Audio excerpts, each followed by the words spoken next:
Recording in progress.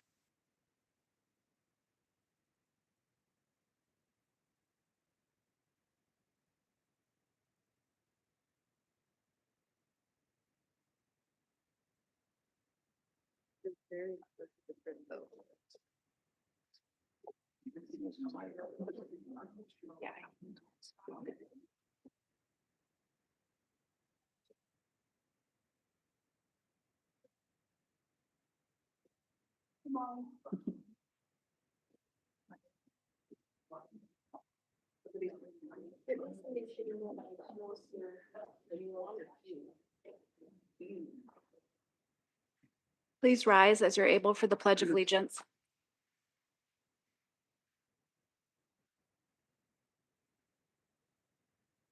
Pledge allegiance to the flag of the United States of America and to the republic for which it stands, one nation under God, indivisible, with liberty and justice for all.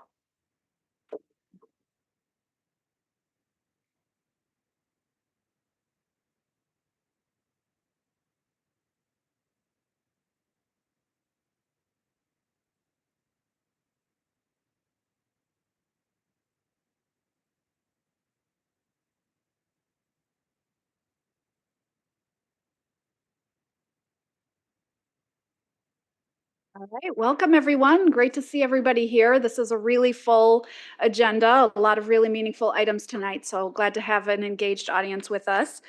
This is the November 18th City Council meeting and pleased to have you all here. We do take breaks every 90 to 120 minutes between items as needed.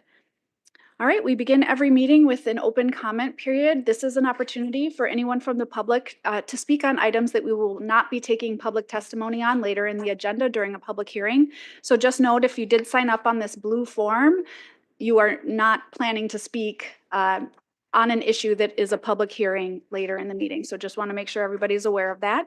Each person has up to 2 minutes for a total of 20 minutes, and it looks like we have about exactly that tonight of those signed up, so that's great. I will be keeping track of time through a variety of methods. There's a little stoplight right here that turns yellow, I think, with 30 seconds left, and then there's also a wall clock. Just know that if I interrupt you to ask you to wrap up, it's because we want to make sure everybody who would like to speak has an opportunity to speak. As always, I'd ask that you address me as the presiding officer and that we welcome your feedback on city issues, but we ask that you deliver those respectfully. We also encourage you to limit comments generally to topics that are within the scope and jurisdiction of the council's ability to affect policy. Council members and staff do not respond during public comment, but if there's something you'd like us to follow up on, either council or staff, please make sure Clerk Giesler over here at the desk has your contact information. And similarly, if you have items to hand out, please deliver those to the clerk and she'll make sure that we receive them. Otherwise, I will go ahead and call you up in the order that you've signed up. Please state your name clearly, and then I think the microphone needs to be turned on. So the first person, please do press the button to turn on the microphone. And I have a Tammy Mitchell. Please do come on up. Thank you. You are first. So there should be a little button right there on the microphone. This one? Yes, perfect. Okay. Perfect. Please introduce yourself and you have 2 minutes. Okay. Hi, my name is Tammy Mitchell, and if my items seem unsightly to you, that's because I'm homeless. I am a citizen, and I believe I do count. And Councilwoman Kirkpatrick came out to make us feel like we did count when it came to voting day. So I am here to petition the city of Rochester for a tiny home shelter, sort of like the one that Aviva Village has, they have in Minneapolis. We already voted on Liberty Village as a name, and I would like to read some of the information I have found to you. We, the people of Rochester, Minnesota, are of the understanding that the homeless have a tendency to a life expectancy of 30 years less, approximate age 50, than the general population. Homelessness takes a huge toll on the health of older people. Over an average of 55 months, unhoused people 50 years and older in Oakland, California, died at a rate of 3.5 times greater than their housed counterparts in the city. Even the Journal of Medicine, JAMA, wrote up about this. It was called project, the Hope Home Study. And it talks about how homeless people are more likely to die from things that you'll get over in a week because you have a bed to sleep in and rest up. You have a way to take your medications. We don't have that. If we had an Avivo Village style setting here, we would have more access to that. I also put in here, we also want some of the trash so often left behind by the homeless without a proper way of disposing of their used items to be contained in a way where an overseer can remedy the issue. We don't have trash like you do. We don't have someone picking up our trash. We have to use the receptacles outside, and I understand how unsightly that can get. Time to wrap Imagine how up, Ms. embarrassing Mitchell. it is for us, though. This is our own personal stuff that we have to throw away in a public receptacle. Thank you, We Ms. don't even Mitchell. have We that. appreciate your comments. It's time to, Oh, your I'm time is sorry. up. Yep, Is my time over? your time is over, but Thank thank you you. for your comments. Kenneth Malnar? Malnar? Yeah, how you doing, everybody? Thanks for your time, thanks for allowing us to come in and say what we gotta say. I've been homeless a couple times on and off over the years. I've had a few jobs on and off. It just makes it really tough, for us to be homeless. You guys have, you gave us a little bit of amenities. It's very nice that we have that, with the Warman Center and, the Salvation Army with the overflow. I just asked this winter, maybe if it gets a little bit cold, which I'm assuming it might be, just when we go on the skywalks, just kind of, just let us know if we got to move, that we'd be more than welcome to do that, so everything else that Tammy came up with, I just want to thank you for you guys' time, and whatever happens, happens. And thanks. You guys have a good day. Thank you. Michael Staub?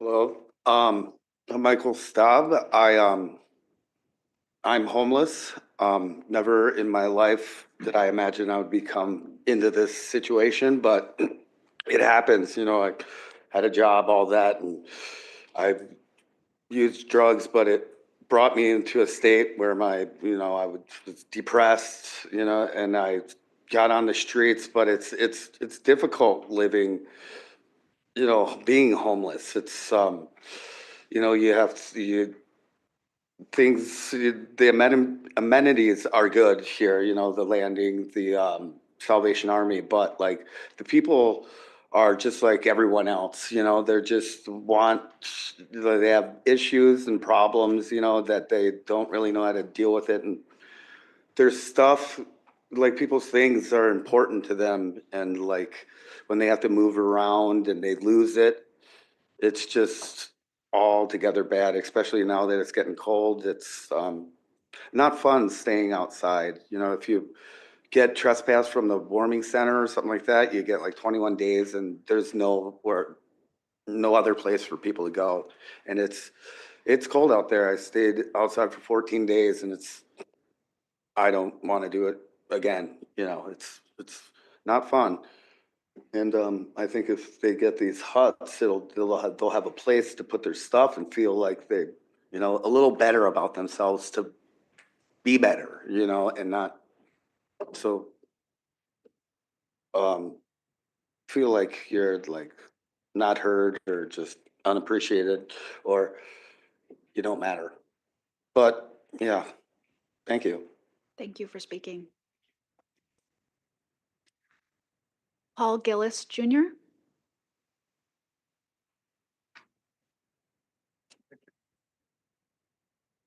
My name is Paul Gillis Jr. I've been homeless for a while. And the problem that I've seen is that most people that come into Rochester don't have a place to really stay. There's this.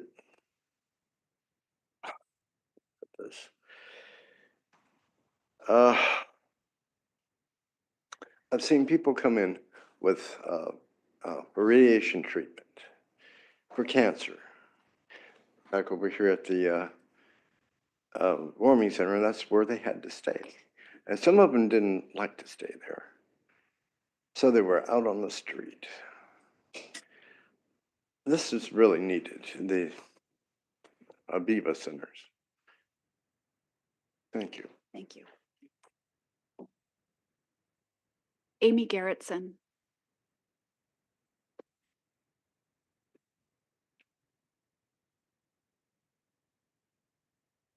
Hello, my name is Amy Garrettson. I want to thank the speakers before me for their courage to come up and address council tonight. I have the privilege of residing in the East Side neighborhood, and I'm here tonight to give comment on the East Center Street reconstruction project on behalf of the East Side Neighborhood Association, as well as some of my fellow association members.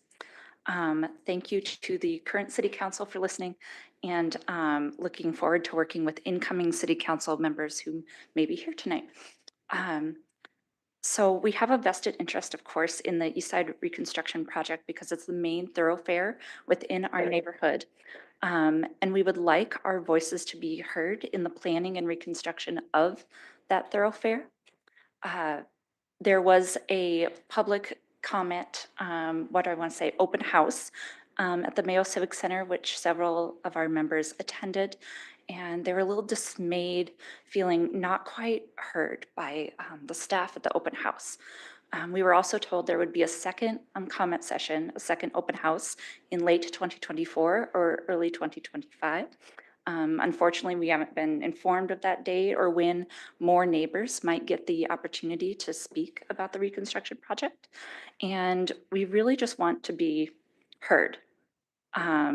One issue with it is the design towards the end of the reconstruction project, the intersection of Center Street and 11th.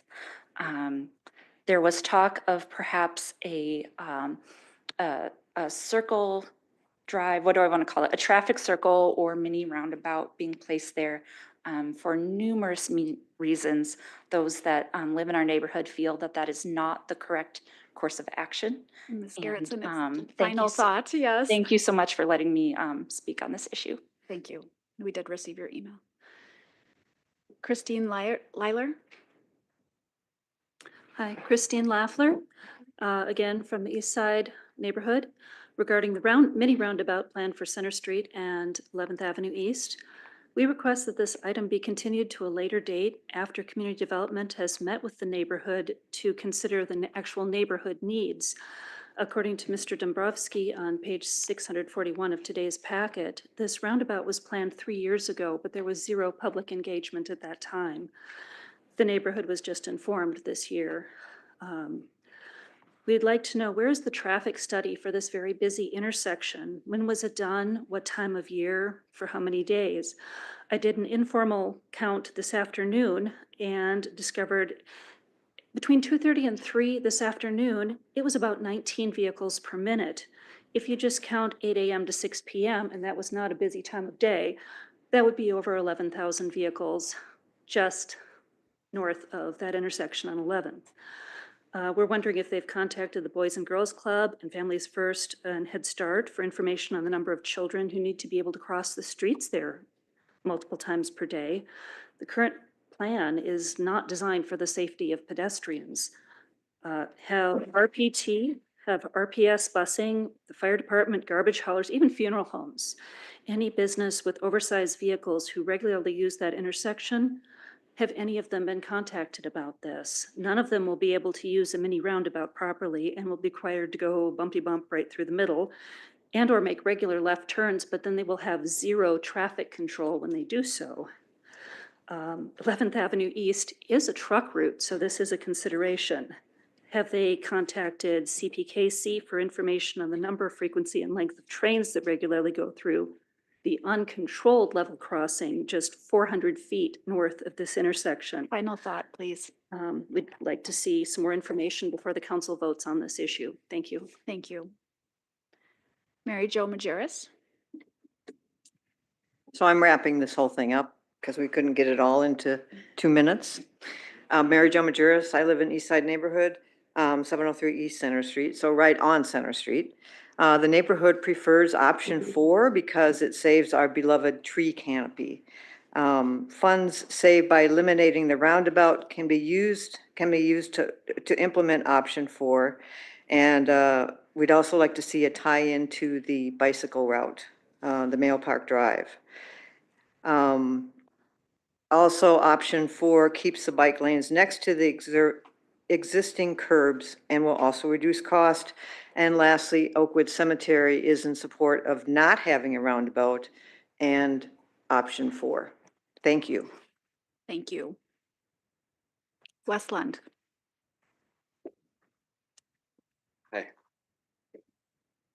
Thank you. And I wanted to congratulate all of the Democrats on their victories in the Rochester city elections and on the school board elections. And one of the great things that happened in this election is that we saw that there's no such thing as nonpartisan politics inside the city limits of Rochester, or indeed inside the limits of Olmsted County. Today, I want to also thank and congratulate the political lobbyist, Olivia Nicole Bergen, for her great successes in passing the vote yes for RPS, so our taxes go up.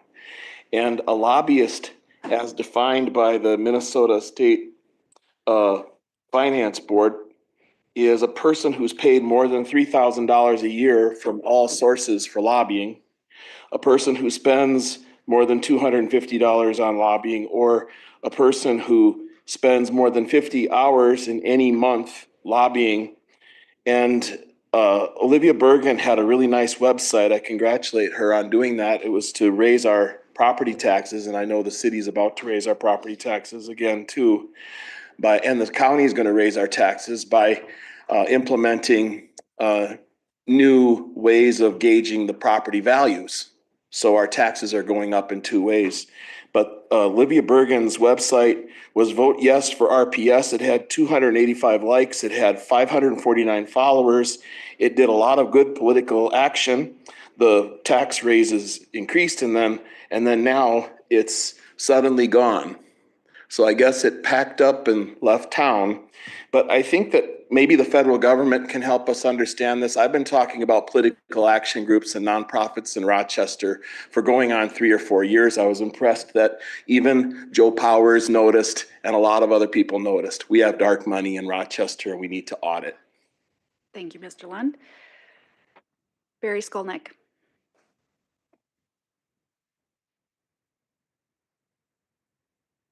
Hi, I'm here just to talk about 2 items that don't have public hearings. One of them is the crow abatement. I'm just very concerned as a downtown resident about how people will be frightened, scared, and maybe woken up out of their sleep from the noise of the crow abatement procedures. And I'm just hoping when you discuss what's going to happen, I care about our visitors, and I obviously care about the downtown where I live and sleep. And I'm just very concerned, or will there be ricochets from these projectiles, or even if there aren't, what's the sound level? What will the hours be that these people will be doing this, and how close will they get to our windows and where our families are? Thank you very much. Oh, the other thing is on item H3, I also request that I save as many trees as possible, because it seemed like what some of the people were planning to do are going to kill a lot of the bigger, taller trees, and I would like to see some of them saved if possible. Thank you. Thank you, Mr. Skolnick. Okay, there's a final name on the list that looks like it starts with a J. Did you figure just at this point I'd recognize your writing, or? Sorry, I'm not a doctor, but my signature looks like one. I was a combat medic. That's close I got. Mr. Kriesel, please introduce yourself. I can't even read my own writing. Okay, well, And catch my own thoughts. I don't think I see a K, but go ahead. I'm concerned about eliminating, meaning killing of the crows within the downtown core. I must suggest that before any such actions take place, as Corey Hill, Audubon Society, Friends of Silver Lake, Isaac Walton League, Nature Conservancy, and related organizations, as well as the current school children who will be our next voters and leaders, been consulted with and signed off on such actions. I think it would be an excellent thing for the public schools to take on, or private, to take on debates as to what is the best plan so that they become a participant and feel as though they are participant in such killings that take place here. I would just assume that we feel as though that we have superior intellect to try and decide that we can take these actions and feel comfortable in doing so. What's next? Falcons, hawks, songbirds, squirrels, possums, cats, dogs, because they might be an inconvenience? How dare we think that we can make these decisions and to kill these animals that are here because of the BTUs that are within our valley where we live. They have found it very comfortable to be here, same as us, but we don't want them here because it's an inconvenience. Now, I'm speaking on the behalf of Oakwood Cemetery regarding the roundabout. We are not in favor of it. We have many vaults and many vehicles that come in there, and it would be an inconvenience. So we do not support that. We support number 4. Thank you very much. Thank you, Mr. Piesel. That is it. Did I miss anybody? All right, well, we will officially wrap up open comment and call the meeting to order. Clerk Giesler, please call the roll. Councilmember Keen. Here. Councilmember Bransford. Here. Councilmember Wall. Here. Councilmember Kirkpatrick. Here. Councilmember Palmer. Here. Councilmember Dennis. Here. Council President Carlson. Here. Mayor Norton. Present. All right, thank you, Clerk. I will turn it over to our City Administrator, Allison Zelms, for her report. Thank you, Council President, Council members, Mayor Norton, members of the public. I always start this report by thanking our teammates for acting with the customer service principles of respect, integrity, safety, and excellence in everything they do. So whether they're here tonight, they're out in the community doing good work this evening, or they will be back out tomorrow. Just thank them for all the good work that they do serving the community. And just a couple things, did want to point out that we do have an open house planned for November 21st from 6 to 7 p.m. That will be at the 4001 West River Parkway Northwest building, the Development Services and Infrastructure Building. Some people also think of that as the North Station. It serves a dual purpose. That meeting is going to focus on some route changes, particularly Route 412 and the introduction of Route 550X. So if those are routes that would impact you, that's primarily in Northwest, we would encourage you to come out and hear about the reasons for those changes and how, if you have concerns as you're writing those, how you can reach out to the Public Transit Department and share those. Also, did want to point out that we have a fun activity coming up this Saturday at the Rochester Public Library Auditorium, 10:30 a.m. to 11 a.m. Fairly brief, but an interactive, family-friendly program with Lalo and friends. So there will be audience participation, some positivity, and just letting folks know that that is going to be available this Saturday, 10:30 to 11 at the Rochester Public Library Auditorium. And then another one at the Public Library on Monday, November 25th from 1 to 2 p.m. There is the Mystery Book Club available for adults. So that's a monthly discussion. It's on the 4th Monday of each month in the second floor meeting room. So if that's something that you're interested in, feel free to check that out. And that's all I have today. Thank you, Ms. Zelms. Mayor Norton.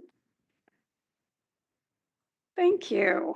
I have just a couple things to share today. One is several of us just returned from the National League of Cities City Summit, which was a 4-day or 5-day celebration of 100 years of National League of Cities representing cities across the country. And there was quite a bit of history, and they had a wide arrangement of activities for us to go to. They had some special events, one called the Big Ideas event, which was, I guess I would call it almost like a TED Talk of cities who are doing remarkable things around the country. And so that was kind of interesting. I serve on the Research Advisory Committee, so that met. I went to some policing workshops, civility and community engagement that the National Civic League hosted, and I brought back some information, and I'm hoping Councilmember Wall and I can maybe, we were both at that workshop, talk a little bit about things we can do to maybe make our public comments more engaging in the future. So we'll bring some ideas forward and see what folks think about that. And then I was appointed by the president of the National League of Cities to join the board of directors as the Human Development Chair.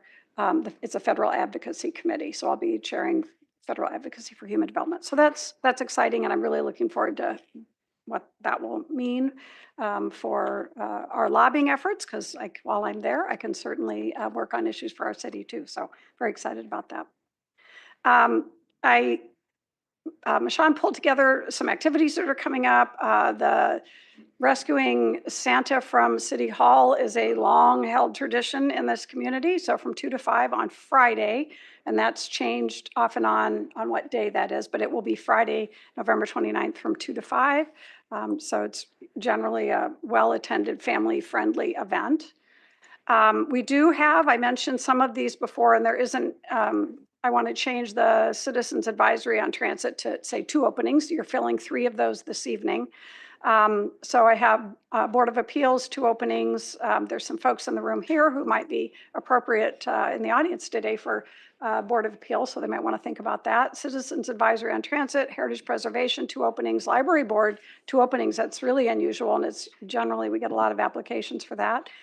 2 Music Board openings, 1 for Bike and Ped, Planning and Zoning, Public Utility Board, Sustainability and Resiliency Committee, and Zoning Board of Appeals. And these are annual openings that come when people have timed out on their terms of office.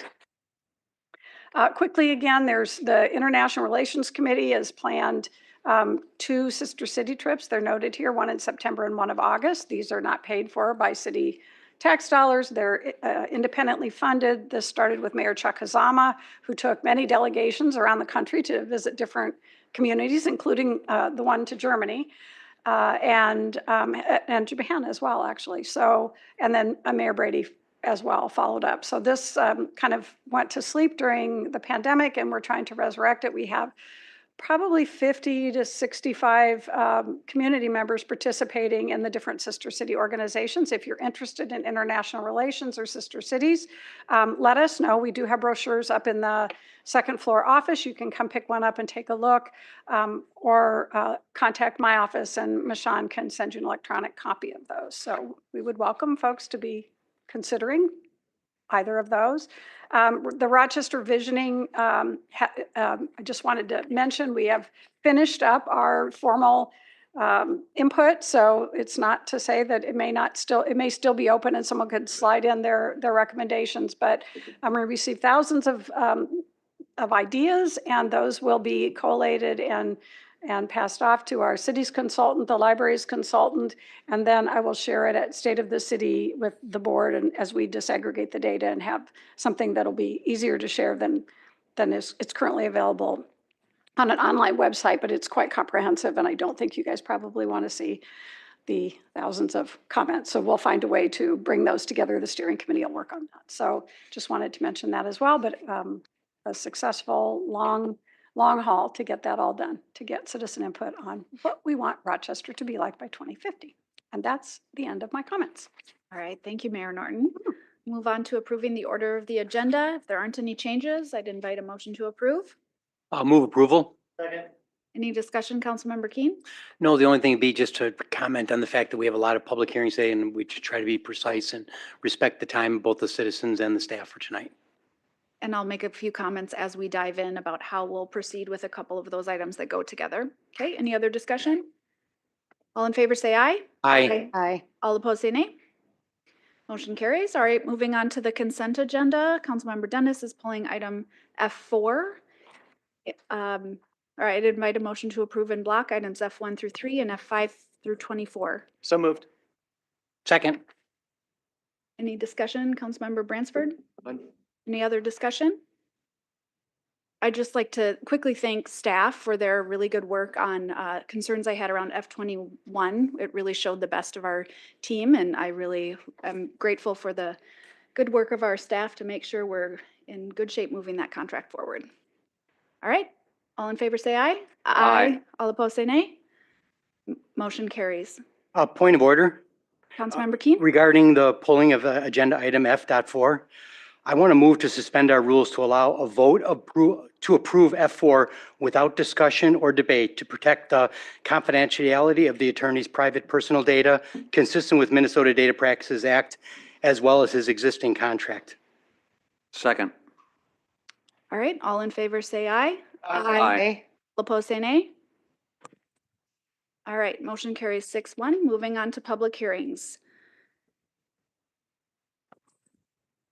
I forgot to transfer in my notes about how we go through public hearings, so give me just 1 second. Of course, we have 9, so I was busy getting all the other notes ready.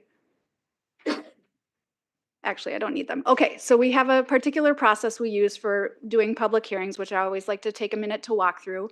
So it depends whether staff or an applicant is relevant, but we allow staff to give an initial presentation of the item. And then if there is an applicant, they have up to 10 minutes to present, followed by our public hearing, which I have a list of speakers signed up for each item, which I appreciate. We'll then close the public hearing. If there are questions of my colleague, or excuse me, the applicant has a chance to provide a rebuttal for up to 5 minutes if they would like to do so. And then my colleagues can ask questions of staff or the applicant, followed by a motion, discussion, and vote. So we will go ahead and get started with our first public hearing, which is the certification for collection with taxes of unpaid special charges. This is related to weed, snow, rubbish, and tree removal, secure property, and property violation. And we have Deputy Clerk Ann Kasel to present this item. Thank you. Good evening, Council President, Mayor, and council members. Before you are the 3 public hearings for the special assessment charges. The first public hearing is for the proposed assessment to abate the nuisances, a nuisance violation upon properties. Those types of nuisance violations are grass and weed removal, snow removal, hazardous tree removal, rubbish removal, graffiti removal, securing property, and property violation. For these assessments, with the exception of snow, the property owners are notified of the violations and given an opportunity to remedy the violation prior to the city contracting for the work to bring the property back into compliance. For snow removal, since the hazard is an immediate danger to the public traversing the right-of-way, the ordinance reads that sidewalks must be cleared 24 hours after the conclusion of the snow event. Therefore, there is not a notice sent to the property owners prior to the snow removal being completed due to that public hazard. After the work has been completed on the property, a billing is sent to the property owners. Also, property owners received a mail from the office of the city clerk notifying of this hearing. Also, notice was published in the Post Bulletin. Our office and the respective departments responsible for the initiation of the work have answered questions from property owners throughout the year upon receiving the billings or notices. In addition, to make these assessment letters more understandable, the office of the city clerk has added a QR code on the letter to take them to an explanation page located on our website, which we're currently is going to be translated also into Spanish and Somali. The public hearings this evening serve to have the council formally accept any written objections to the assessments, which preserves the property's owner's ability to move their objection to district court. This is the sole remedy under state law to object to assessments. This procedure is the same procedure that is used for the street construction hearings, and we are bringing the procedures to these assessment hearings to be in alignment. In addition, property owners have until December 27th to make payment before it would be placed on their taxes. That's all I have for this item. All right, thank you, Ms. Kasel. We'll get back to you if there are questions after the hearing. So I will open the public hearing. I do have one person signed up, Jeff Harden.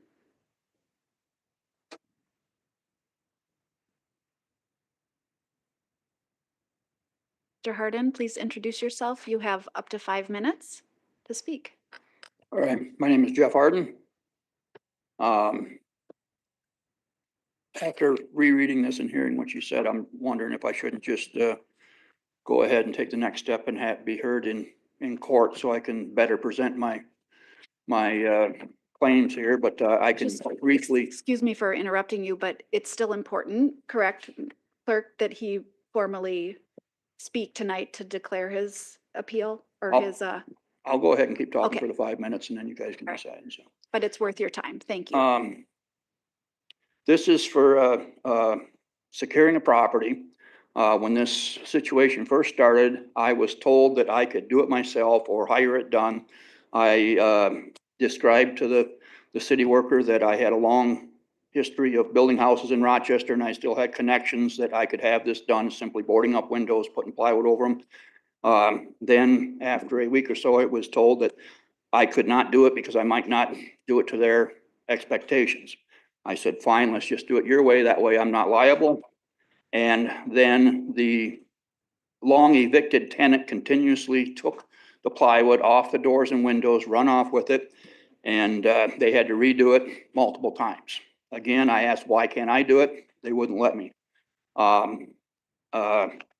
My proposal would be, for one thing, I'd like a itemized bill, not simply a $3,700 bill. I have no idea how many sheets of plywood, how many man hours, whatnot. I'd like a little clue on what I would be paying. My solution would be that I paid the first securement. I was okay with that. And I was told that if Matt Miller obstructed, he would be cited for obstruction and possibly jailed. Well, he continuously broke back into the condemned property that I own. The only reason it was condemned was because of lack of gas. But at any rate, I would be willing to pay the first time the property was secured. And I think that the city or whoever should go after Matt Miller for obstruction for to pay people to come back and do it multiple times. I don't know if the first one was $1,000 or $1,200. I don't have the different breakdowns, but I'd be willing to do that. Thank you for speaking, Mr. Harden. So the next step would be making sure that the clerk's team has your information. We Okay, would just want you to fill out the information for the appeal, if that's your intent to appeal. okay, how do I do that? All I right, have a clipboard and a pen. thank you. I appreciate it. All right, is there anyone else who would like to speak on item G1? All right, we'll close the public hearing. Are there questions for staff? Otherwise, a motion? I'd like to make a motion to adopt the resolution leveling proposed assessments for weed removal, snow removal, rubbish removal, tree removal, securing property, and property violation assessments over the period of 1 year with interest rates of 4.5% as presented in our packet. Second. Councilmember Keen, you have the floor. Yeah. No, nothing to add. Any other discussion? Councilmember Dennis? Okay, so I just had a clarification, I guess. So the resident who came up to speak had some hesitation about speaking because he thought he might have to go to court. I just wanted to see why the president gave legal advice and the city attorney did not speak up. Was that something that we should be giving as a council? Because everything here is on record and recorded. Point of order. Just curious about that. Point of order. Mr. Decision Spindler made. Craig, go ahead. Just not sure that it's relevant to this particular topic and I would just suggest that the council move on. The council president didn't give legal advice. It's not a matter for Councilmember Dennis to weigh in on. All right. I think it's a matter. I'm not. The clerk described the process. I assured him that if he wanted to make an appeal, it was appropriate for him to speak, which is what he indicated. Okay, I just, with all due All right, respect, Councilmember Dennis, we're moving on. All right, any other discussion? All in favor, say aye. Aye. All opposed, say nay. nay. All right, motion carries 6-1. Councilmember Dennis voting nay. Moving on to G2, certification for collection with taxes for unpaid administrative citations for weed and snow removal. And I believe it's back to you, Ms. Kasel. Yes, this would be a similar process to the first item that I presented on. We just have the administrative citations for snow and weed removal. The people who have the repeat violations get the administrative citations for their repeat violations. So that is why they're on the snow and, the snow and weed removal citations. And to my knowledge, there hasn't been any appeals to this. All right, thank you. So we will go ahead and open the public hearing. I have one person signed up, Eleanor Berg. Eleanor Berg.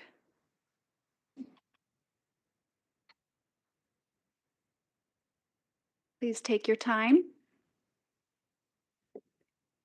All right, to come up now? Are you Ms. Berg? Yes, Okay, please introduce yourself, and then you have 5 minutes. I didn't hear. Please introduce yourself, state your name, and you have 5 minutes. Oh, I won't need 5 minutes. Thank you very much. And my name is Eleanor Berg. I'm here on behalf of my son, Jonathan Berg, about an unpaid violation. I'm here because I am knowledgeable about the matter and my son is not. Information was received that he was in violation because of toxic weeds on his property. I think he had 2 weeks to remedy the matter. I had begun to chop the Canada thistles when they were small. I'm very familiar with Canada thistles. They're very resilient. And intended to chop them before they grew big. That intent was interrupted when my son had a thymectomy on March the 8th, 24, a surgery similar to open heart surgery to remove the thymus. My focus was then on assisting my son's recovery. I was chopping thistles again mid-May. They had grown to be large. The violation information was received, and I chopped thistles every few days until March 2024. I did not have the resilience to chop thistles on consecutive days. There is no question that I was late to complete the eradication of Canada thistles within the 2-week period allowed. However, all Canada thistles had been chopped down before they flowered. The question is about the administration fee. Is that due, as no communication was received between the notice of the violation and the notice of the hearing? We tried to get further information, but the people of knowledge, the park people referred to by the city clerk, they were elsewhere, and the person who inspects properties returned my call very kindly, but couldn't give further information. Therefore, I feel sure the matter will now be resolved. Respectfully,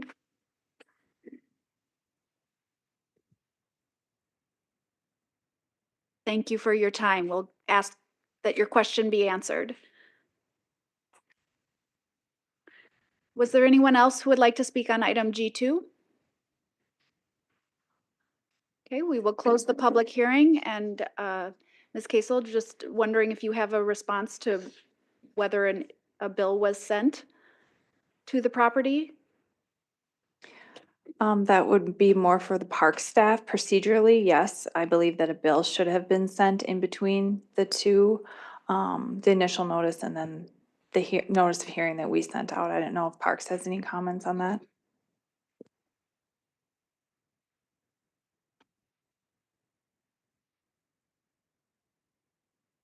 No one is speaking, so I would just appreciate if someone from park staff would follow up with Ms. Berg. Okay, thank you. Ms. Berg, somebody will follow up with you to make sure your question is answered. Okay. Do you have a question of staff? I have a question of staff, but I'm also wondering about procedure since this is a public hearing, if I can move to remove Ms. Berg's fines. And I have an explanation for why I would, with her statement, I'd like a second so that I can explain why I'm asking. I will second that motion. Can we make the original motion first, or can we start with this? I mean, make the complete motion with the exclusion of this? Council President, council members, procedurally, that would be the cleaner option if it's okay with Councilmember Kirkpatrick and Councilmember Dennis, who's already seconded. Technically, that's the motion on the floor, but if they're willing to rearrange the order, it would be better to have the regular motion on the table first and then amend it with Councilmember Kirkpatrick's motion. Is that okay with both of you? It's okay with me, thank you. All right, Councilmember Kirkpatrick, you have the floor. So I'd like to move to approve. The motion's made. What? Oh, I'm sorry. I didn't mean to interrupt. Fine. If Councilmember Kirkpatrick is going to make the original motion, then never mind. Well, I was going to state the original motion with an amendment for Ms. Berg's removal of her fees. May I do it that way? Thank you.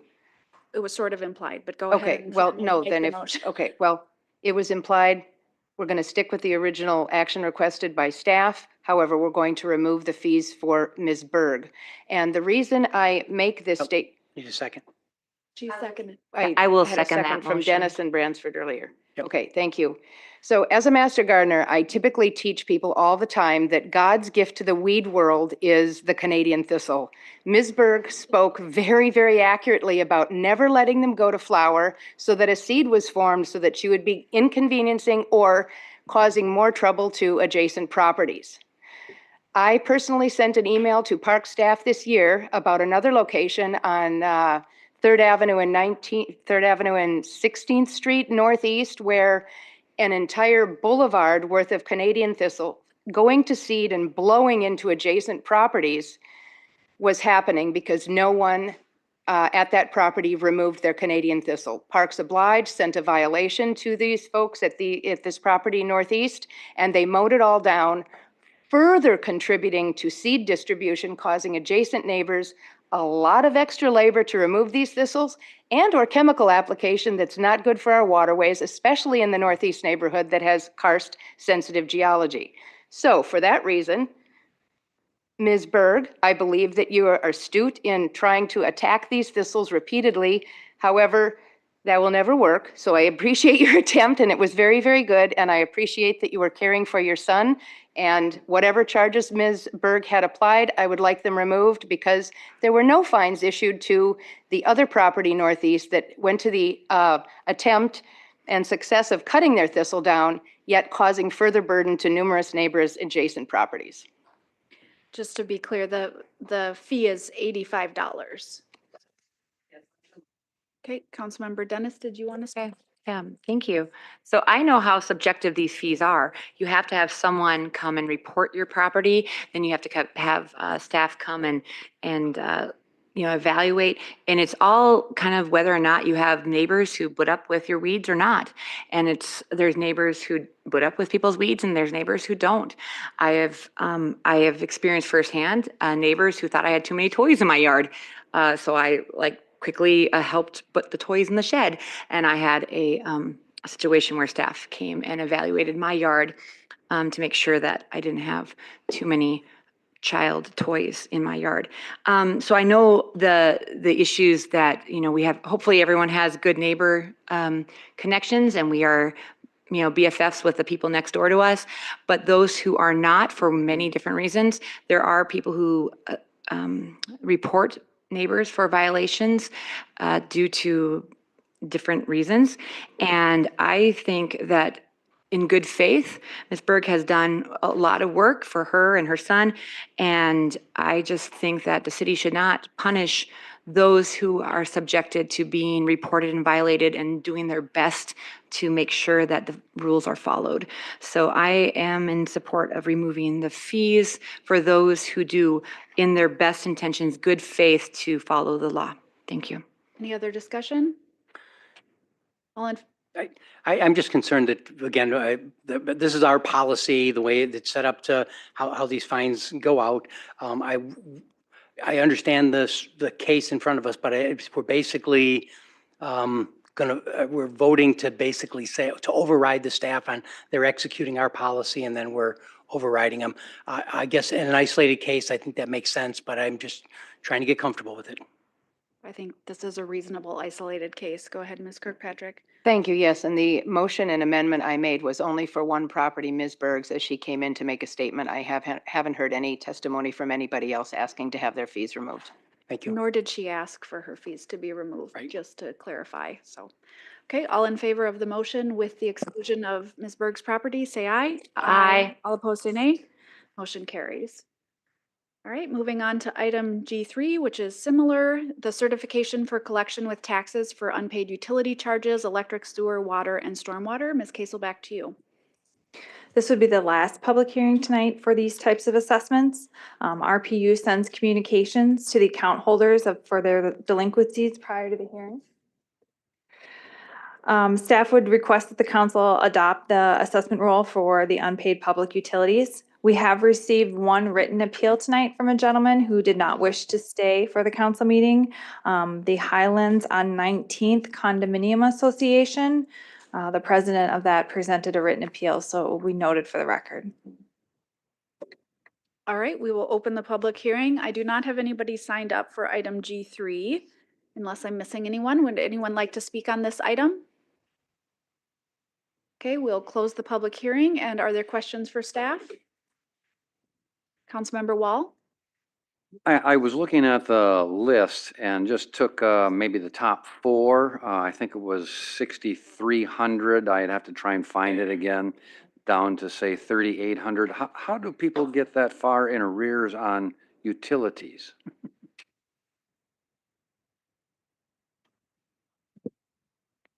I guess I can't speak to their individual accounts for RPU.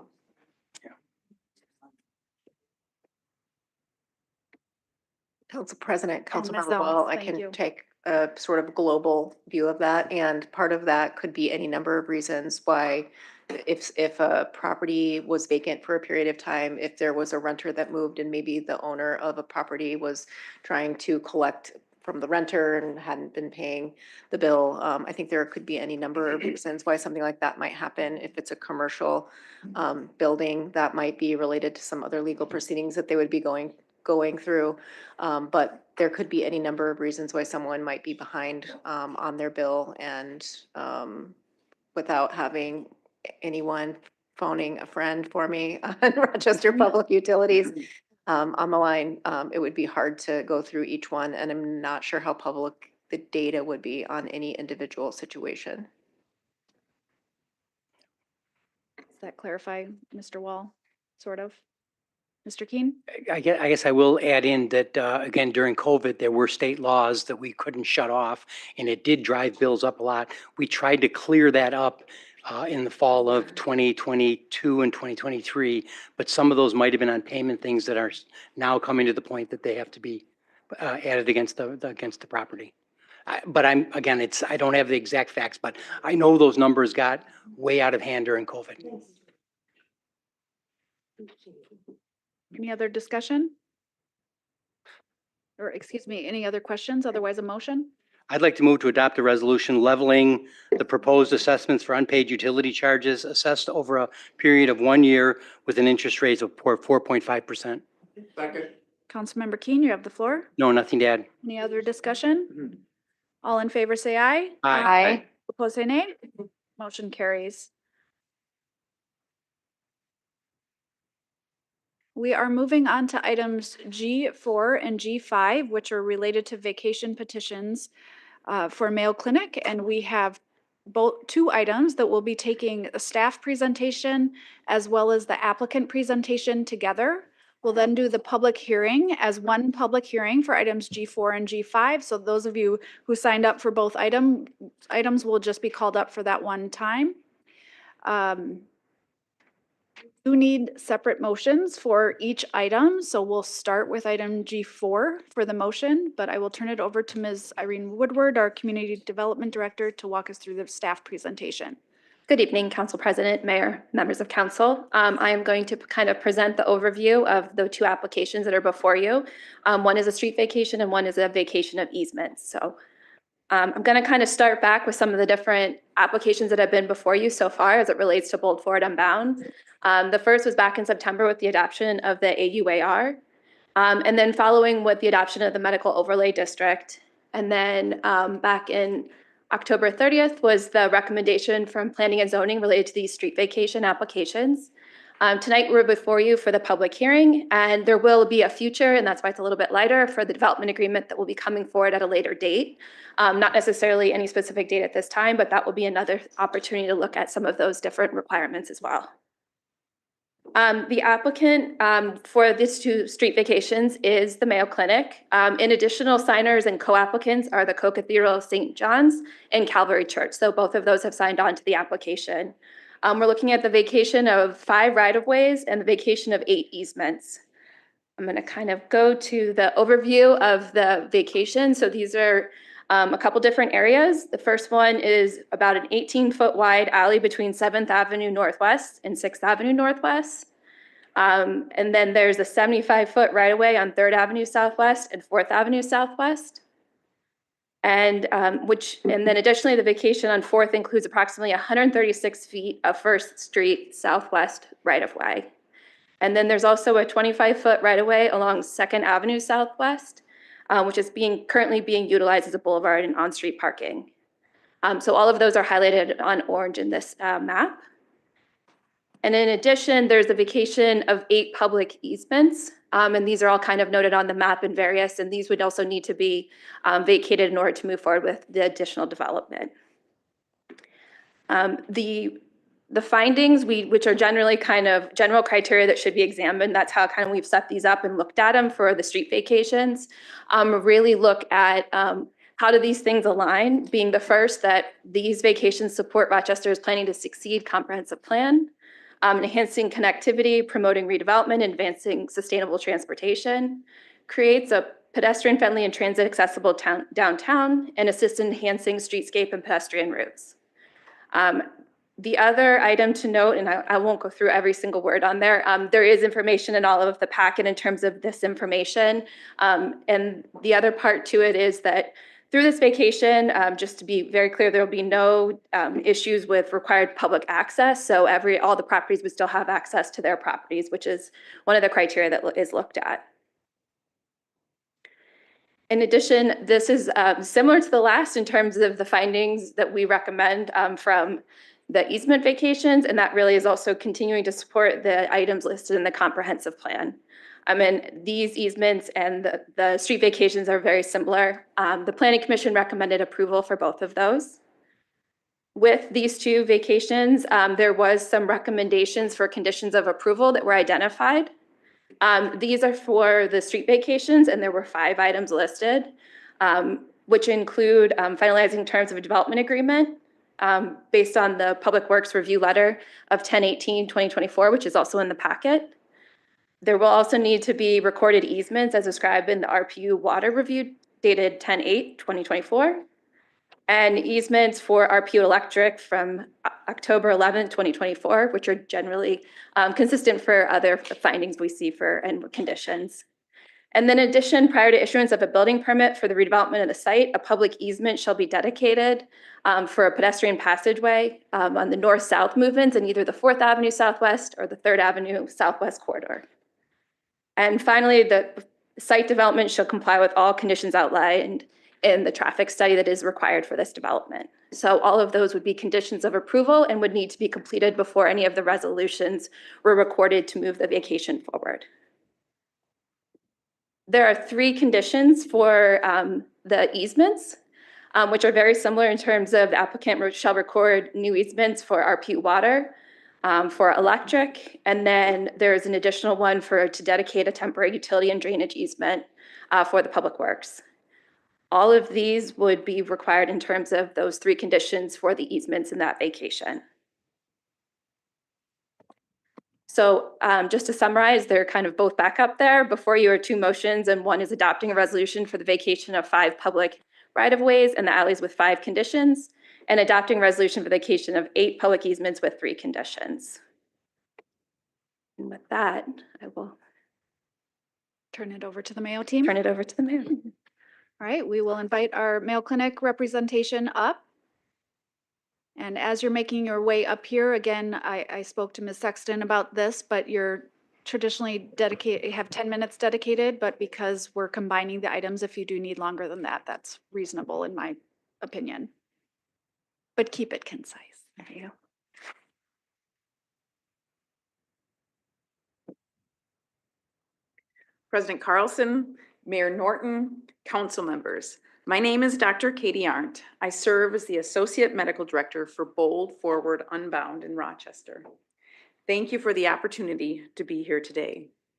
As part of our bold forward strategy to cure, connect, and transform healthcare, Mayo Clinic is advancing Bold Forward Unbound in Rochester to lead the transformation of healthcare for the benefit of patients everywhere, including the patients we are grateful to serve right here in Rochester, Minnesota.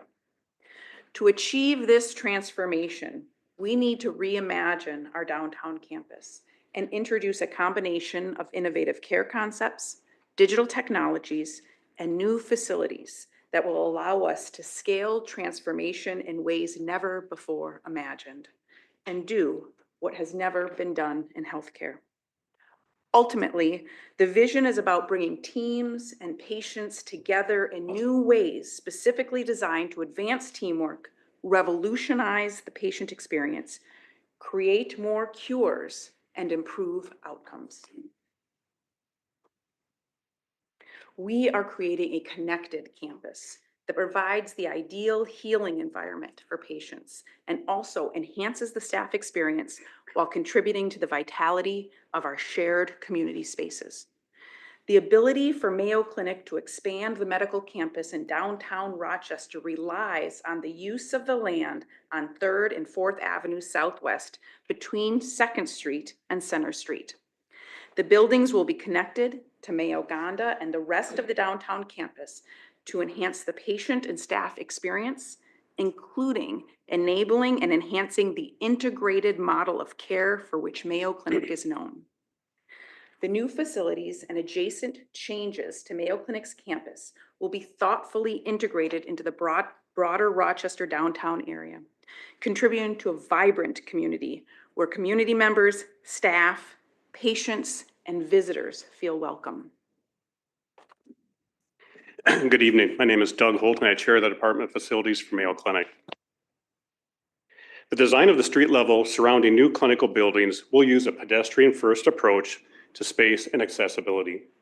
This includes public access on the ground level to maintain a pedestrian connection on 4th Avenue and easy access to the Link BRT stations. We're also working with the City of Rochester to explore north-south options for bike lanes to address the changes proposed for 3rd and 4th Avenues.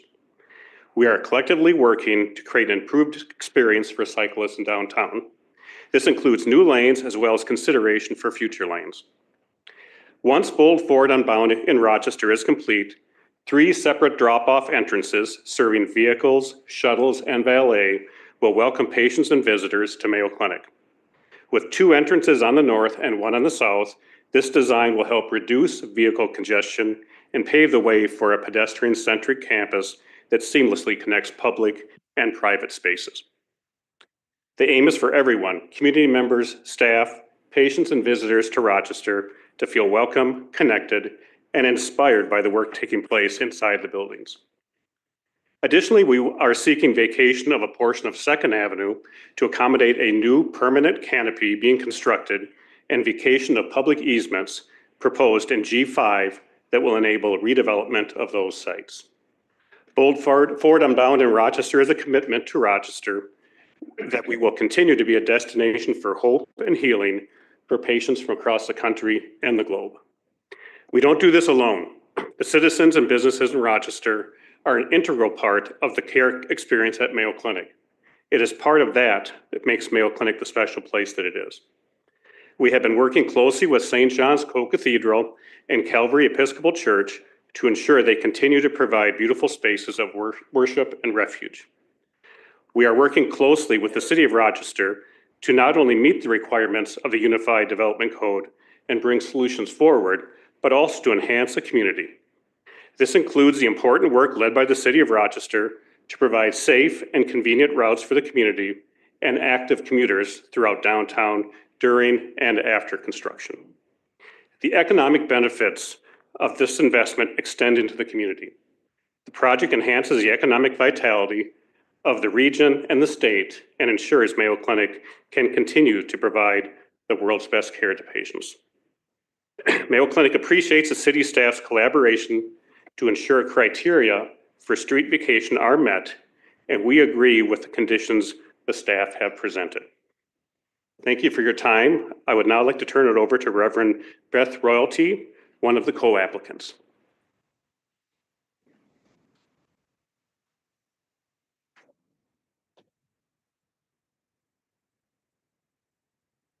Welcome. Mayor, President, City Council members, thank you for this time. I am the rector of Calvary Episcopal Church, downtown Rochester. Our church was built in 1862.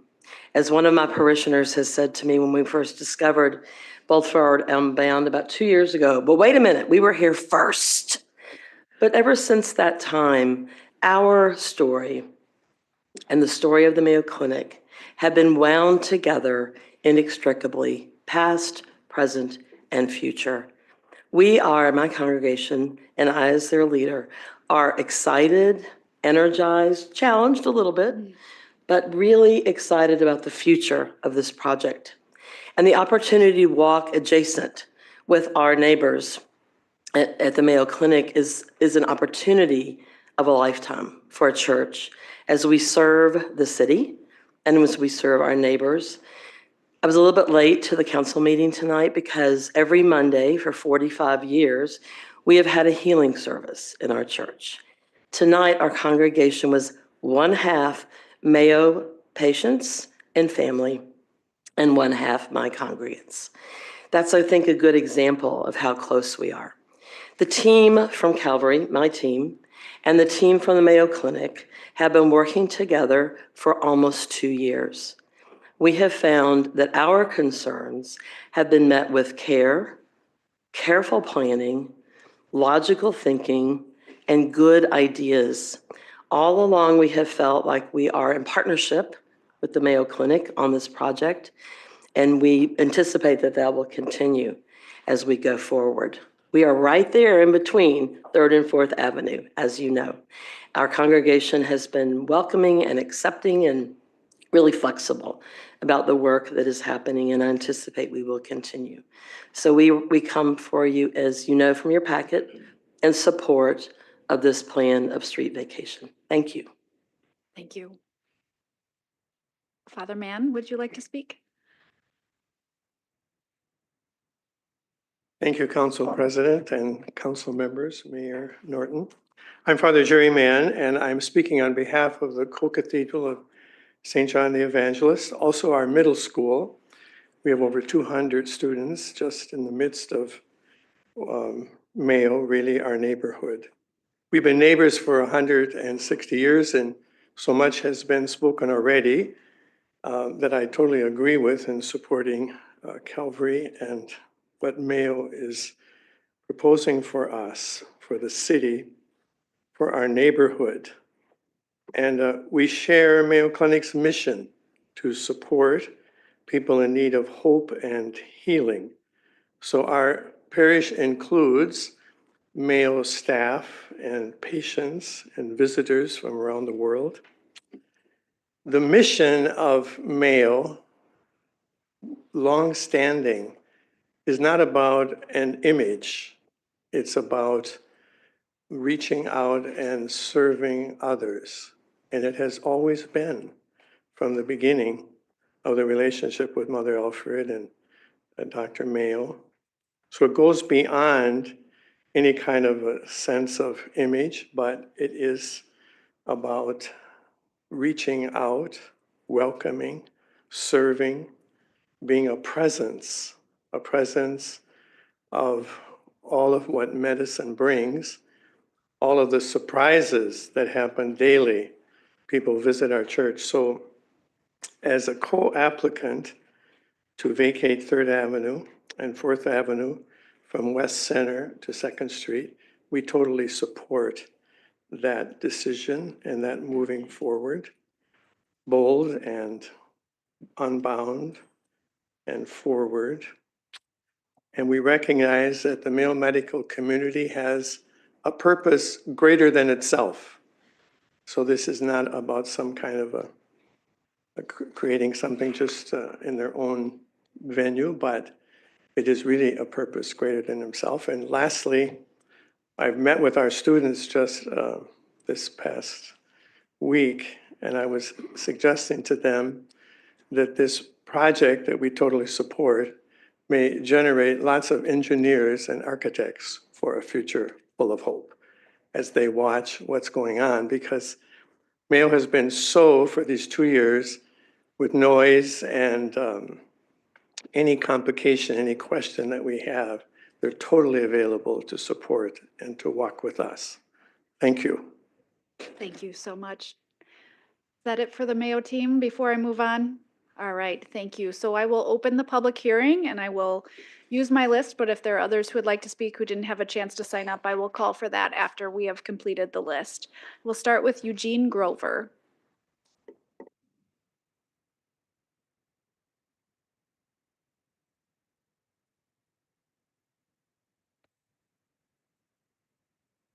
Please introduce yourself and you have 5 minutes. Madam President, Mayor, members of the council. My name is Eugene Grover. I'm a member of the International Union of Operating Engineers, Local 49. I'm also a 1995 graduate of Mayo High School. I've been in the construction industry for the last 24 years and working in and around Rochester for those 24 years. Tonight, I'm here speaking on behalf of the Southeastern Minnesota Building and Construction Trades Council. We represent thousands of union construction workers in the greater Rochester area. I'm here to speak in support of the proposal to vacate public right-of-ways, easements, and alleys associated with the Mayo Clinic's bold, forward, unbound project. This project is more than just construction. It's a chance to create good jobs and strengthen our community. This project will create hundreds of jobs for the trades, giving our members meaningful work that contributes to Rochester's growth. These new facilities are designed to attract more people to the city of Rochester, not just for healthcare, but for the local businesses, restaurants, shops, and the visitors and patients to enjoy. This project will build a stronger local economy, one that supports jobs, opportunities for everyone in the city. We feel the benefits go beyond economic growth. This project is creating a downtown that is more connected and more welcoming. The vision is to make a place where residents, workers, and visitors can feel part of that community, whether they're here for healthcare or just to enjoy the city. This is about creating public spaces that feel safe, open, and accessible for everyone.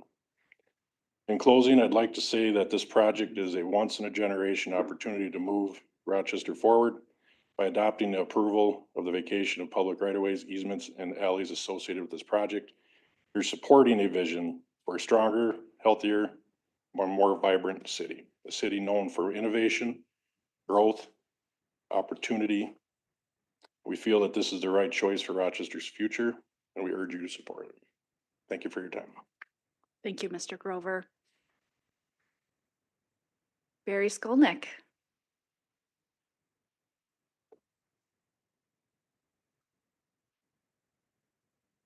Hi, I'm here. Basically, I'm not against anything that's been proposed here. I do have a concern, though, about a couple of things. Number one, when you look at that floor plans, you can't even see them from the back of the room. They're invisible. They're so small you can't even read them. I really think in the future, when you do these things, please, for God's sake, put them on so people can read them on TV and on the screen and also in person, because right now they're not really that legible. I mean, look how small that is. You can't even see it from back there. So that's number one. But the real reason that I came up here is just to find out for sure with these vacations. It sounds great, and I have no problems with much of it. But I do want to know, what won't people be able to do now based on the vacations? Can they go everywhere they went before? What are the areas they will no longer be able to go through, if any? That's basically all I want to know.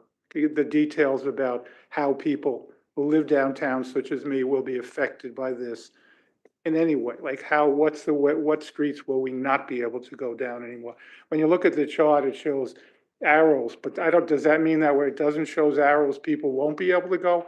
I just want some clarification where people won't be able to go based on these vacations. Thank you very much. All right, thank you, Mr. Skolnick.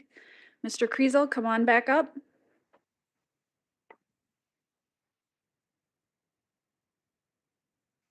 So you're speaking on both items.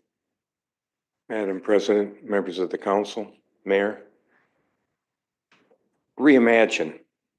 That's pretty wonderful.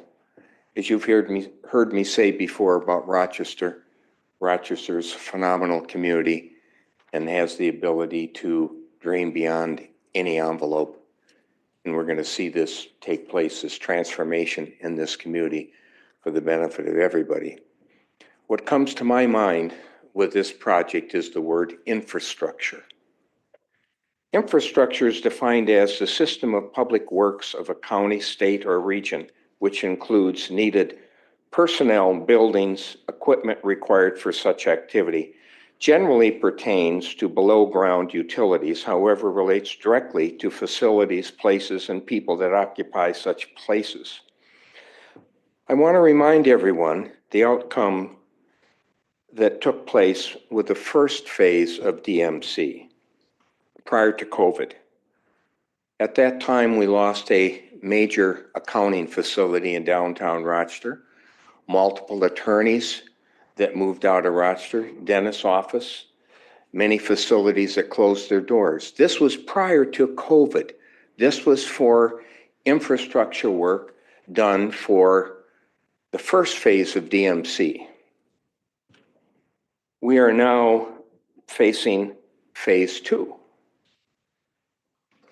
Therefore, how are the businesses and services that remain currently being valued?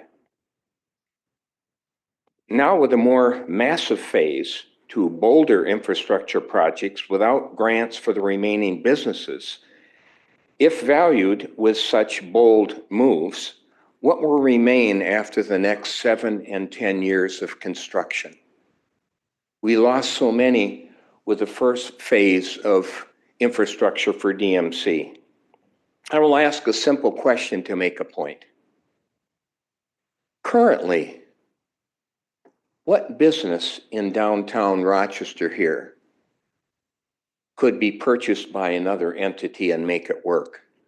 What are the values of the downtown businesses that remain currently?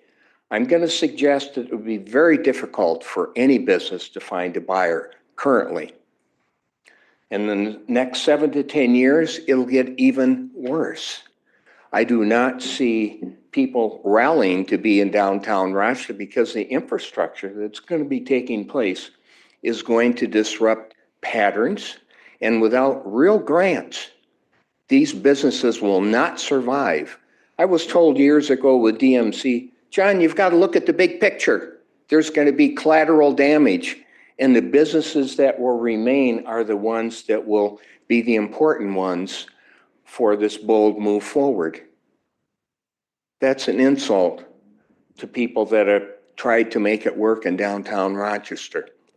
Now, if somebody from the city staff is going to be addressing incentives for any businesses that are currently available or in the future, I'm requesting that I have a chance to be able to rebut what will come forward from the City of Rochester consultants as it relates to the possibilities of staying downtown and borrowing money to do so. When you borrow money, you have to increase the revenue stream to pay it back. It's going to be, I'm going to suggest, almost impossible for the small businesses in the service area trying to maintain themselves in this next bold move forward. Thank you very much. Thank you, Mr. Kriesel. John Wade.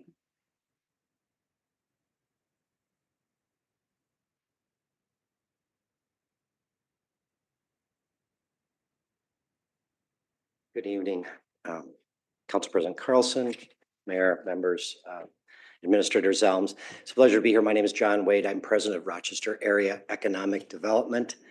And for a myriad of reasons, we support the application.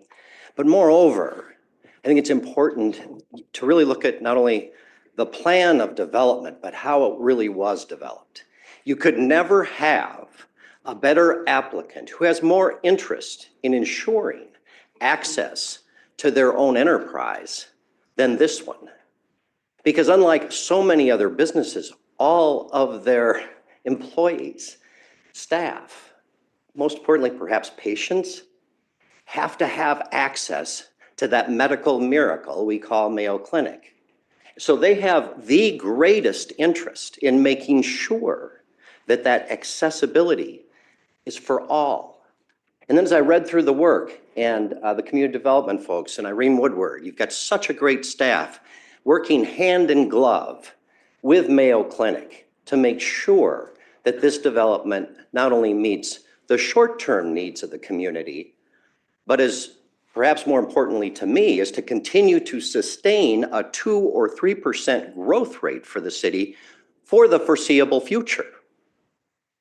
The mayor and many of you travel to many other cities and you talk to your peers and others, and they would be, if they knew, envious of this economic opportunity that we have before us.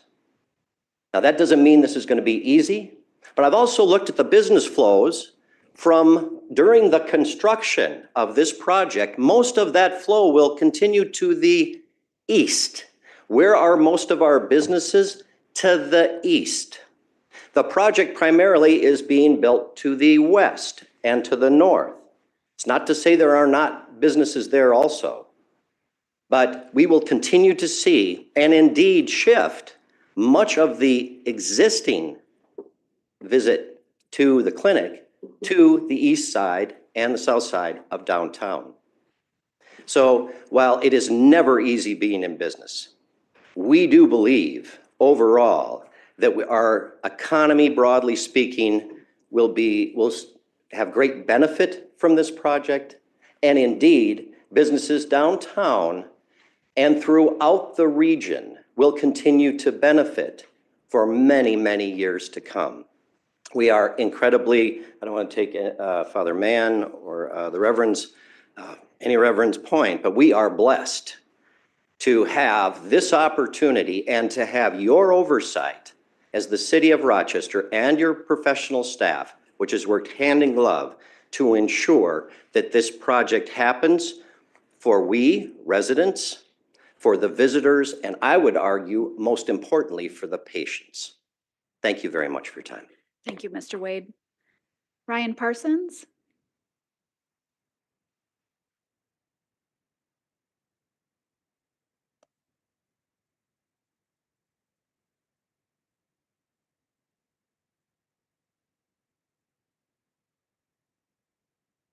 Good evening, Council President Carlson, Mayor Norton, members of the council, City Administrator Zelms. My name is Ryan Parsons, and I'm president of the Rochester Area Chamber of Commerce. The Rochester Area Chamber of Commerce encourages you to support the streetification request of Mayo Clinic. The streetification aligns with the public interest and is essential for the successful development of Mayo Clinic's $5 billion initiative, which will enhance our downtown, provide world-class healthcare, and foster an economic growth throughout the city. The Chamber agrees with the recommendation of the Planning and Zoning Commission and Community Development that this proposal satisfies the required criteria, including serving the public interest, providing a public benefit, and maintain legally required access to all parcels. As Mayo Clinic solidifies and expands its global reputation as a premier healthcare institution, the business community, workforce, and residents of Rochester, as well as visitors to the community, will benefit from the increased economic activity. This investment will spur economic growth through the attraction of new businesses, support public and private investments, and generate additional tax revenue to reinvest in community services. Integrating these vacated streets into a unified design for Mayo Clinic's new clinical buildings will prioritize pedestrian movement and enhance the area's accessibility and appeal. The new structures will offer a welcoming and thoughtfully planned public space while ensuring compliance and access requirements for all parcels. We encourage you to vote in support of these petitions, which are a critical step in Mayo Clinic's ongoing efforts to enhance its facilities and provide world-class healthcare services, providing a positive impact for our residents, workforce, visitors, and business community. Thank you. Thank you, Mr. Parsons. That is all I have signed up on my list. Would anybody else like to speak on this item? Come on up. Please introduce yourself and you have 5 minutes. Hello, thank you, Council President, Council members, Mayor. My name is Chris Acuna, and I'm here representing the Sierra Club and our partner organizations in the Minnesota Transportation Equity Alliance. A letter was delivered to city leadership earlier today outlining not only how fruitless our attempts have been to create meaningful partnership between Mayo, the city, and their surrounding community, but also a request that the decision be delayed until such time as a plan is put into place that would take the appropriate steps to ensure our city's agreed upon 2035 transportation goals are achievable. The opportunities of this historic investment hinge on adequately balancing the needs of current and future residents with the desires of our largest employer. The City of Rochester's stated goal alignment with the Mayo Clinic's request that public property and right-of-way be forfeit is that it aligns with the city's comprehensive plan and provides public space and aids in the city sustainability initiatives. At best, these are a misrepresentation. In the state of Minnesota, the transportation sector accounts for the largest portion of emissions, more than agriculture, more than energy production, and more than construction. The layout of the proposed new Mayo Clinic downtown campus superstructure proves to not only be a physical barrier to the most environmentally positive transportation options of walking, biking, and utilizing assistive mobility devices, but the layout will also create dangers to those using these affordable means by introducing unnecessary automobile traffic in places not designated to accommodate it, including Center Street and the future bus rapid transit corridor of 2nd Street. Our coalition's request is that the council defer the decision to vacate public property until a viable alternative transportation plan is created for periods during and after construction. This plan must be created in genuine collaboration with community members as well as technical experts and not superseded by the personal opinions of administrators. This plan has been promised by Mayo in numerous public and private statements, but has not yet materialized in any meaningful way. City leadership has a clear responsibility to advocate first and foremost for what is in the best interest of current and future residents prior to addressing the desires of corporations, as ultimately the needs of our community will benefit local businesses. The decision before council has generational ramifications and must not be rushed out for desire for expeditiousness. Thank you so much. Thank you, Mr. Acuna. Any other people who would like to speak on this item? Ms. Kettlecamp, please introduce yourself. You have 5 minutes. I'm Sean Kettlecamp. I'm the researcher at the History Center of Olmsted County. And I just want to add an historical note that 3rd and 4th Avenues on the west side of town, people come to the History Center all the time and want to know how come the streets are so close together. Those particular streets are so close together. And as it turns out, in the beginning, that was the Rochester city limit. So I just... when the sisters bought the land and built the hospital, they were building that hospital out in the country. It was not in the city limits at that time. So interesting. Just saying. Thank you. Just for my own record, are you also planning to speak on G9? Pardon me? Did you also sign up for G9? Yes, I did. Okay, I will put you down. All right, would anybody else like to speak on this item? G4 and G5? Come on up.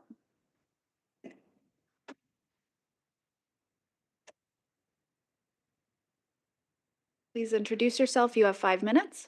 Adam Busby, ATU 1005. The most amount of time I've had in a while and the least amount that I'm going to say tonight. I just would like to remind you all that public transit buses, we need a lot of room to turn around, to move around.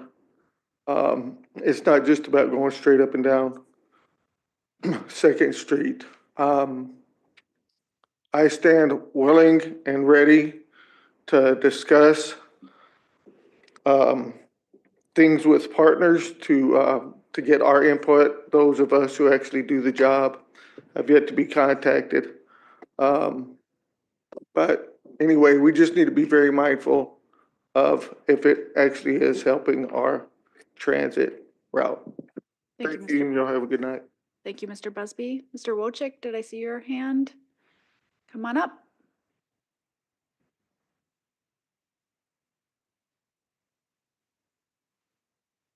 please introduce yourself. You have 5 minutes.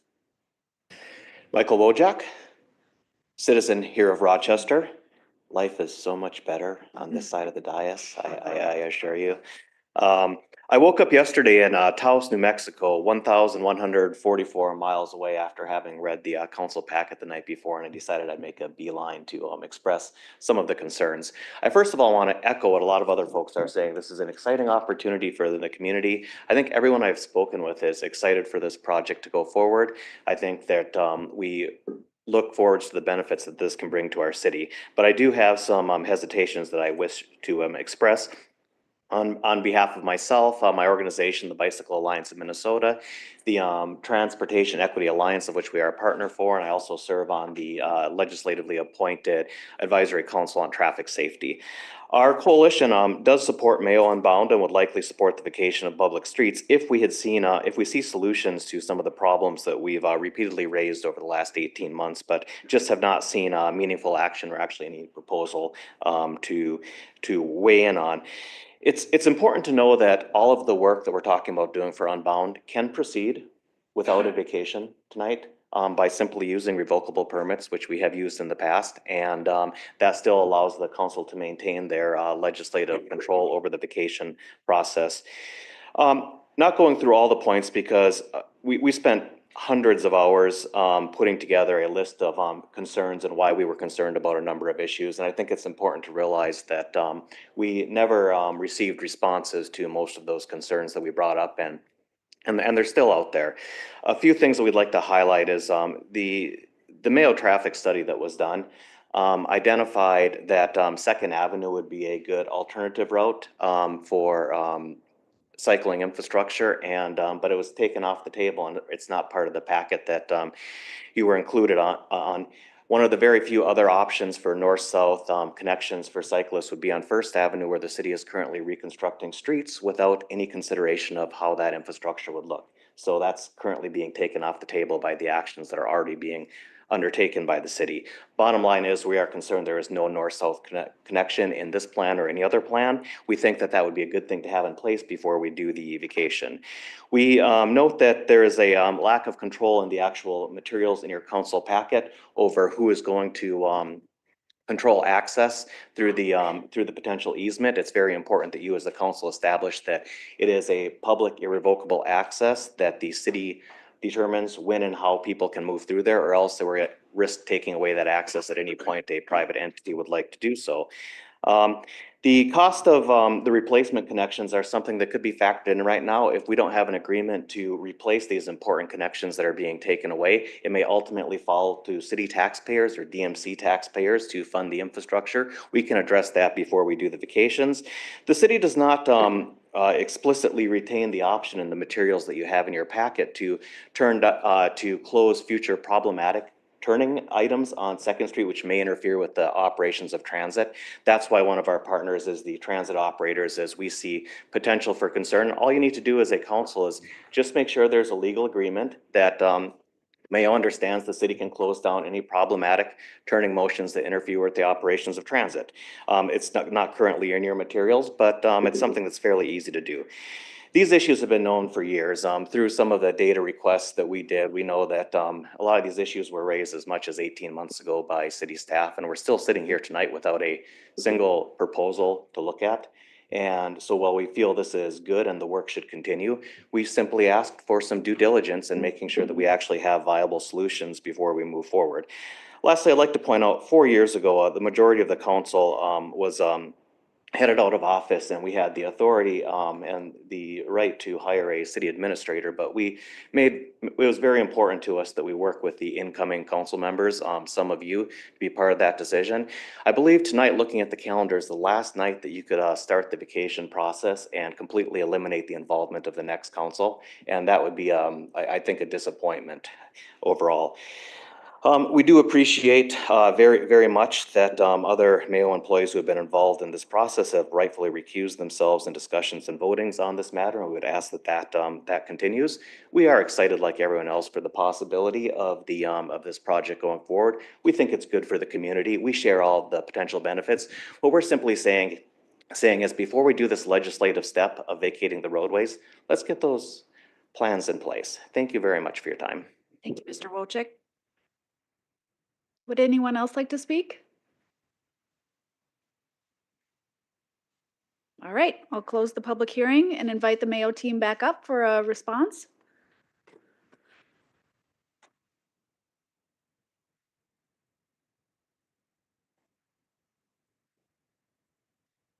So again, you typically have 5 minutes, but if you need some more time, I also imagine that we'll have questions as a council for you. Sure, thank you. President Carlson, Mayor Norton, and council members, I appreciate the interest and feedback from community members who took the time to share their perspectives this evening. I want to reiterate that Mayo Clinic is committed to creating spaces where everyone, community members, staff, patients, and visitors to Rochester can feel welcome and connected, both inside and outside our walls. We're redesigning our downtown campus with humans in mind, not just physical structures or vehicles. We're also committed to continuing our work with the City of Rochester to identify, north-south options for bike lanes to replace the current north-south bicycle corridors to create an improved experience for cyclists in downtown Rochester. We respectfully ask for the adoption of this resolution so Mayo Clinic can continue toward our planning and construction, and with the confidence that we need to proceed with the design contemplated for Bold Forward Unbound. We are confident that we will meet the conditions for approval. Thank you. Thank you. Just a sec before you trek all the way back. Are there any questions for the Mayo team while we have them right here? Councilmember Dennis? Okay, so I heard a lot of questions from residents just now. So I was wondering if you could address those concerns about, I hear when you were speaking that you, I was writing down some quotes, but I think residents want concrete plans of action to make sure that they're not disrupted from transit from south to north, that people who have needs for accessibility aren't disrupted to have access to the businesses, that small businesses or any business in Rochester is going to still be able to survive. People just want guarantees because my allegiance, everyone has allegiances, right? We all have hopefully the same values. We have values of honesty, integrity. Okay, I hope everyone shares those kind of values. But our allegiance is differing, right? And I've had this conversation with many people. My allegiance is to, and I rank them out, right? The future of Rochester, the children. I'm a school teacher, a Girl Scout leader. So children is high up on my allegiance. What is Rochester going to be for the future of of people who are living here? High up on my list is Ward 6 because that's who hired me. High up on my list is residents. Then you go down and lower on my list is other entities and businesses and corporations, although I do admire the life-saving work and amazing work that Mayo does. So my allegiance is to residents, my allegiance is to people who are underrepresented, my allegiance is to those who are vulnerable and those who are in need to make sure that their basic life needs are met right now and into the future. So I guess I would like you to answer the questions if you have taken notes. I have taken some notes, and so I don't want to reiterate all of that, but Mr. Wojcik, Mr. Kriesel, a lot of people have come up and asked a lot of questions. I was wondering if you could answer step by step each one of those and how you're going to address those needs to make sure that residents today, their needs are met so that we can move forward with a better future. Thank you. Thank you. So with the conditions for approval, those are all part of the development agreement process that we must satisfy, address those issues in detail that we are working in partnership with. Those have to be done before the actual vacation can be exercised, is my understanding. And we're working toward having those, the goal is to have those addressed by first quarter of 2025. So that is that's part of the next step of the continued process is the development agreement where we do address the conditions that are highlighting the questions that came up. Mr. Yetzer? I'll let Irene start. Okay. I think she Sorry, can I address didn't some see of the you. questions and then I can chime in too. Thank you. Ms. Woodward? Yeah, thank you. I think the first thing I wanted to kind of note is with the one condition being related to addressing anything with the traffic study, one of those items within that traffic study is having a north-south connection. And whether that be pedestrian or bike, that is going to be a requirement. I think there has been some work done in terms of an interim solution for some bike infrastructure, with recognizing that we're going to need to look at a long-term plan of what that looks like overall. Obviously, when we did some previous planning, we didn't really consider this large project, so that is work we still need to do, but recognizing there needs to be an interim solution, so there's a north-south access that is completed. And that would also be one of the conditions as it relates to the street vacation, in order to make sure that that has been done. I will note that related to some of that bike, we did do a couple different public sessions. Back in October, there was a meeting with the Alternative Transportation Monthly Virtual Forum to kind of share some of those potential routes. In addition, on October 14th, there was a Pedestrian and Bike Advisory Committee. And then on October 16th, we did an open house session, both a lunchtime and an evening session, to kind of start getting some feedback on where this bike infrastructure might go in the interim.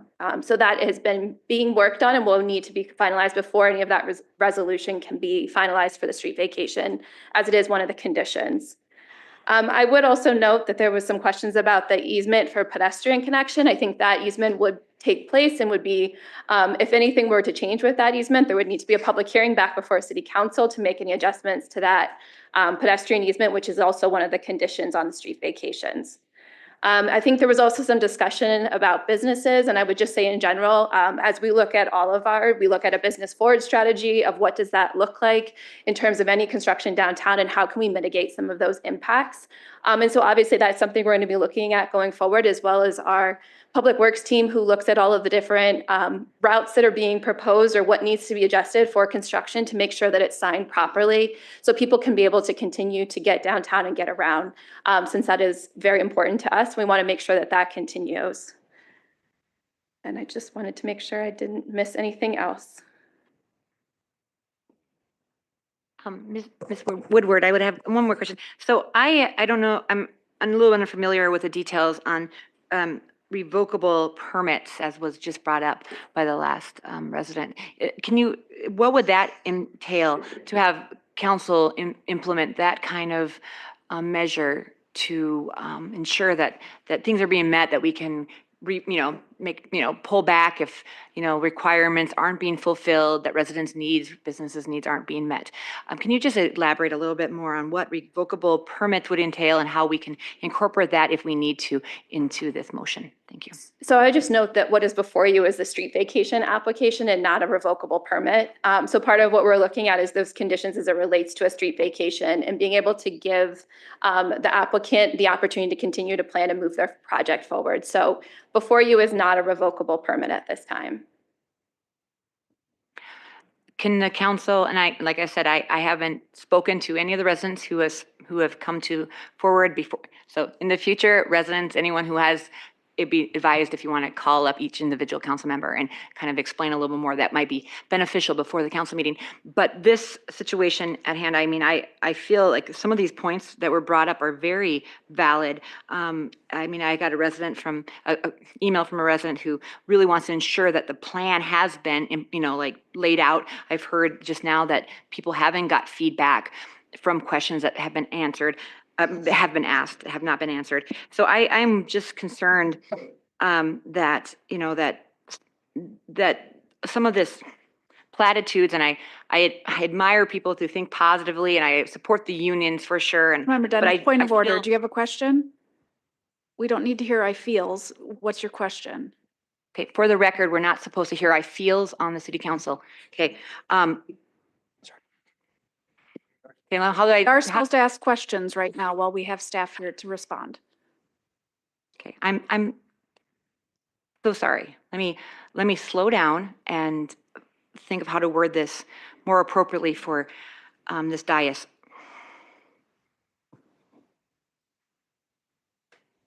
Could you lay out the exact plan on how to implement to make sure that all people with all accessible needs, for all disabilities, all bikers, all pedestrians, will make sure that their access is not limited, and the businesses that are in Rochester do not have any adverse reaction? And if they do, they have incentives. Could you lay out those incentives and those initiatives to make sure that their businesses aren't impacted? Can you also tell me how that we can make sure that this is being followed, that in the future, if we see that there is complaints, that we can revoke this vote? So could you lay out all of those implementations, guarantees, and plans of action for this measure? Thank you. Ms. Steinhauser.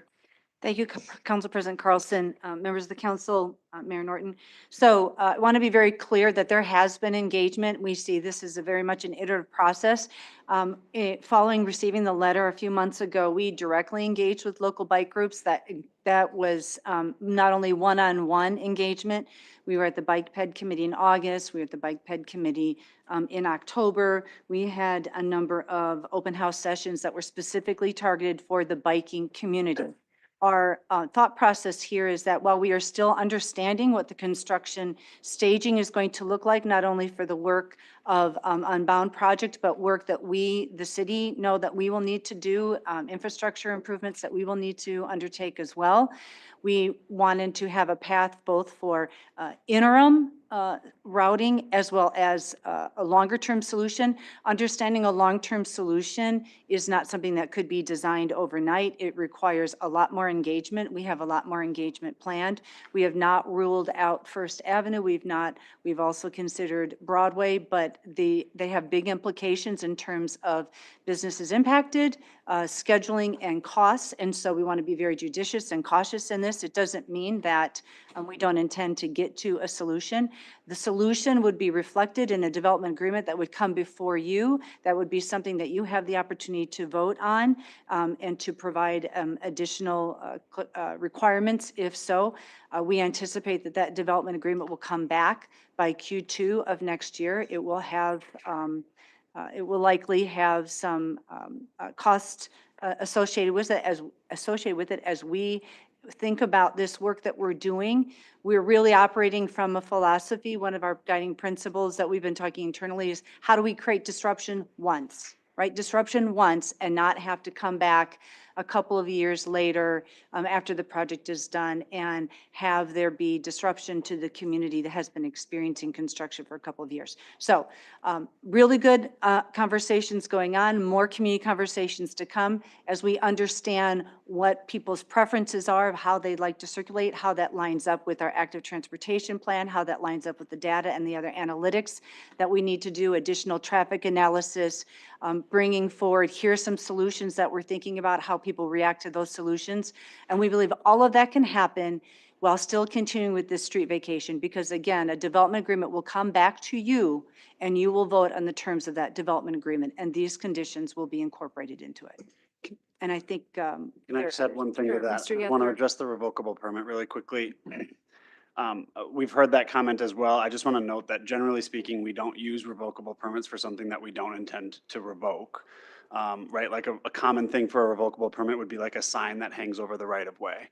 Those are the types of things that we commonly do with revocable permits. We do have revocable permits at times for infrastructure underground that crosses our right of way, but those are a little bit trickier to handle. But if we're planning to build something in the right of way, that would be an opportunity to vacate that rather than use a revocable permit. And to be clear, vacating means that that becomes their property. So the city does not have control over it. Yeah. Correct. Okay. Councilmember Keen? Yeah, again, Mr. Holden, if I could have you kind of try to respond to this, but anytime I hear a vacation, it does feel like the city is going to give something up. And we have criteria here to make sure there's public interest and things like that involved in it. Clearly, some of the big things when you vacate public streets is access. And I think the two main ones we've been talking about today, one of them is pedestrian. And the other is active transportation, or I'll call, bicycles. But I want to first talk about the pedestrian access, where today I could walk over to 3rd Avenue and walk down the street and go over to 4th Avenue and walk back. And tomorrow I can't because this new building's going to be down. I think we've tried to address this, but can you talk about what that is? Is that like a permitting that the pedestrians can go through there? Or, because I think that's much more than that. It's an easement that's the government control that is built into this plan. It's part of the conditions. Can someone talk to that? Yes, so there would be an access through the building that would be open to the public, and there would be an easement to maintain that open to the public through a time period. Well, forgive me, not time period, it would be ongoing. So that easement would be recorded and it would be available so that there would be access through the building for pedestrians through that area as well. Yeah, and I think there is some details still to work out with that, if I'm reading my conditions correctly, and we'll figure out what those hours are and how they're controlled. And so that's one of the main ones, and I did hear some different questions about what am I losing? And that's a big thing with vacating public streets, is they're not going to be accessible to cut through. Just like when you drop US Bank Stadium in the middle of downtown, you can't walk through there anymore. It's now not public space anymore. The other one with bicycles, I think, is a little more complicated, whereas we don't have a clean easement here.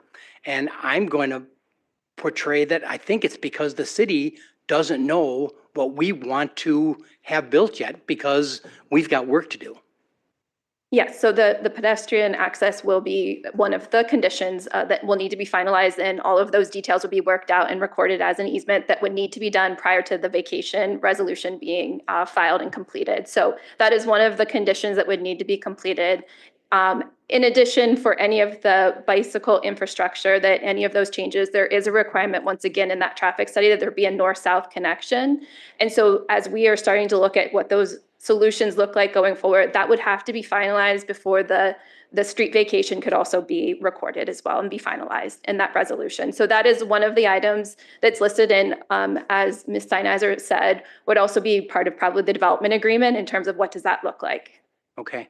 And again, I'm just trying to, I'm glad the staff, I know the staff is working closely with Mayo. Mayo's got to watch out for, as Dr. Arndt talks about, what's the patient experience, how we execute our work inside. I think that's, Mayo's got to watch out for that. I think the city staff has to look out for how this fits in our city, how it fits with people who are going by there, not to there, how people are going by there all the time. And I want to get more comfortable that I get good feedback that we're working well together on our combined issues.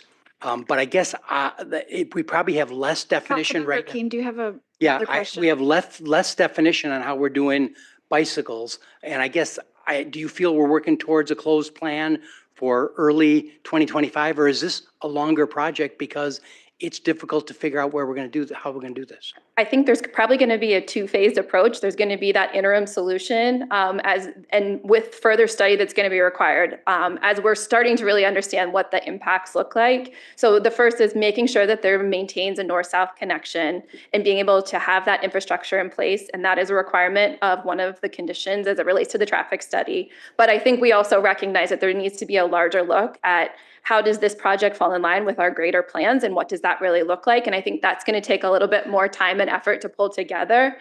We know that also needs to be done, and we recognize that both of those things are probably needed. Okay. All right. Sort of a separate question. We have these north and south bike lanes on 3rd and 4th Avenue right now that this vacation disrupts. We lose those. Are we looking to Mayo Clinic to help us reestablish that north and south connections on one of the other streets? Or are we looking to them to say, we're going to do a cycle track over there, we're going to do something else? Is that on the city or is that on Mayo? I think that's going to be an element that's included in the development agreement that will need to be finalized before the street vacation can be finalized as well. But I do want to bring up that point, because I think this is where someone's looking at this. Like right now, I think we spent a lot of time getting that. We've got our east-west connections. We had these, and this is very much commuter stuff. This is very much in Mayo's interest. I think I've heard numbers over 500 people coming to their jobs on this. And we as a city have a public safety responsibility to these people. So this has got to be worked out. And it's to their interest too. Council President Carlson, might I jump in and assist Ms. Woodward with the response. So I think as Community Development Director Woodward indicated, it is part of the development agreement. It's something that we anticipate bringing forward to you. Part of what my comment earlier was there's analysis happening right now. We do want to bring a really solid north-south connection that aligns with our active transportation plan. And it could look different than what the north-south connection looks like right now. I think we don't have obviously a final design solution because there's a lot of data and input to get yet. But when we think about what the future state of not only what this project will look like, but what does the environment around it look like?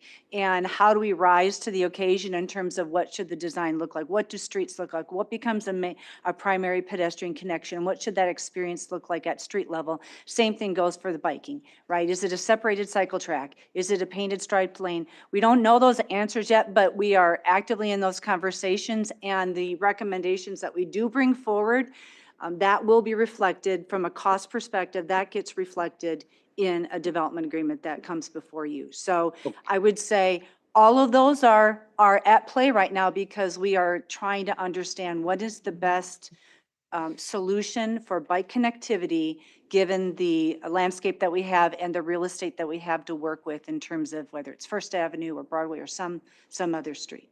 Thank you. Mr. Niemeyer? Thank you, Council President Carlson. Maybe to address more of Councilmember Keene's comments too, I would say that the conditions that you have in front of you for the vacation are drafted in a way such that if we weren't satisfied with those solutions that are coming together in the development agreement, that would be a problem to move the vacation forward, that would be held up if the terms in the development agreement aren't something that staff can agree to. So I would say that that's the city council's surety that the solutions are going to end up where they need to be for the city. That's helpful. Thank you. You bet. Mr. Wall? Thank you. I appreciate attention to north-south connectivity for both pedestrians and bicycles and other wheeled vehicles. Are there conditions, you talked about conditions of a traffic study, are there conditions beyond the conditions in the RFA? I think there are 5 conditions as it relates to the street vacations, and Okay. then there are 3 as it relates to the easement vacation. Okay, and so I think that you said that under those conditions, there was assurance both of pedestrian and bicycle, but as I look at number 4, it says only dedicated as a pedestrian passageway for north-south. There would be a pedestrian easement required, and that is one of the conditions that would be included for the north-south connection as it relates to kind of the bike infrastructure. That would be related to the traffic study, which I think is condition number 5.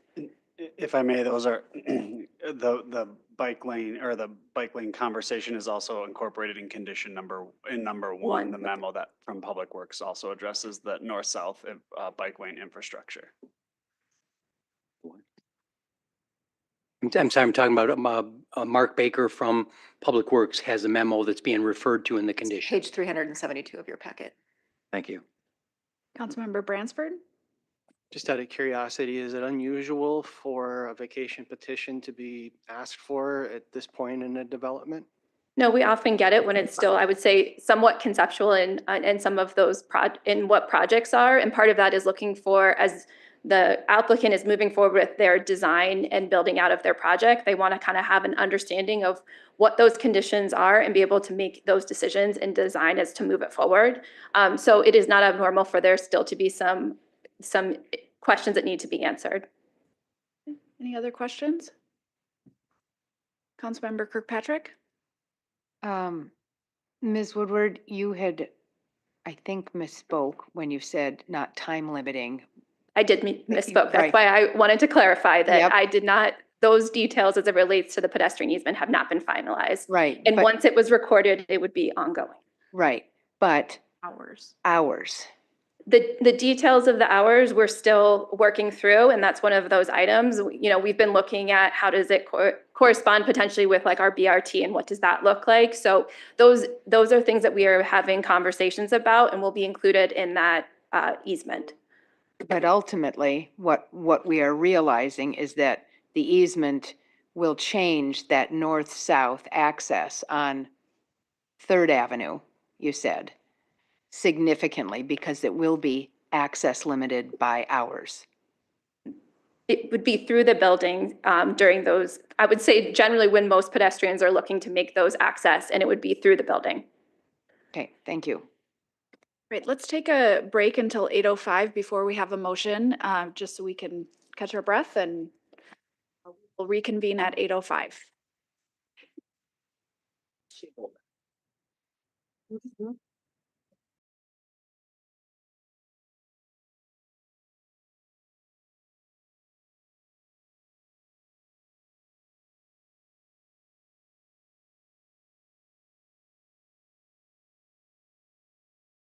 Recording stopped.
Recording in progress. Speaker issues in the back of the room, so I'll speak loudly, but I am ready to ask my colleagues to consider a motion. We'll take item G4 first. I would like to adopt a resolution approving vacation petition CD 2024-006 VAC by Mayo Clinic, 5 conditions for the vacation of 5 public right-of-ways and alleys. Second. Councilmember Keen, you have the floor. Yeah, I think we have, again, what I've been watching is we've had a good work with our staff working with Mayo going on probably for the last 9 months, moving towards this and trying to get better progress in some. Again, I'm not sure if people realize it, but this idea that there's an easement going through this building to me is, it shows that Mayo Clinic is serious about providing that sort of access. That's an easement. It's not an agreement. It's not something that we're just going to work through. It's a commitment, that a public commitment. So that's good to see. I probably see a little less commitment on the bike side. I think Mayo's always been bothered by the bikes going on 3rd and 4th Avenue because they're patients trying to get access there. But to me, the bigger thing there that I hope Mayo realizes is this is a lot of their employees commuting to work, and we owe them a responsibility of providing a safe routes into our downtown. We had something worked out, that's being disrupted. Now we have to work something else out. And hopefully, as we get into early next year, we'll see that come back to us. Thank you, Councilmember Keen. Other discussion? Councilmember Bransford? I guess I'll speak to both motions really, so I'll make comments now and not particularly necessarily later. Can everybody hear me? Close to your microphone. Okay, sorry. It's just like in my face and okay. I'm going to support this petition. For one, I feel like the business before us tonight is to really, it's 2 things. First, I understand this is a legislative decision. However, we do have some crisply defined criteria that are before us: public good and legal right of way. I don't think anyone can argue against there being an impingement upon legally required access. So it really boils down to public good, which is, of course, somewhat subjective. However, I can't see any way to say the public good is not met simply because there's unfinished business that the future council will in fact have quite a bit more say in than we do tonight in the actual plans that are developed, right? This is a first step in a multi-phase project. So somehow to suggest that we need to punt this because there's more going on after this is a little strange to me. Anyway, so I definitely feel like the criteria are met. I think this is an amazing project. And I can tell you right now, patients that come to Mayo feel like the public good is being met. And I understand the difference between those going to and going by, but to somehow suggest we need to keep this going for a little while somehow because Mayo won't step up and the city won't step up and figure this out appropriately is also a little baffling to me. So I'm definitely going to support this and I'm happy to. Thank you, Councilmember Bransford. Other discussion? Councilmember Dennis? All right, thank you. Yeah, so I've been hearing what's been said, and there's a lot of positive things about what's happening. I'm a huge supporter of Mayo Clinic, a life-saving institution that has saved friends of mine and have influenced many people in our community and the world. So I am all about innovation and growing, but we at the dais here, our responsibility is to protect and support and advocate for residents and those who don't have the loudest voice in our city. My opinion is Mayo has a pretty loud voice. And so what I've heard from residents who have emailed, people who have spoke, I just don't think the plan is laid out with enough guarantees that people are going to be protected, businesses are going to be protected. And I know there's probably some kind of motion that can be made to modify, amend, and add things. But I feel that we need to make sure that it's just not a veneer of public engagement, a window dressing of, well, we had these groups. And if we're not following through as a city to answer questions that have been asked and give concrete solutions, I feel it's not ethical to vote on something that has so many what ifs. So I just can't vote. And I also believe that anyone on the dais who has any interest. Point of order. Councilmember Bransford. We're not going to go there because you've been told repeatedly that is not true.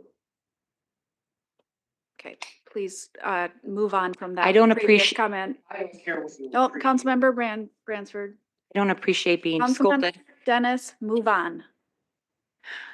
I think that's a legitimate concern about conflict of interest, and so I Point of order. believe they should recuse Move on. themselves. Mr. Schindler Craig, can you please define the conflict of interest? Go ahead. Thank you, Council President, council members, Mayor Norton, or not Mayor Norton. It would just provide a little bit of context here. This is a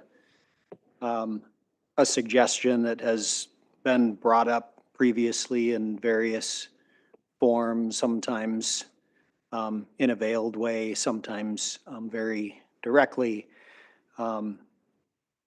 Probably the best guidance is directly in the ordinance. We do have an ethics ordinance, which anyone on the dais who's concerned about ethics of their colleagues could, of course, review the ordinance, take a look at it, look at what conflict of interest is by ordinance.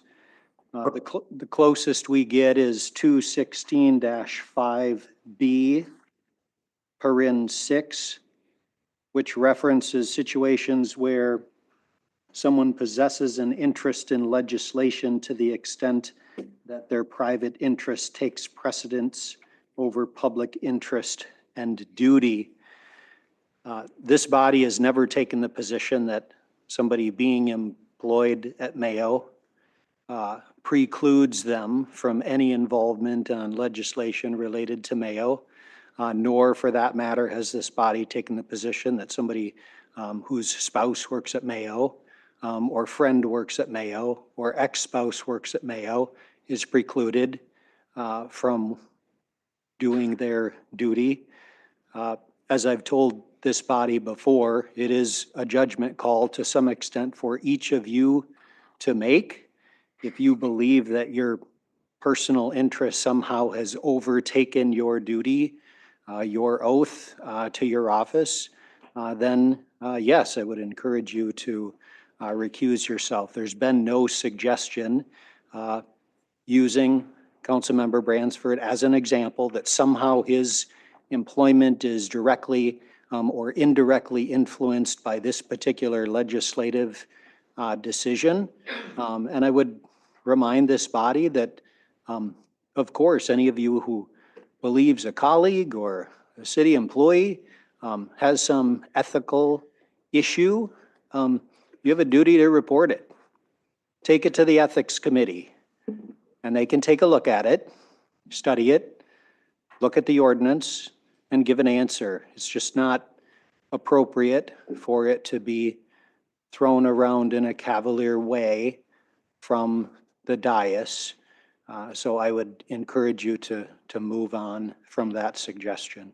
Thank you, as has been my suggestion. So if you have other comments, otherwise we've. Well, I have the right to address Excuse that. me, I have the floor. You don't have a right to address it. You can move on, but we have heard that you are not supporting item G4. So you've declared your reasons. Is there anything else you'd like to say before we move on to the other people who would like to speak? I would like just to address. You are not addressing it. No, we just made a ruling to not talk about it any further. This is silencing 20,000 residents in Ward 6's representatives. That is your first warning. Move on. You are out of order. I will move on so I don't get thrown out again for just speaking up for residents' needs, Thank you. which I believe is the Okay, role of a Councilmember recollection. Dennis. No, you can't silence someone because you don't like what they have to say. You silence someone because they break rules or are in violation. You are breaking rules right now, What and I'm rule am not I ba- having this. what This rule? is embarrassing. Please stop. I would like to say a couple comments. Would others like to say anything about item G4? Maybe it's my autism or ADHD. I don't Councilmember understand what Kirkpatrick. I'm breaking. Could you elaborate? Breaking? Please stop talking. Councilmember Kirkpatrick, you have the floor.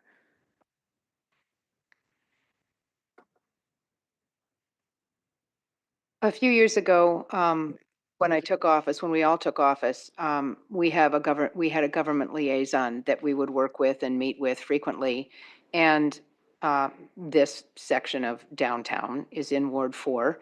And I used to repeatedly talk about how often bikes were there, bikes being strapped to trees, bikes being strapped, locked up to parking signs everywhere. And I urged Mayo to get more bike parking. When they did, all of those bicycle places were used. I asked for more. They acquiesced. More bikes came. I hear the biking community, and I applaud your efforts to be diligent to make our city cleaner, for environmental reasons, to make our city quieter with streets and everything else. So I very much appreciate this, and I thank you for speaking up. I appreciate that Mr. Keene has talked about this vacation. The city gave away its vacation to the Galleria back in the 80s, and that is no longer publicly accessible. We gave away portions of First Street Southeast to a developer. And we've talked about not doing that anymore, so I appreciate Mayo doing this way. It's the right way to do this. However, I am going to approve this tonight because I think it is the way forward for all of Rochester, the Mayo Clinic, patients, visitors, and our residents. However, I want the next incoming council, because we have so few time left, to make sure that they work diligently to hold the clinic accountable, to work with staff diligently to ensure that we get an end result that is best for everyone, because we do not have the ability to follow this. So that's what I have to say. So thank you very much to everybody working hard on this. I have tongue-in-cheek referred to this as bold forward unhinged. I have tongue-in-cheek referred to this as bold forward unhoused. But it is going forward, unbound, boldly, and I do appreciate the good aspects of this project. And I always speak highly of Mayo Clinic growing up here, the services I've just received for a significant injury, and I think this is going to be a very good thing for our community, even though I speak about the negatives that we may all realize, the complications as we go through, as our city grows. So thank you. Thank you, Councilmember Kirkpatrick. Councilmember Wall. Thank you. Part of the joy of traveling and learning was being in Tampa last week for the National League of Cities. I took a tour one morning on the redevelopment of the Tampa downtown. And so far, the owner of the Tampa Bay Lightning, the hockey club, who has bought the club, realized that Tampa was on the way up. He's bought 56 acres and almost single-handedly is reviving the Tampa downtown. He's invested $1 billion thus far, probably will invest another couple billion.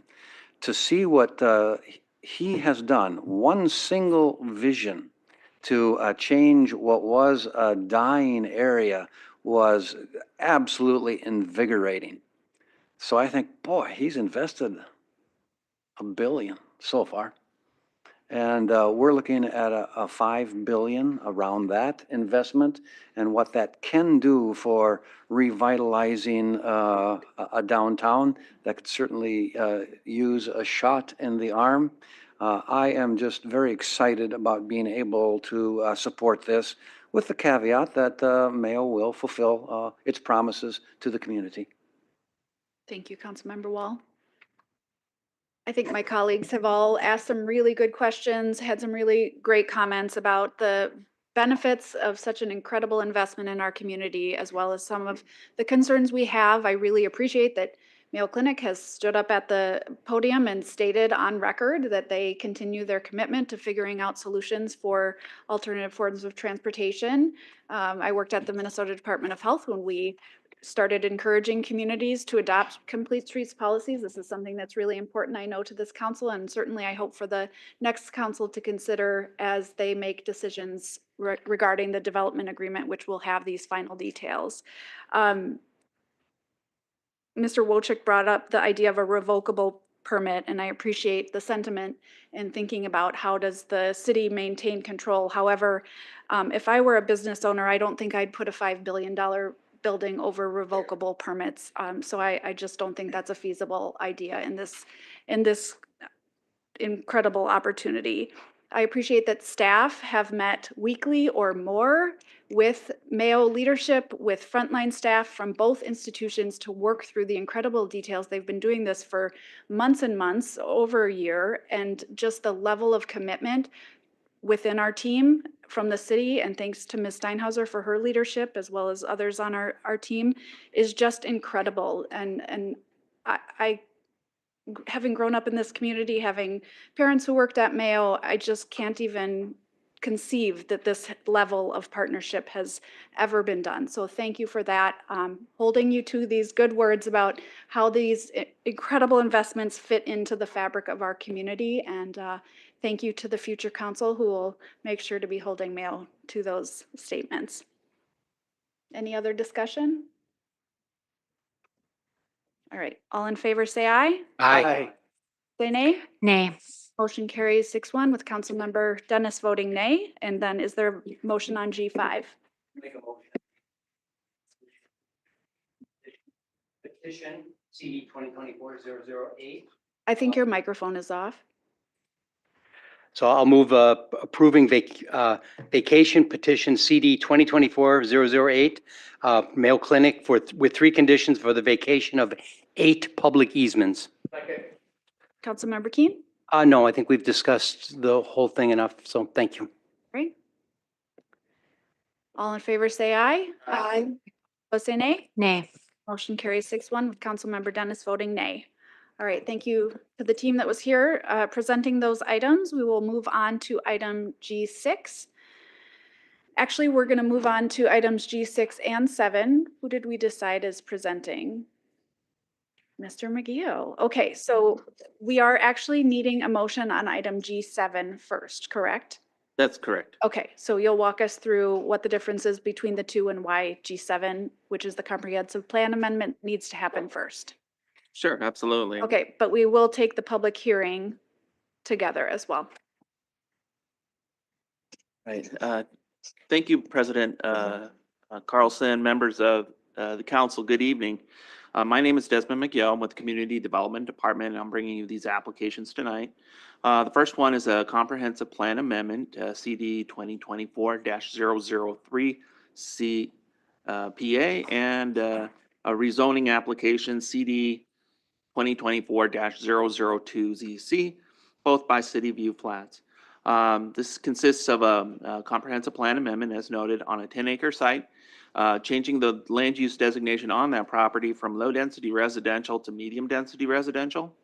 It also includes the zone change on that same 10-acre parcel. The site is generally located at the southeast corner of College View Drive Southeast and 36th Avenue Southeast, generally located on the southeast fringe of the city. The development review team does support both the comprehensive plan amendment and the rezoning request for several reasons, but primarily because it does not negatively affect the implementation of the city's primary transit network, or otherwise known as PTN. It also helps support the PTN objectives by establishing additional density near the terminus of the 4th Street Southeast PTN, only being a quarter mile from that terminus. It also benefits and supports a number of nearby existing uses and businesses in the area, such as TC Campus, Olmsted County Medical Center and Olmsted County Southeast Office Complex. By facilitating more multifamily development in this area, it would provide additional housing opportunities on the southeast fringe of the city. Overall, this only represents a small change in the land use composition of the city, 10 acres. And subject to approval, the owners does seek to develop a 200-unit general occupancy apartment project. So this amendment and zone change will help also address the city's current housing shortage by facilitating development and additional housing units. The review team is recommending approval of this application, as is the Planning Commission, who unanimously recommended approval of both of these applications. That concludes my presentation. Community Development notes that there does need to be two separate motions, and the first being the comprehensive plan amendment, because in order to make a decision on the zoning change application, the comprehensive plan land use designation would need to be changed first for you to vote positively on that second application, which is the zone change. So one motion for each application, and I'd be happy to answer any questions that you have after the meeting or after the public hearing. Thank you, Mr. McGee. Would the applicant or representative of the applicant like to speak? Welcome. Please introduce yourself, and you have 10 minutes. And again, this is on both items. Is that okay for you? Okay. Thank you. Good evening, Council President, Council members, Mayor. My name is Craig Gottschalk, and I am with Firm Ground Architects and Designers. I am here on behalf of City View Flats LLC. And I am the project manager for this development. I'd like to thank staff for helping getting us through the process. They were very helpful in pointing us towards particular traffic studies and other market studies that helped us along the way in developing this plan. I'd like to point out just a few things about this change, that this site in particular is a great location for R3 zoning once we get the comprehensive plan amendment passed through, due to its transitionary nature from the institutional commercial uses to the west, with the single family homes to the south and southeast, and the agricultural lands to the north. And I believe the city had already mentioned that earlier. There were also market studies performed, one by the city at one point, as well as we had our own independent market study performed. Both of those are in alignment, that this development is strongly supported due to the housing needs within the city. We also performed a traffic study. This was to look at and study what kind of access we could have into the site. The county really was requiring something like that before we proceeded with this particular application. And within that traffic study, the conclusion of that study supports the increase of traffic and that there would be no stress on the existing infrastructure. After our application for this change in the comprehensive plan, as well as in the zoning, we held a neighborhood meeting in which we listened to neighbors and their valid concerns. And I'd like to just point out a handful of concerns that they raised and things that we are doing to address that. There were concerns such as where the development would take place within the site. And we have taken great care in making sure that there's a good buffer between the existing neighborhood and the development.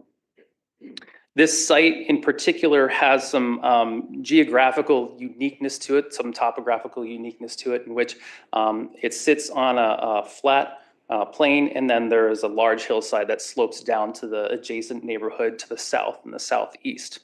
That the increased slope of that site acts as a wonderful buffer between this development and their development to the south, keeping us in the far northwest corner of the site. There were concerns about, because there's quite a bit of tree and brush already on the site, of making sure that we are being good stewards of the land once the site would be developed, taking care of the landscape around there. I can assure you that we have been working with our civil engineer on this project, who will be using the prescribed landscape that the city has for development of this nature, as well as finding ways to enhance that landscape using native plantings, trails, things of that nature, those kinds of amenities that help enhance the site and take care of the land around it. Another concern from the neighbors was stormwater management. Apparently there are water issues in that development that's at the bottom of that bluff. And there were concerns that this development would complicate that a little bit more. We are working with our civil engineer as well as with the county to come up with a stormwater management plan that would ensure that that we do not further complicate that matter. It is our responsibility to make sure that that land is left either the same or better than it was before this development takes place.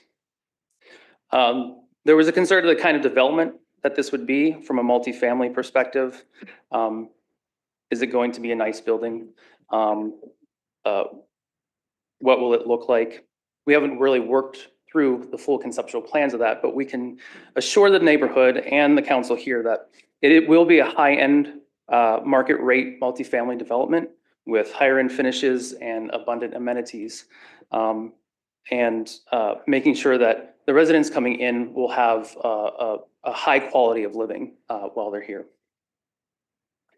Also, we are in alignment with the neighbors that this development would help support and spur plans for transportation expansion and infrastructure. They raise concerns that in that particular area, there really isn't infrastructure for, I know that transportation has been a big hot topic tonight, but that there is a lack of transportation within that area as far as public transportation, the infrastructure for walking, biking, and that they hope that this particular development would help spur that type of conversation with the city and the neighbors. Our client finally has a great desire to be a good neighbor and steward. They will own this building, they will manage this building, and they want to make sure that everyone in the area is good neighbors towards each other. With that, I will open up to the rest of the hearing. Okay, we'll get back to you after the public hearing. Great, thank Thank you so much. All right, so I'll open the public hearing, and Megan Keeney, come on up. You stated the phonetic spelling there. Yeah, I did. Can I approach the bench? Nope, hand it to the clerk. Thank you so much.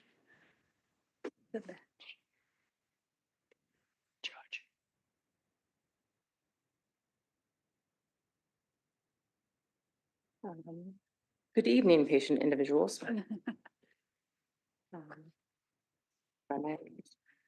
So you please introduce yourself, and you have 5 minutes. Okay.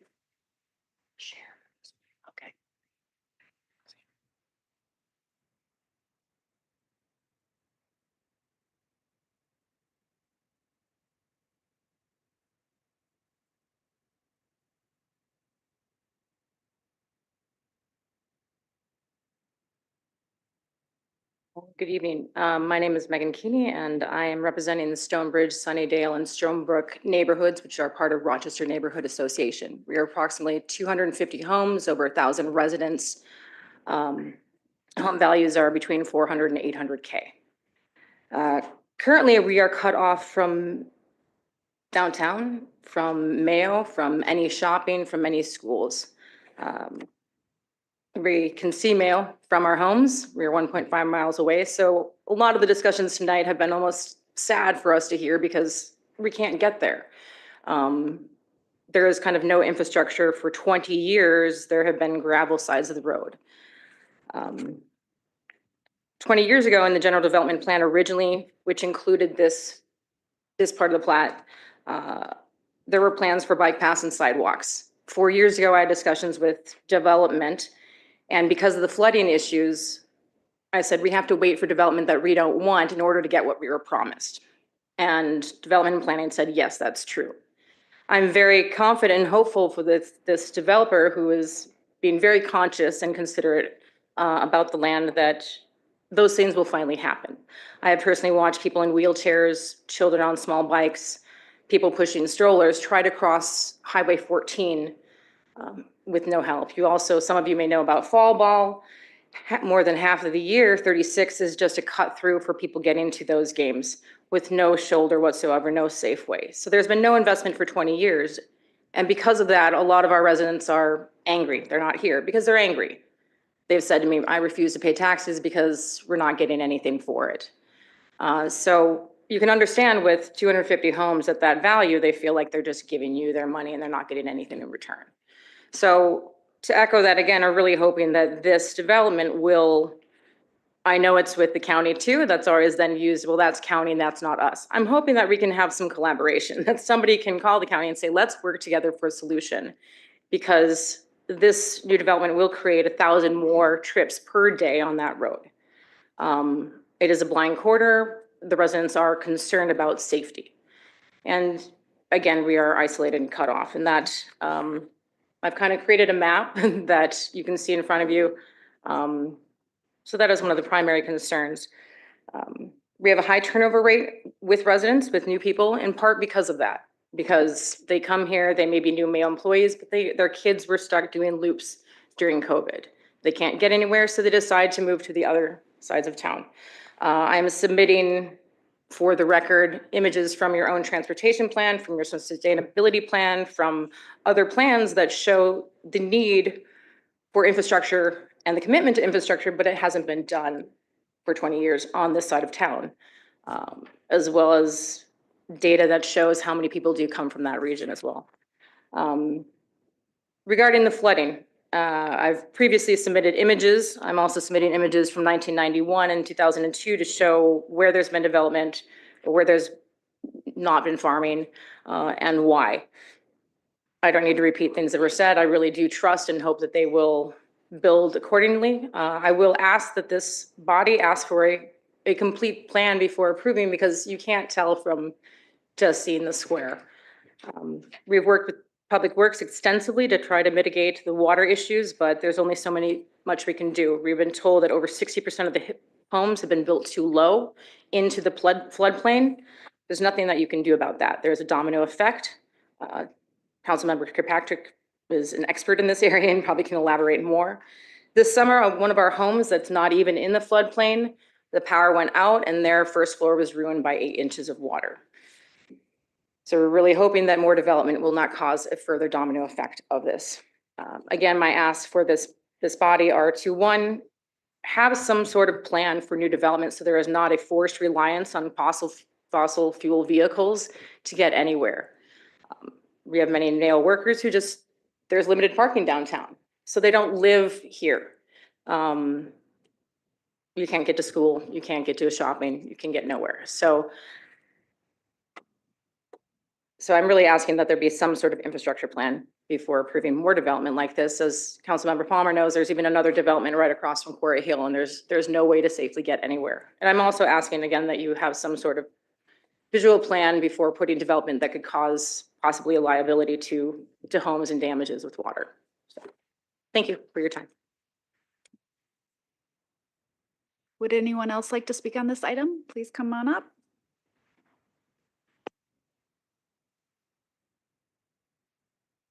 Hello, my name is Darren Baker. Firstly, thank you to Mayor, President, and City Council.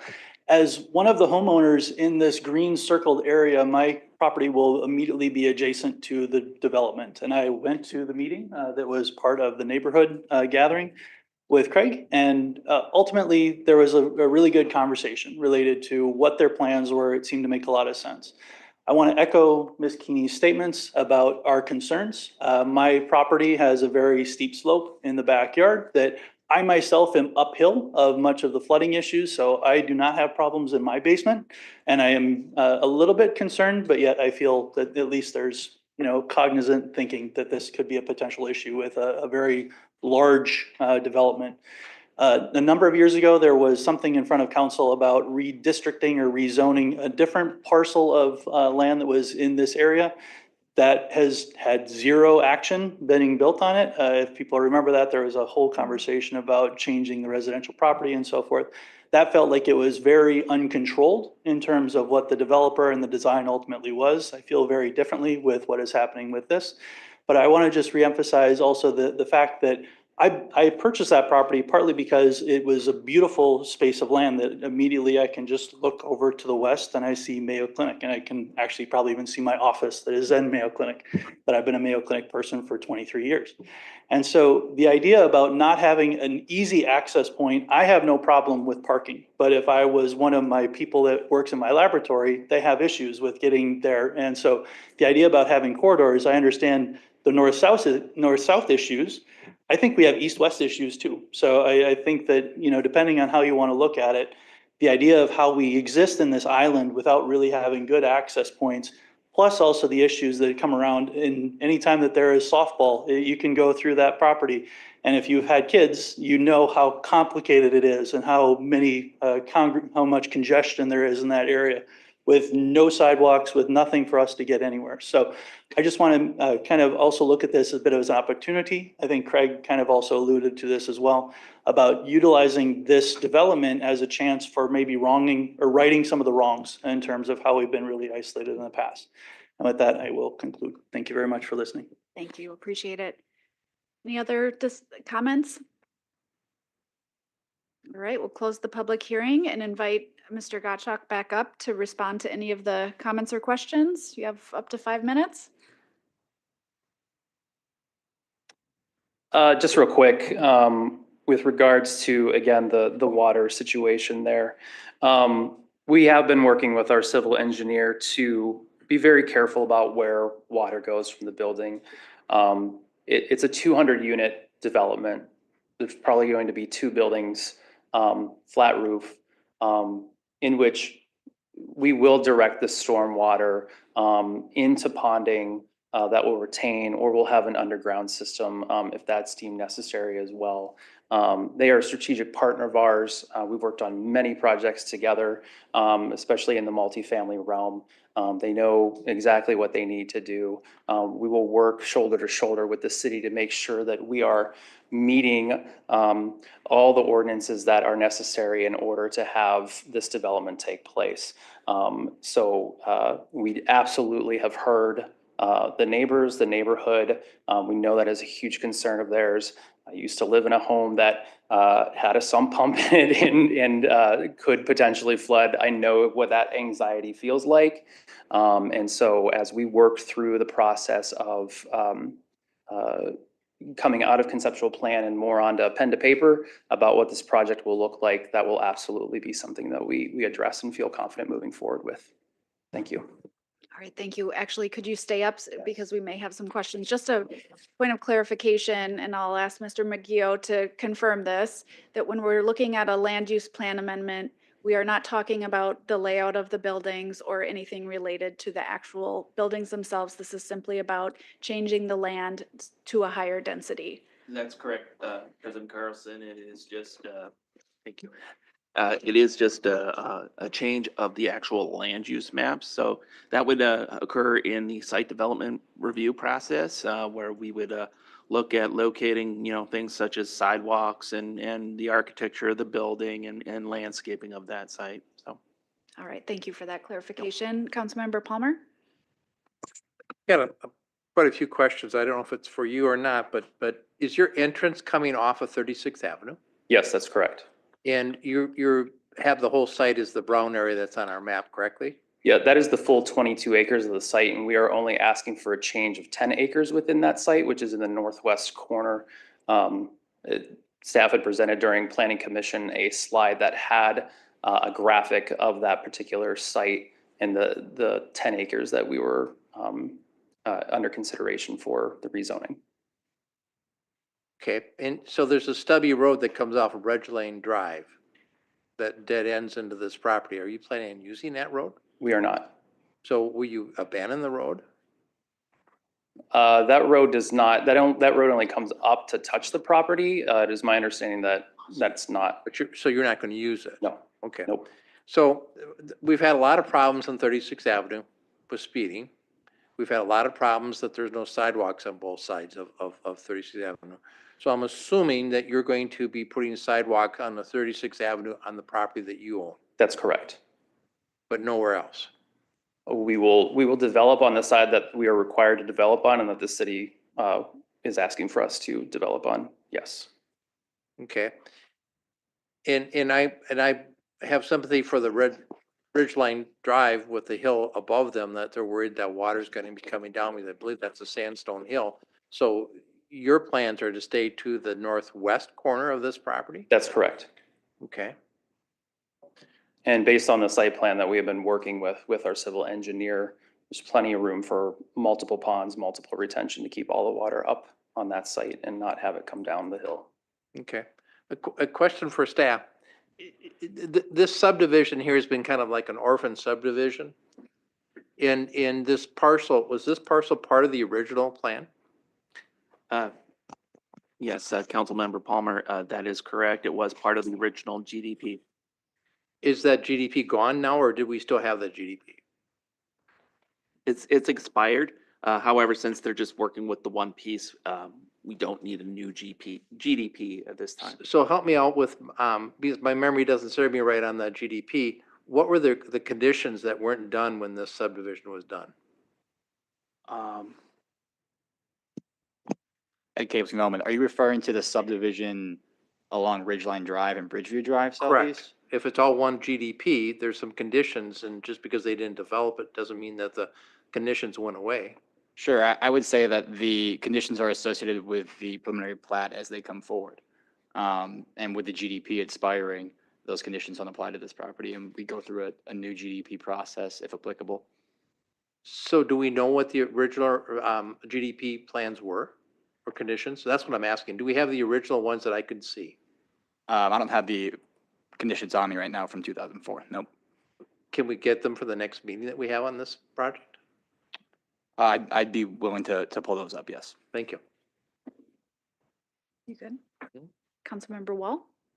This is for staff. With Rochester needing both low-density and medium-density housing, how do we balance the need between those two? Yes, we need quite a bit of housing, both in medium density and the higher density or medium density categories. So essentially, I mean, looking at the Maxfield studies, which we refer to, we can see that we're generally tracking, what we would anticipate in terms of the expected production of multifamily houses. But one thing we have found over the last 5 years, there has been a significant reduction in the production of single-family houses. To the point where it would be probably, if it kept up at this rate, we'd be down a couple of thousand units by the end of the 2030 period that the Maxfield study was good for. So, that's, what we're looking at right now. And we feel that, there could be sort of a market shift to some higher density house based on the expenses that associated with new housing. So we support the application. We feel that it is still needed to meet the overall total number of units needed for the city. Do we have any idea what the vacancy rate is in our R3 housing? I don't have that information. If I can, Councilmember Wall, I don't know the vacancy. I don't know the vacancy rate off the top of my head. And the Maxfield study is under an update right now, but last we had understood those numbers, our vacancy rate was still under 3%, which is considered to be below a healthy vacancy rate. And one other piece that I think could be helpful, I know this isn't exactly what your question is, but I would just note that this property includes natural conditions that make it complex and difficult to develop at a low density residential rate because of the connectivity issues that have been talked about. You can't and because College View Road is a county road and that will not allow another access point off of it. And so you face the number of single family homes you can have off one access. You face the environmental constraints of being able to loop around that road and connect it to the subdivision to the south. There's a lot of complexities to this site that make it a challenge for low-density residential. So I just think it's worth noting that. Okay, yeah, that really is helpful. And I commiserate with the neighbors. I've spent lots of Fridays, Saturdays, and Sundays at the 8 ball fields south of that. And I rarely park on asphalt. Now, there are spray painted lines, so we're not violating anything, but my gosh, that's really busy. Councilmember Keen, did you have a question? All right, Councilmember Kirkpatrick?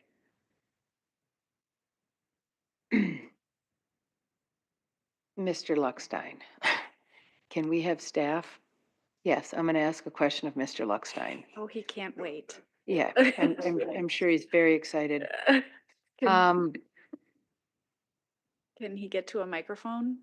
He might turf it off. Let's find out what the question is to determine who Yeah, the yeah. right person is to answer it. Yeah, so a few years ago, when I was asked to come and look at this, Troy Erickson met me at this site along with SWCD, Skip Langer County, and then also City, another Aaron. And everybody moved quickly to finish up the crossouts that weren't done when the Stonebridge development was supposedly completed. And a new storm drain was put in that could input more water so that hopefully the folks on the cul-de-sac that run their sump pumps 24/7, 365 could get some relief. So on the soils, the 299B soils where this building is going to go, where the development will be placed, the northwest section, how is it that we're going to be able to establish ponding, bioretention, when the bedrock is so close to the surface? Councilmember Kirkpatrick. Preventing more runoff. Yep. At this phase of the development, they haven't got into that level of design, to my knowledge. It will definitely be a challenge, but that is something that they would need to work through in the next phase of the development process.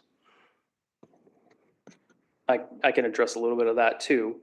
While in the intermediary of having to be on the agenda for planning commission and with city council, we have been working with our civil engineer. We have been talking about importing soil into the area so that we can build up a really good bed of soil that we can then dig into, just so that we can dig into to create that retention ponding.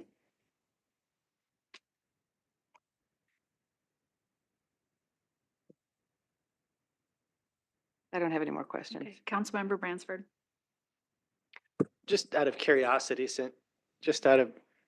one doesn't work very well. Testing. Good. Okay, good. Since it's right across the street from RCTC, which I happen to be a little bit more involved with, I know there's a big need for student housing, which I understand. Heavy metal vomit parties, that kind of thing. People don't want to be next to those. Toilet paper everywhere up on trees and et cetera, et cetera. I mean, I was a college student once myself. Have you considered at least some level of housing for like student athletes, which tend to be a little bit more controlled? Not always, but mostly. Faculty, staff. I mean, there's a big need there. Because UMR has not enough, but a lot of housing downtown. RCTC always seems to be the ugly stepchild. And I would really like to see some more, density for those students. So, so that was a long preamble. Have you spoken with, or President Boyd or anyone at RCTC to see what their housing needs might be? We have not had those conversations with them, no. I would encourage you to do so. Certainly. Any other questions? Councilmember Kirkpatrick? Thank you. Oh my gosh, did I just forget what I was going to ask? I'm thinking about you you wanting to ask? earning a PhD and talking about all that stuff. Yes, I'm wanting to ask the developer a question, Okay. so thank you. And I think it was related to, oh yes, you said this was market rate, 200 units, family. So how many bedrooms are? 1, 2, and 3 bedroom And three. units. So what Yes. percentage of the development will have the 3 bedrooms? Technically not germane to this discussion. Sorry, I know Yep. it's important. Yep, it is important because we just discovered a few meetings ago that it's the missing middle that we really need to be building our homes for. So I appreciate the answer anyway. Thank you. All right, and certainly something if you want to comment on during the discussion, you can consider. All right, is there a motion? I'd like to adopt a resolution approving comprehensive plan amendment CD 2024-003 CPA by City View Flats LLC consisting of a change of land use classification on 10-acre site from low-density residential to medium-density. Second. Councilmember Keen, you have the floor. No, nothing to add. Other discussion? Councilmember Palmer? Yeah, there's a problem we have on this is, and I went back to that, this is an orphan subdivision and their parkland is a half a mile away that they can't get to. We have no sidewalks in 36th Avenue. So what resources does the city have from Public Works to get sidewalks and get sidewalk over to the park? Good evening, Mayor, President, members of the council. Obviously, we would look to the active transportation plan in conjunction with, as we're evaluating gap fill around the community and other ADA needs, and understand we do have a shortfall. We can't just do every one of those projects, so we would need to work through, looking through all those documents and guidance to determine when and where we can fund a project. Ideally, we're doing projects as we're reconstructing roadways, just doing it all at once, but that's all part of the continued work that you've supported and added to with our ADA transition and SID program. So as you move from this subdivision to the park, in the older section, there is easement to put a sidewalk, kind of like what we did in Northeast in the 60s. How can we get that funded so that these people can get to their park without having to dodge cars? That's something we have to take back to the team and evaluate, and again, weigh against all the other projects that we would like to do and prioritize. But wouldn't this go a little bit higher if you're going to add a large apartment building with more people going there, and also the fact that this was part of that subdivision, and again, it was just because of, I'm assuming, economic factors wasn't continued? That's very possible, because as part of our scoring, we're looking at what's generating trips, and if we're adding more density and we have parks nearby, that all comes into the equation. And then you also have the public facilities with the softball fields at the end. I've not had the opportunity to be at softball games, but I'm assuming that there's lots of traffic that's down there. Does that fit into your overall goal? Sorry, Councilmember Palmer, I interrupted him hearing your I saw question. So that. if you could repeat the question, but I want to, correct me if I'm wrong, but Dylan, won't there be sidewalk added on 36th Avenue, which will connect to Sherwood, which would connect the park via sidewalk to this development and the subdivision? I don't have an aerial photo up right this moment. I don't think that gets you all the way to the park. Okay. I don't believe Sherwood has sidewalk in it. I believe it's an old subdivision with curb, and I think it has a 2-layer road, a high road and a low road, if I remember right. Okay. So, I mean, if we're putting the sidewalk in, and my question was about the softball field at the end, that we have a large facility down there, I would think that would help get the sidewalk brought up to a level. And then we've also had speeding problems, and I think you've done a speed study there, that people leave Highway 14 and head towards College View Road. This would be an opportune time to put in some traffic calming, wouldn't it? Yeah, I'd have to look back at the functional classification of 36th Avenue and whether that fits the criteria. I don't think it will meet our neighborhood traffic management program. So again, it would have to come with a reconstruction project that we're planning for. And we need to make sure it's the right time, and we're not just doing it too soon and spending money that we could be spending elsewhere. Well, I guess my point is, I think it was 2002 the subdivision started, and so they waited a long time. They don't have a park. They can't get to their park. And you got to dodge cars on 36th Avenue, which it seems impossible, but bless you. It seems impossible, but there's just a lot of traffic that goes very fast in that neighborhood. I think we even knocked the speed limit down to 30 miles an hour. 25. My memory just got back. Mr. Niemeyer? Thank you, Council President Carlson. Also want to point out that in the event that the prioritization scoring for this development started to rank higher based on the factors that you brought up, Councilmember Palmer, it would be a gap fill project, and the abutting properties are assessed for that installation of sidewalks. So that's a factor to consider as well when we're advocating for that to go in out there.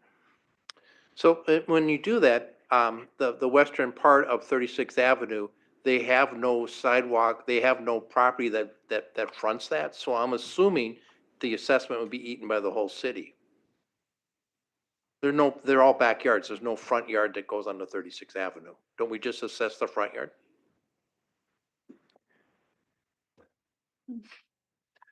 That would be typical. We aren't assessing rear yard situations. We haven't been doing that on our past reconstruction Correct. projects. Okay.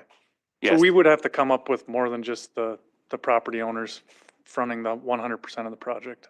So with then the city funding. But it would contain a mix of those two. So my funding last sources, question yes. is, do I need to do a CIA to get this taken care of? You could certainly submit that to the council for consideration. Okay, thank you. Mr. Palmer, you bring up some good points. I think when I was reviewing this, I was also concerned about the connectivity as we increase density and whether it would have an impact in prioritizing some of those options for connectivity. So it sounds like you might consider that in the future. Councilmember Bransford? So it's really not, it's an encouragement, I guess. I'm leaving council, so just let me throw this out there. I'm glad to see some R3 where it's at. We had an opportunity to have some R3 in the northern part of town, and we decided to make it single family homes, which was kind of weird because that reversed my position when I was running. But we do need more R3, and so I'm glad that this is higher density, as much as I know we need single family homes, and I definitely think that that's a good thing. The other thing that is, a lot of times we do talk about transportation and the people living there say, hey, we can see the shining city on the hill, but we can't get there easily. I mean, that's not a non-trivial consideration. And I hope that, I understand it's not all city and it's county, but I hope as we do these developments, and if we have more R3 on the outskirts and not downtown, and we have more and more people, that we really do figure that out. It's very, very important. And I'd hate to see a development be made and us going up, yep, we need to have more transportation, and then doesn't happen, right? So like with the sidewalk discussion, I really do think we need to consider connectivity to downtown. Super important. Not only for the residents there, but for, the students that, live and play at RCTC. If we want downtown to be vibrant, we want them to get downtown to have fun, right? So that's not an easy thing right now. So go team. Councilmember Kirkpatrick? Thank you. So just to clarify, that sidewalk would be on the west side of 36th Avenue. Would that sidewalk be required on its south end or the extreme southeast corner of that property to attach to Bridgeview Drive Southeast? No, we would just require them to put the sidewalk along their property lines. So the sidewalk won't be going up to the shoulder of College View Road, and it won't be going down to meet with Bridgeview Drive Southeast. Correct. There's going to be a short gap on the south, just south of their property line. It's basically a sidewalk to nowhere. Essentially. Good answer. Thank you. Thanks. Councilmember Dennis? Okay, well, that just doesn't make sense. So I mean, I guess so instead of doing a council initiated action or trying to fix something that wasn't done correctly the first time, what would you recommend council to do now to propose an amendment or motion to make sure that That's not germane to this item. You're talking about a land use amendment and a zoning change for a specific development. If you want the city to put in different sidewalks, that's not germane to this developer and this private development. You can't require a developer to put in sidewalks that a prior developer did not complete. Okay, thank you for that very direct response for that. I appreciate that. You're It's one- welcome. I get a lot of very direct responses, and I do want to note that other people have used the word feel during this conversation that I was reprimanded for. But I do, I think, this is a housing crisis, so I'm a huge supporter of increasing density where we can to increase. But that was my question, was about how to not have a sidewalk to nowhere, but I will have to wait for a different means to address that. Thank you. Mr. Niemeyer? Yeah, thanks, Council President Carlson. I want to go back to the comment about a gap being left after the sidewalk is constructed adjacent to the development. Unfortunately, that is not atypical for the community. When a development comes through, they will construct their obligations. And if neighboring parcels have not had to do that to date, leaving that gap in there is something that occurs around the community. And that is why we have a gap fill prioritization system, is to take a look at those gaps and try to fill those in over time. Thank you for that. Any other discussion? Okay, so we need a supermajority for the motion of G7. All right. We ready to vote? All in favor, say aye. Aye. All opposed, say nay. Nay. Motion carries 6-1 with Councilmember Kirkpatrick voting nay. All right, back to G6. Is there a motion? I will make a two-part motion. Number one, approving zoning change number CD 2024-002ZC by City View Flats LLC to change the zoning designation on the 10-acre site from R2 to R3, and part two, directing the city attorney's office to prepare an ordinance for first reading. Second. Councilmember Keen, you have the floor. No, nothing to add. Any other discussion? All in favor, say aye. Aye. All opposed, say nay. Nay. Motion carries 6-1. Councilmember Kirkpatrick voting nay. I'd like to say why I'm voting nay on this one. The last two. May I? The item is closed. Can you save it till other business, please? Sure. Thank you. All right, moving on to item G8. With Elliot Mueller here, it's the annexation by ordinance number CD 2024-006, annexed by the city of Rochester. Sounds like it's correcting a minor mistake in our map, so go ahead. Correct, yeah. Elliot Moeller, Rochester Community Development. Giving the quick introduction for annexation CD 2024-006 ANX by City of Rochester. The property is located 300 feet of Wilder Road northeast, which acts as a frontage road for Highway 14. And the request is to annex by ordinance 1.03 acres of land. The property owner, who's associated with Tom Cadillac, Honda, and Kia, came to community development, applied for a site development plan and a minor land subdivision, which were both approved by city teammates. Upon bringing the plat to be recorded, the property owner discovered that that little tiny parcel was never annexed into city limits. So in 1978, Cascade Township and the city of Rochester entered into an orderly annexation agreement. This was covered in that. We at Community Development think that there might have been some sort of clerical error in 1992 when 111 acres were annexed in that area. And that's kind of where we are today. Planning Commission is recommending you approve it, and that was unanimous. Sorry, thank you. I don't have anyone signed up for the public hearing, but I will open the public hearing. Would anyone like to speak on this item? Close the public hearing, and are there any questions for staff? All right, motion? I'll make a two-part motion. Microphone is not on again. I'd like to make a two-part motion approving the annexation ordinance number CD 2024-006 ANX by the city to incorporate 1.03 acres of land into the city of Rochester, and part two, direct the city attorney's office to prepare an ordinance for first reading. Second. Councilmember Keen, you have the floor. Yeah, it seems pretty straightforward that we're fixing an oversight in the past, and it looks pretty straightforward. Other discussion? Would have been funny if somebody would have come up and just. All right, vote. All in favor, say aye. Aye. All opposed, say nay. Motion carries. All right. Next year I'll do that. I know, just find the like Come and say, hey. low pressure ones. All right.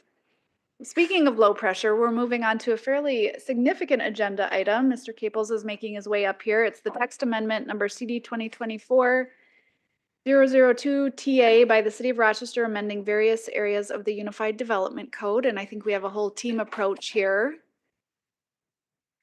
So we'll let you get set up and then start when you're ready. Ready to me? Council President Carlson, Mayor Norton, members of the council, good evening. My name is Ed Caples with Rochester Development, and tonight I'll be presenting on the yearly Unified Development Code update, which is text amendment number CD 2024-002 TA. So what is a text amendment? Quite simply put, a text amendment is an update to the Unified Development Code, which is approved by the Rochester City Council. And I'll get into a little bit more on the next slide, but the cadence with the UDC updates are yearly based on the approval of the Unified Development Code. So really, this is the continued work of a decade-old planning initiative dating back to the comprehensive plan kickoff in 2014, and then subsequently working to the approval of the Unified Development Code in September 7th of 2022. With the approval of the UDC, there was two promises that community development made. The first one was after 6 months after the implementation of the UDC, we'd come back with a 6-month update. So really, after working through the UDC for a few months, we bring forward proposals to just update it and create minor tweaks. Additionally, we created it was approved with the annual updates thereafter, which is just yearly updates, making minor tweaks and revisions to the Unified Development Code.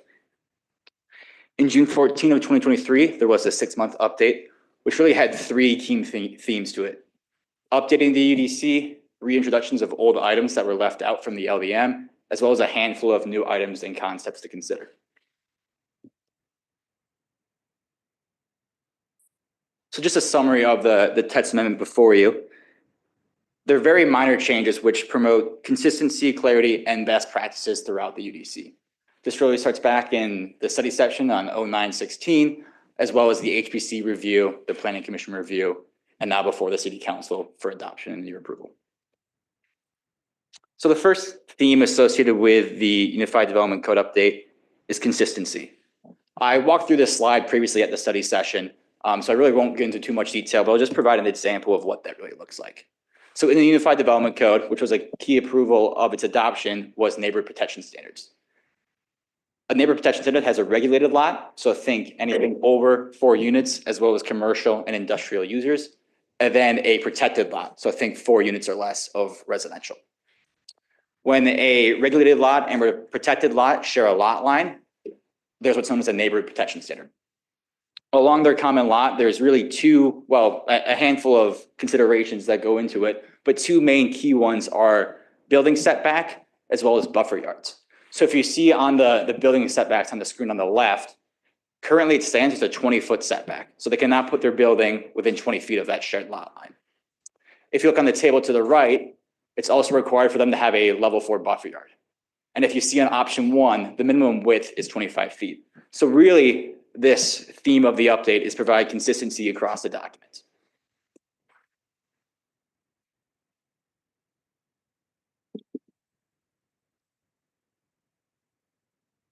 The second theme associated with the update is clarity updates and typos. Once again, I ran through these during the study session, but just to give another example, access spacing standards. When a permit is submitted to community development and to public works for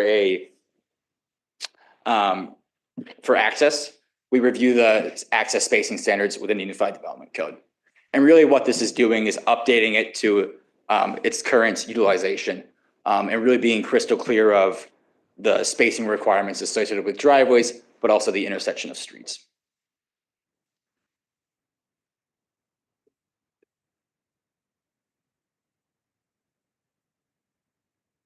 Jumping into the last concept are new items.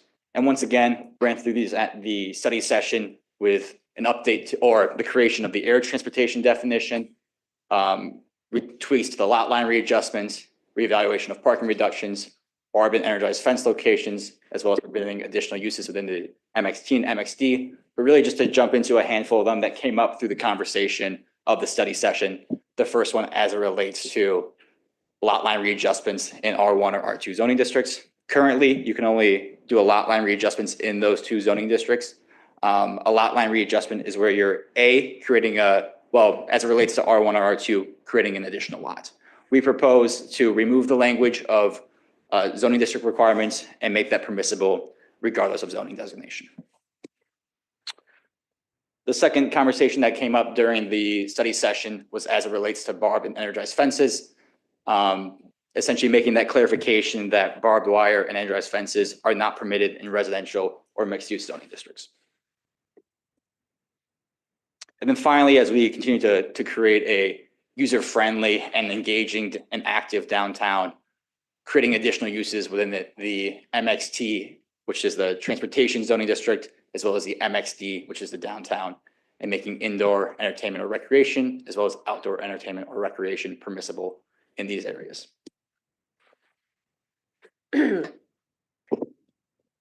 President Carlson, Mayor Norton, and members of the City Council. I will finish up the presentation here by going into more detail about the proposed amendments to the section of the Unified Development Code that pertain to the Heritage Preservation Overlay District and Heritage Preservation Program. So along with some very minor changes in terms of correction of typos, there are basically two proposed changes that have been made. One of them has to do with a clarification on how to make decisions about how to treat a property after it's been designated as a landmark. And that's the first bullet point there. And then the second one is a change in how properties which are on the historic inventory, that means before they're actually landmarked, how those are treated if proposed changes are made. So I'm going to take actually what shows up as the second one in the ordinance first. Section 6200040C is the Heritage Preservation Overlay District, and 8.C addresses the treatment of properties that have been designated as a historic landmark by the City Council. You'll see that that we're making a proposed change to 8.C. So A and B would remain the same, as well as all of the subsections after this. The subsections after this also include citations to the Secretary of Interior standards for the treatment of historic properties, and those are federal best practices that we adopt by citation in the UDC. And then there's also a reference and adoption of the local design guidelines that have been established.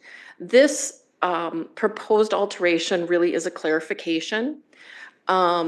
Currently, the language that is on your screen up to where the language is underlined is existing.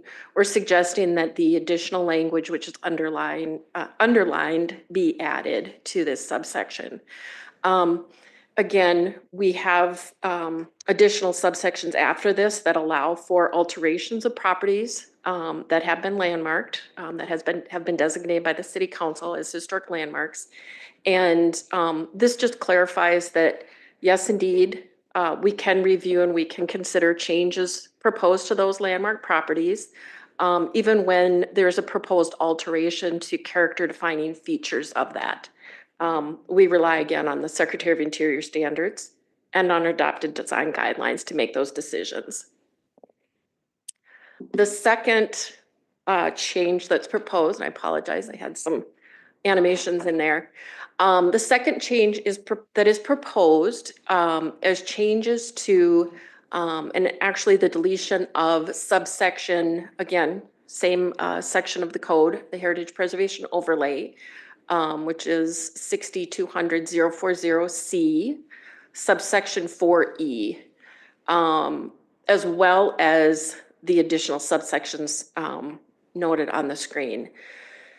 In this subsection, the language indicates that once a property is placed on the historic inventory, that now the city will take regulatory authority if there are changes proposed to that, if there are alterations proposed to that property. The diagram on your screen is intended to show you the process for consideration of properties as we're considering landmarking them. And this shows the problem with the subsection that we're proposing to be removed. So as you're reading from left to right, the process includes identifying, first of all, researching and documenting your local history. Historic contexts are developed, an understanding of what was significant throughout the history of the city of Rochester, how it relates to historic significance of the state and of the United States. That's all documented. That's developed and created as a baseline set of information. It's where we get our criteria for our 8 criteria that we consider for our historic significance. The second step in the process is identification. We have a document that was developed by a consultant back in 2014, and it's called our Inventory of Historic Places. That document in its introductory statement talks about how this is just one step in a process. It's intended to identify whether or not there are actually properties that meet that historic context that were developed in the first stage. The process that should occur after that, and which we do include within the UDC, then goes into evaluation, which is when we look at a property and we do a complete report on it. How does the property actually meet the criteria or not? Within the last year, several years, you've seen several of them come forward, and many of them you've designated as landmarks. That process, the evaluation, happens by a professional, either myself or a consultant, depending on the topic. Designation happens here at the City Council, and it's really only after that regulatory authorities should come into play. The subsection that we're proposing to delete basically skips over those 2 steps that are faded out on your slide. And that's the problematic part of this, is that really best practices indicate that we should be going through this step by step at a time, going through the identification process, which again is really just a listing of properties and, which properties do we think might fit our criteria, before we actually get into a full evaluation of each property, where we put a lot of due diligence in at that point. So that section is being proposed for deletion. That section in its whole. I think that's my last slide. Yeah. So we did have, along with the Planning Commission, who reviewed the entire UDC proposed changes, the Heritage Preservation Commission did review the proposed changes. They recommended approval of everything except for this C4E, the proposed changes to C4E, and the additional sections that are indicated on your slide. And I think that's it, unless you have questions. Well, we need to do the public hearing, and then Yep. we'll get back to you with questions, but just point of clarification, did you say you had an additional slide? No, I'm sorry, I was just checking. I don't have an additional slide. Okay, all right. Not at this time. Yeah. All right, we'll get back to you then. Thank you, guys. I will open the public hearing, and we have a long list of people who would like to speak on this item. Or not a long list, but several people. Mark Hubley, come on up. And just a reminder, please introduce yourself, and you have 5 minutes. Thank you very much, Council President, Mayor Norton, council members. I appreciate the time. Mark Hubley. I am the chair of the Heritage Preservation Commission. Tonight I'll be speaking on my own behalf and my own opinions, but I'll be sharing with you the public statements that were made by the HPC when we reviewed this in October to give you context. I do wish to point out that the graphic that was just shown to you, I feel is misleading, because the graphic suggests that properties on the inventory list are protected as if they are already landmarks. That is not the case. The properties on the historic inventory are there because they may have the potential. They were identified in due process as properties that potentially could be historically important to the community. The community has a vested interest to protect these properties. So that is why the Heritage Preservation Commission voted unanimously to reject the changes of deleting, of removing the, removing the protections of properties on the landmark list. So essentially, we do not agree with the staff about deleting that section C4E or the related language. There are 4 reasons for this. We believe the properties have already received a great deal of evaluation. They were evaluated by the 106 group, a professional research group, before they were placed on the inventory. The property owners were informed they were going to be placed on the inventory, and several of them, approximately 30, objected and challenged that. There is a process for this challenging, and those properties were put on this challenge list and further evaluated. Many of them were then removed from the inventory. So there is a due process already in place under the law. But most importantly, these protections are essential to the process of the HPC at the current time. Our HPC in this town is young. It was started very late compared to other communities. Many other communities are decades ahead of us in protecting their heritage. So we need these protections on these potential properties in order for them to be there when our limited resources allow us to finally review them. Let me just show you one example. I find this an interesting example. The Plumber Caretaker Cottage at the base of the hill where the beautiful Plumber house is. This particular house, done in the same style, is the only residence connected to the tunnels that Dr. Plummer had built onto that hillside. It's an extremely interesting property. I would much rather have this property still be present when we can finally evaluate its historic importance, rather than a generic McMansion sitting there, somebody who wanted to have a beautiful home right at the base of that hill. That's just one example of why changing the list to make it have no protections would be very damaging to what we do on the HPC. Additionally, the only way we know if properties are under threat of demolition or of radical change is by having protections.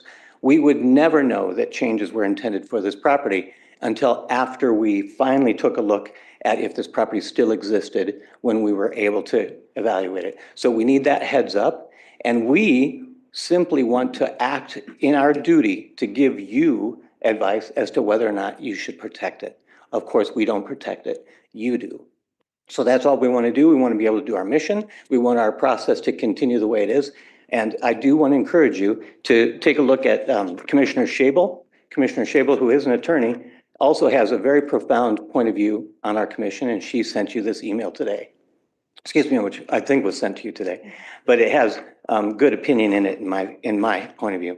I also want to point out we are making great progress at getting rid of the properties on evaluating the properties on this list. In my tenure, about 30 properties have been removed from this list, and some were made landmarks, some were not, through the proper process. That's all we're asking. Allow the process to continue, allow the HPC language to be the HPC's concern, and we will advise you on what we feel needs to be protected and what does not. Thank you very much. Thank you, Mr. Hubley. Barb Hudson.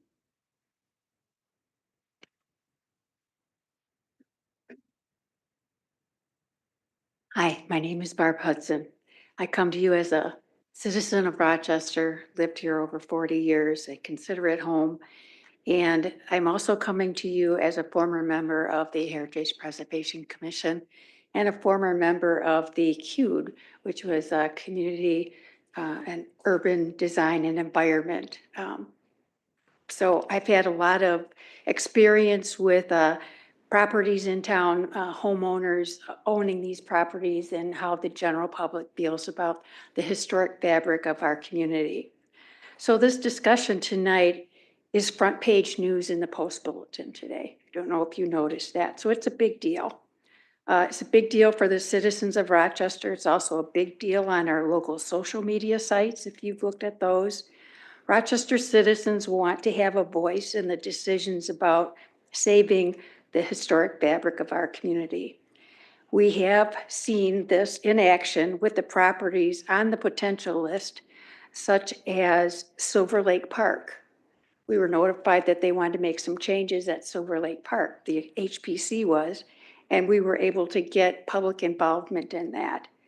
Soldiers Field also had some changes going to happen. We were notified of this and we let the public know, and they had a big concern about that, and that was worked out with the HPC.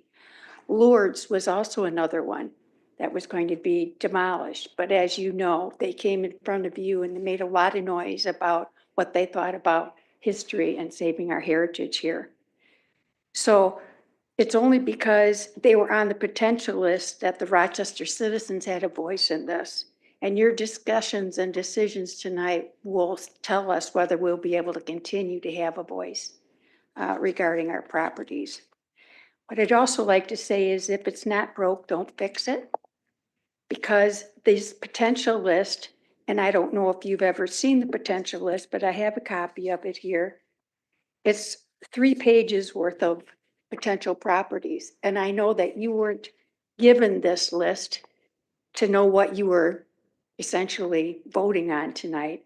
But some of the sites that are on the potential list are CC Heights, the Central Fire Station clock, Central Park, which was our original town square in Rochester, the first one. The Charles H. Mayo Residence or Mayowood, Dairy Queen, Falwell School, the George Healy Memorial Chapel and the Memorial Gateway at Oakwood Cemetery, Indian Heights Park, which I know you've heard a lot about, Mayo Field, the Riverside Building, Rochester State Hospital Creamery, the William H. Mayo statue, and there are several other buildings that aren't locally designated, but they're county. A lot of the CCC buildings at the fairgrounds are considered historic. Also know that Pill Hill is a national registered district. And even though they are nationally registered, they still have to go through the process of being landmarked or as a district or local designation. So that's part of what the HPC does too. And they were on our list. It's an easy fix. I have a letter here that Molly had sent out to the property owners explaining that their properties are on this list. This list was sent out in 2019. So for the last 5 years, we haven't had any problems with it. The people that were concerned about it were able to challenge it and get their review. Again, I'm just saying, please let us have a voice in the city and let us keep our historic fabric. Thank you. Thank you, Ms. Hudson. Barry Skolnick, come on up.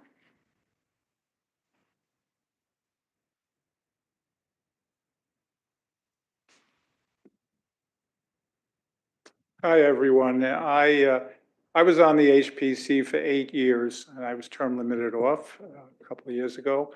I care deeply about being on that committee, and that committee was formed after another group called the Heritage Preservation Committee, before it became a commission, was formed.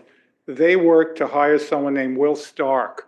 He was actually the person and he was a professional heritage preservation consultant hired by the city to come up with like a windshield, like an initial group that was supposed to, initial list of houses that was supposed to be on there so we could evaluate it. The reason they did that is we were, as it was said earlier, we were one of the last cities that could actually, actually began a Heritage Preservation Commission. So he came up with that. It was attached as the appendix to the original HPC ordinance, approved by the council.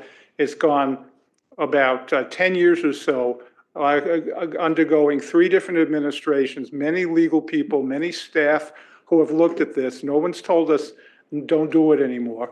And we were trying desperately to get through the list. I know Molly hasn't only been with us half time, so we weren't able to finish it. But I'm just hoping that we can finish the job that we started. These houses, some of which she mentioned, but there are others like St. Francis of Assisi, the Dairy Queen, the Great Western train station. These are our major buildings. And Molly used to talk about, let's do the low-hanging fruit first, and we did. Now we're into the bigger fruit, and the idea that we wouldn't even be able to look at it and even recommend to the council and have the council itself look at it, the staff is going to look at it.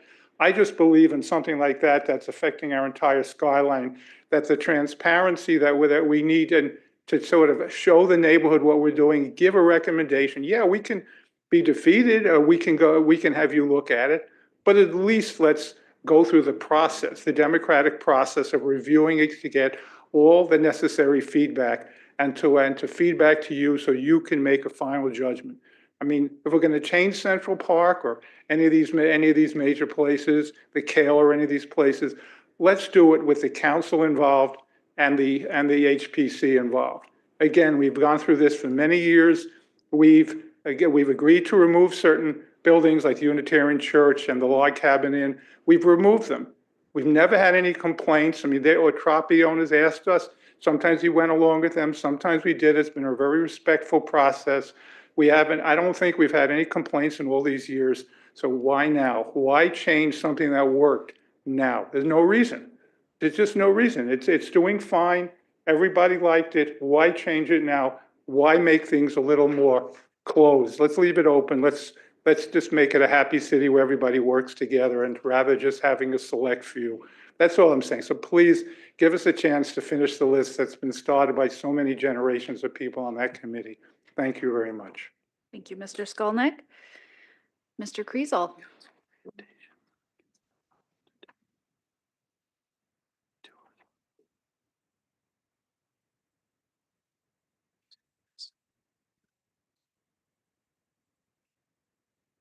I think there's not that much for me to say. It's been those that went before me said it much better than I could possibly say it. I would say to the members of the council to trust your HPC commission. They are a commission. I'm proud to know all of the members of that particular current position that they hold on the commission, and they're doing an exemplary job. There's no need to change the policy. The policy is working. To change this policy would be turning a blind eye to transparency. And that's why I was going to suggest there's just a few of us here this evening. Others have given up, even though they've heard the word transparency.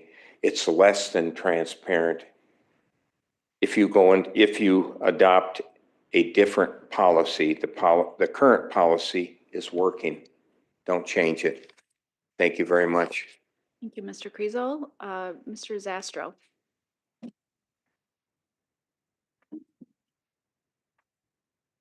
Please introduce yourself, and you have 5 minutes. Thank you, and good evening, President Carlson. My name is Benjamin Zastro, and I live directly north of downtown in the Lower Town neighborhood, which is rich in history, heritage, and roughly 110 small businesses, including some that have been around for many decades and are multi-generational family businesses. I'm here to express my sincere concern regarding some of the UDC changes you are asked to approve. The proposed changes will fundamentally alter the Heritage Preservation Commission's powers and remove nearly 70 properties from their current HPC zoning overlay protections. The proposed changes will most imminently affect properties listed on the HPC inventory list. This list comprises properties that have been through the Phase 1 report and review by city staff and commissioners, but are not yet landmarked and remain in process. For something like demolition to occur, these inventory properties have to go through a staff review, public hearing, commission vote, and then a council vote. With the proposed language change, the inventoried properties that have already been placed under protection, some since 2017, will suddenly no longer be protected by the heritage zoning overlay or undergo this process before demolition. Recently, the HPC unanimously voted against the main recommendation of the proposed change that would suddenly eliminate any overlay protections for nearly 70 properties that have already been through that. Similarly, the commissioners advising you on behalf of the Planning and Zoning Commission declined to forward the recommendation as well.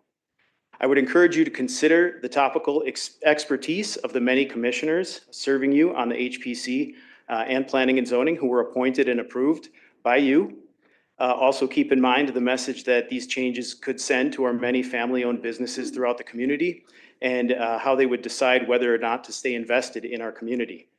Furthermore, there's severe ongoing demolition by neglect already at some landmark properties like the 317 South Broadway, which has a crumbling west-facing wall that's near collapse. We should be strengthening our standards and protections and enforcement at this time, not reducing them. My final thought is to give you some straight talk about how some out in the neighborhoods are speaking to me about these things, especially our older residents. While some say Bold Forward Unbound is energizing and exciting, some longtime residents are telling me they hear this slogan more as bulldozing your hometown. Ongoing neglect of current landmark properties and UDC changes like the one before you are making it hard for me to alleviate their concerns while trying to maintain a robust small business corridor, a healthy core neighborhood, and that was that. So many small businesses just outside downtown are asking, they're even begging me, please don't let anyone do to us what's been done to downtown. I believe the proposed course of action tonight with this UDC language would do just that. I don't often see things as simply black or white, and I do believe rapid urban development can coexist with meaningful heritage preservation. But doing so requires much intentionality and care. So let's please proceed with care together. Thank you. Thank you, Mr. Zastro. Nels Pearson.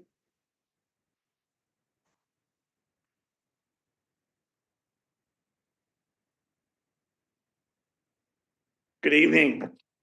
Maybe something a little less controversial than historical preservation. My name is, good evening, Council President Carlson, Mayor Norton, members of the council and staff. My name is Nels Pearson. I'm speaking on behalf of Reagan Outdoor Advertising. The city has a stated goal of moving non-conforming billboards to conforming locations. We at Reagan Outdoor Advertising continue to look towards solutions to reach this goal. I have spoken with all of you over the last couple of years, and I believe that nearly all of you agree with the logic of removing the restriction of no billboards along Circle Drive. Striking item F from the spacing requirements of the billboard section of the UDC is just good policy. Billboards would still be limited to only being in light industrial, mixed use general, and special industrial zoning. And the spacing requirements of distances from residential and agricultural zoning would still be in place. All the other spacing restrictions would also still apply. Additionally, the billboard cap that was put in place in 1992 would require a billboard to be removed from a non-conforming location in order to grant the required sign credit, allowing allowed in new conforming areas where billboard companies would have the ability to remove billboards from non-conforming locations and build them in areas better suited and more marketable. So that's a win-win. Circle Drive has developed as an essential commercial corridor.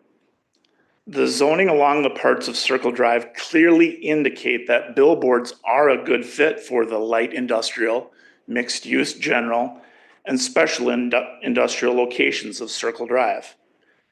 Given the zoning and spacing restrictions already in place, item F seems to be an outmoded remnant of a past vision of protection, not in keeping with the actual development that has occurred on Circle Drive. A couple things to consider. Circle Drive is a city road, so the size of the billboards could not exceed 400 square feet versus the 600 square foot boards that we can have along state highways.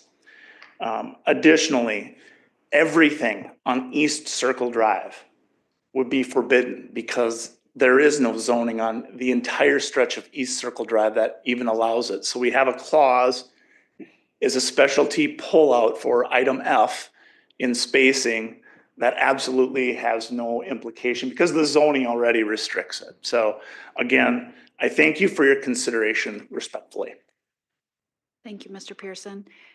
Would anyone else like to speak who didn't have a chance to sign up? Please come on up. And please introduce yourself, and you have 5 minutes. Council President Carlson, Mayor Norton, members of the council, my name is Tony Poyer. I'm a commissioner on the HPC, speaking on my own behalf, but I'd just like to not waste too much time and agree with the comments that my other commissioners made, Chair Hubley and Commissioner Zastrow, about the changes to the UDC. We unanimously approved all of the changes other than the deletion of Section C, subsection 4E. That was also a unanimous decision to continue to provide protection for the houses on, or properties on the inventory. When we asked at the meeting if there were if these were being made for legal reasons for best practices, the response was best practices. So there has been a concern raised about due process, but all of these properties have the ability to request review and to get a designation made. So it seems to me that any concerns about that can be addressed both by HPC review and by your actions as well. So I'd recommend that you reject the removal of that subsection. Thank you. Thank you. Anyone else? Oh, yes, it is. Sorry. After I even made a thing of it. Ms. Kettlecamp, please introduce yourself. You have 5 minutes. Okay, I'm Sean Kettlecamp. There's not much to add. We don't want this policy changed at all. The Historic Preservation Committee has accomplished so much, and there's so much in peril, and we can't start over again. As you can tell, preserving history is hard work, but everything we have, all of our great institutions, hospitals, universities, libraries, our city itself, the laws, our music, poetry, everything, our freedoms, everything is done because somebody went ahead of us and did the hard work and provided the creative energy and the money and provided the belief that they could get this done. And that's the things that we're trying to save in some small way. And as I said, it is hard work. And, I like to quote Winston Churchill in saying that when he journeyed across the Atlantic Ocean during the dark hours of World War II, he said, "We haven't journeyed this far because we're made of sugar candy." We're tough. And we really want, there's so many of the things that people have been mentioning all night, or all this time, things like the Great Western Depot, Central Park, things that people would think, if you ask them, I'm sure, would think that those are protected historical sites in Rochester, Minnesota, and they're not. And so, they're on the list.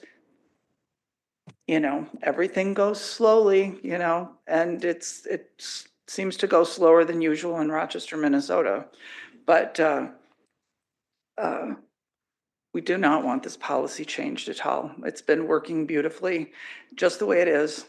And I hope you take that into consideration. Thank you. Thank you, Ms. Kettlecamp. Okay, now did I miss anyone? All right, we'll close the public hearing and let's take a 5-minute break before I imagine, it seems like we just took a break, but I think we need one because we're gonna have some good discussion here. So 9:55 on the dot. Recording stopped.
Recording in progress. Palmer and I are going to make this call. We may disagree. I doubt it. We never do. Oh, yeah. You want me to leave this? Hold up. Just so-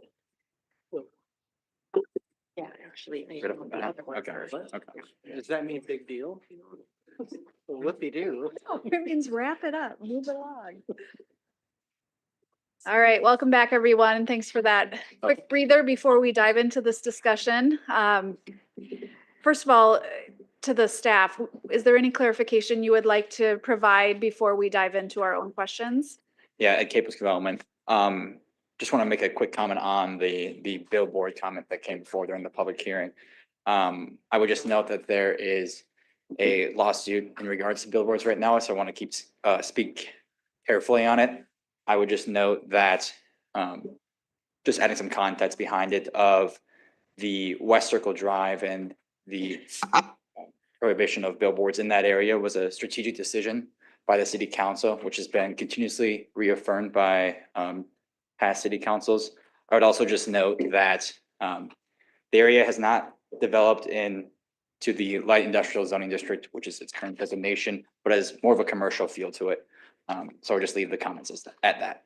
Thank you. Go ahead. Why is this not showing? Thank you, Mr. Caples. Trying to get this slide back up.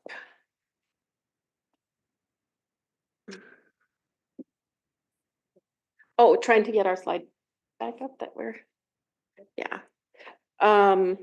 Okay, so bringing this slide back up to clarify some things. We are not getting rid of the inventory. We're not getting rid of what we used to call the potential landmark list. The inventory would stay in place. As this slide illustrates, it's jumping over steps, right?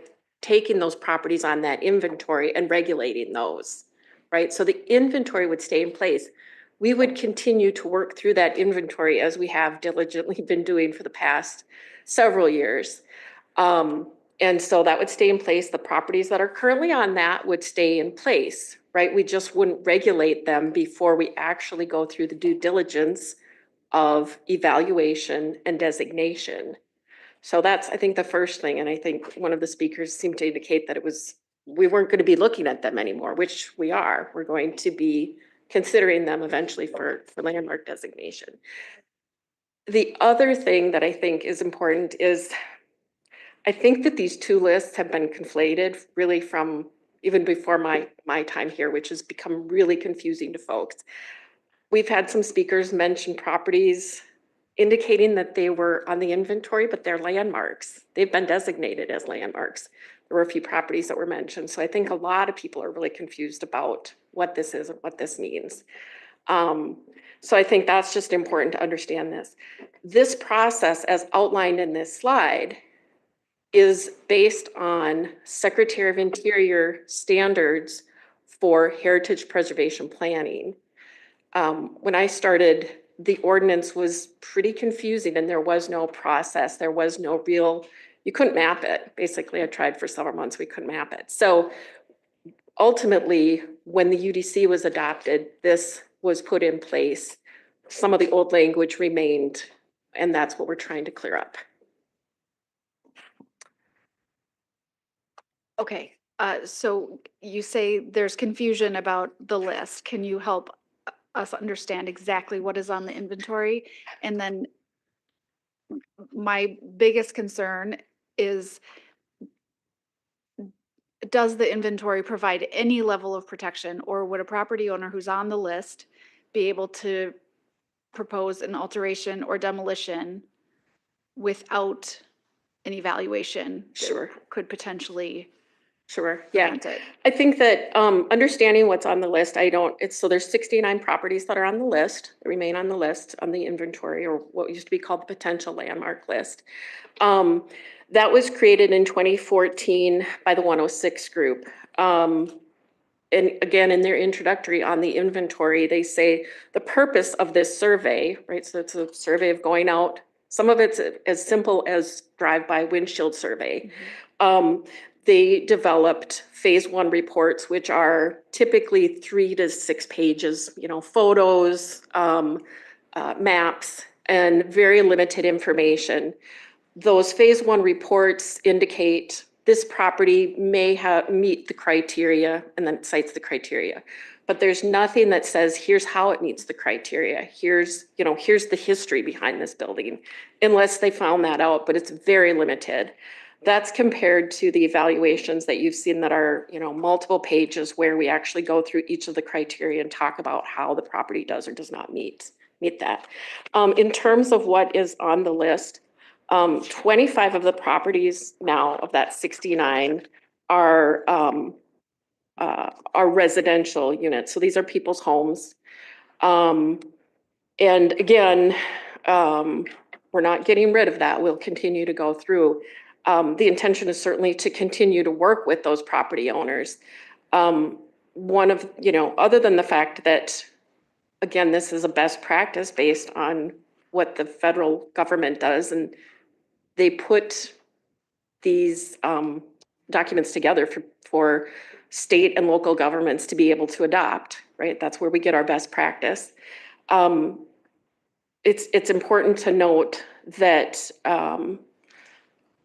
that again, those 25 properties that are residential, the intention is to go and work with those neighborhoods and work with them without having this additional regulatory kind of authority over their property. I guess my question is, if we haven't gotten to whatever, I mean, we have to prioritize because we have limited staffing, staff time, of course. If we haven't gotten to that property and the property owner comes or wants to make an alteration or wants to demolish, what happens then? Right. So right now we are proposing to remove the complete section of C4E.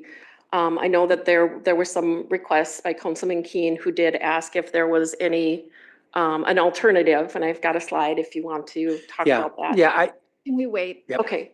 Can you just say, so at this point, if they're proposing to alter it or demolish it, there are no protections? That's right. There wouldn't be protections because we haven't actually gone through our process. That is really what I'm struggling with, but go ahead and ask for your alternative. Yeah, I'm not there yet. And I think that the work in front of us, we don't even have a motion yet, but I have thought this through and I have ideas, but I don't think we're to that point in the question. Just questions for now. Good. So you mentioned that there are 69 properties on the current inventory. How many properties are there locally designated at this point? Is it more in that? Yep. Let me just look at my notes here. So rough numbers are good. We don't need exact. Yeah. I need to look at my list. All right. Let's see. We started with 13. I apologize. Let's see.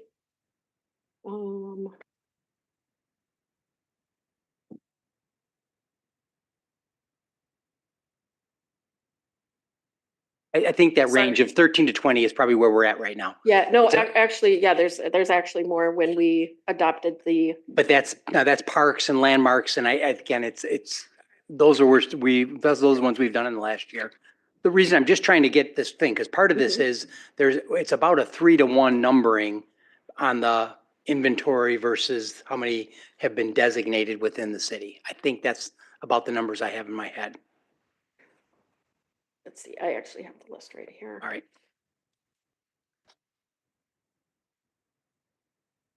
Yeah, so 20 individual properties and then all of the properties that are contributing to the downtown commercial. Oh, okay, yeah, that's it. Yeah. So back in 2019, we had not just the list of potential, but we also had the challenged list, which we cleared off within the matter of a couple of years. Some of them moved on to the potential list, the historic inventory. Some of them were removed after taking a look at them and doing some, basic research on it. And now we've started with the inventory, and we're going through the properties as we're able, as the resources are available. Okay. Yeah, again, and as far as, has there been any additions to the inventory list in the last 3, 4 years? Other than those that were removed from the challenge list. So some of those moved from the challenge list onto the inventory. Okay, so we used to maintain those as separate. And the ordinance, when we established before any of our days, when we established an HPC, there is language in there that it used to be called the potential list, but now it's called the inventory. Yes. That's part of the ordinance. That's part of the ordinance, and it's intended to be, certainly by the consultant that put that together, that's intended to be the identification phase. Yeah. Right, that's the language that I was speaking of earlier from the historic inventory, where it talks about the intention of this list is to identify whether or not there are properties that might meet the criteria. Okay. All right. I'd heard you mention the thing with windshield. I don't have a good model in my head. I've had different discussions that there is rigor involved in this, but I've also heard from staff members and your report that basically said, no, you just sort of like, this is potential thing, and it gets on there without a lot of, like when I look at what the process is to get towards designation, it's a heavy lift. It is. And when I look at what that is to get protection, and then when I look at the inventory list, I understand where we're going this way. I understand where your recommendation comes from, but I'm also trying to see, do I have my facts right? Yeah. Is that a good mental model? It's a windshield thing, like you'd say, oh, I've driven around town and boy, that's a really cool place. And that's it? And then it's on the inventory list? In some cases it is. And that was the original list that was created. The Stark list was mentioned. That truly was a windshield. The 106 group that came in and did the inventory that is available on our website, they worked in 2014. In their first phase, they identified 226 properties with phase 1 reports. The introductory to that report indicates that the purpose of the survey was to determine whether Rochester contains cultural resources that may be potentially eligible for designation, according to the city code. Okay. All right. Again, I'll leave it there and listen to my peers. Council President Carlson, can I just add one thing on this, and welcome the team to correct me if I'm wrong, but I think the key element to think about here is when the 106 group came in, and Molly, please correct me if I'm wrong on this. When the 106 group came in, they said, here's the ones that are potentially historic. Contact us if you don't want to be on this list, which is very different than saying, here's the ones that are potentially historic. Here's a public hearing for us to consider you putting you on that list. That's the due process that we're talking about. They were put on this list and they were told you have to ask to be removed, as opposed to the other way around. Okay. Yeah, no, that's helpful. I also heard in some of the testimony today that there's been no issues with this. And I guess I had thought there were some people, I mean, I know that one of the churches had to spend over like $15,000 in legal bills to try to get off of they hired a consultant to help them deal with this and paid a lot of money. So that I'm not aware of, and I'm not sure when that occurred because that's news to me. Yeah. But so you don't think it's certainly- necessary? I mean, it's just a matter, someone can just come to I don't know how this process works. Sure. But I'm trying to get comfortable with the fact that the onus is on somebody who's been identified has to come to us. And I'm trying to get comfortable with that. I think that's kind of what Mr. Yetzer was referring to. And the process to request removal basically requires them to prove a negative, which is prove to us that you don't meet the criteria. Yeah. Which basically is, would require them to hire somebody to, do a study and show, unless there's an error, right? They could show that there's an error, the wrong address was listed. Oh, no, that's good. It's good discussion. Thank you. Yeah. Yep. Mr. Bransford. Phone's not on. Because my brain's not on. I find it interesting, the discussion of how a property gets onto the potential list and the process to do that, which my understanding is it's a little bit more than just a windshield. I mean, that's a one-off, right? there's no way that it's a windshield process in my mind, as far as I understand it. But it's really interesting to me that, is that true that the federal guidelines or the state guidelines are that if you have a certain list like that, there's no protection? That's their recommendation? Correct. That's, Yep. that's not something we as a local, sorry, I'm pontificating, but that's wrong. I just think that's wrong. Another question? Is the Falwell Neighborhood School on the historic list, the national historic list, or is it on the potential list? The Falwell School is on our historic inventory or potential landmark list. I don't believe it's part of, I don't believe it is part of the Pill Hill District. It's not. And I'm pretty sure that it's not National Register designated. Okay, so this is kind of a segue into what is the rate limiting step to take care of, say, going through the list, contacting every owner and saying, you know what, you have a one-time opt-in, opt-out. What would be the problem of doing that? And then we could turn around and say, you know, whatever. But I mean, if we're worried about legal issues, right? Yeah. How many of them would opt out? How many of them would opt in? It's a simple phone call. It's a simple letter. It's a simple contact. They all probably know they're on it, Sure. right? And my understanding is most of them do. I think, okay, I don't know that they do because things have changed over time where, you know, an ordinance was written, then changes were made to the ordinance. In terms of regulation, you know, were those properties that were initially placed on the inventory or the potential list, were they ever notified when the changes were made? Those are all Okay. questions that Well, and that's, again, that's just a simple matter of reaching out and saying, you're on a list. Do you want to be on the list? And if they say no, and there's legal issues with that, say, okay. And then we keep our protections because I don't like losing protections. So.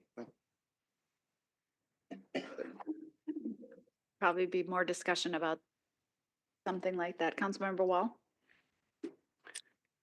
We have very good people who have served in historic preservation for a long time. It seems most of them have testified this evening that we don't have a problem. The process has been working. What problem are we trying to solve? Yeah, and I don't know if I can ask for the city attorney to maybe speak to some of the legal concerns around it.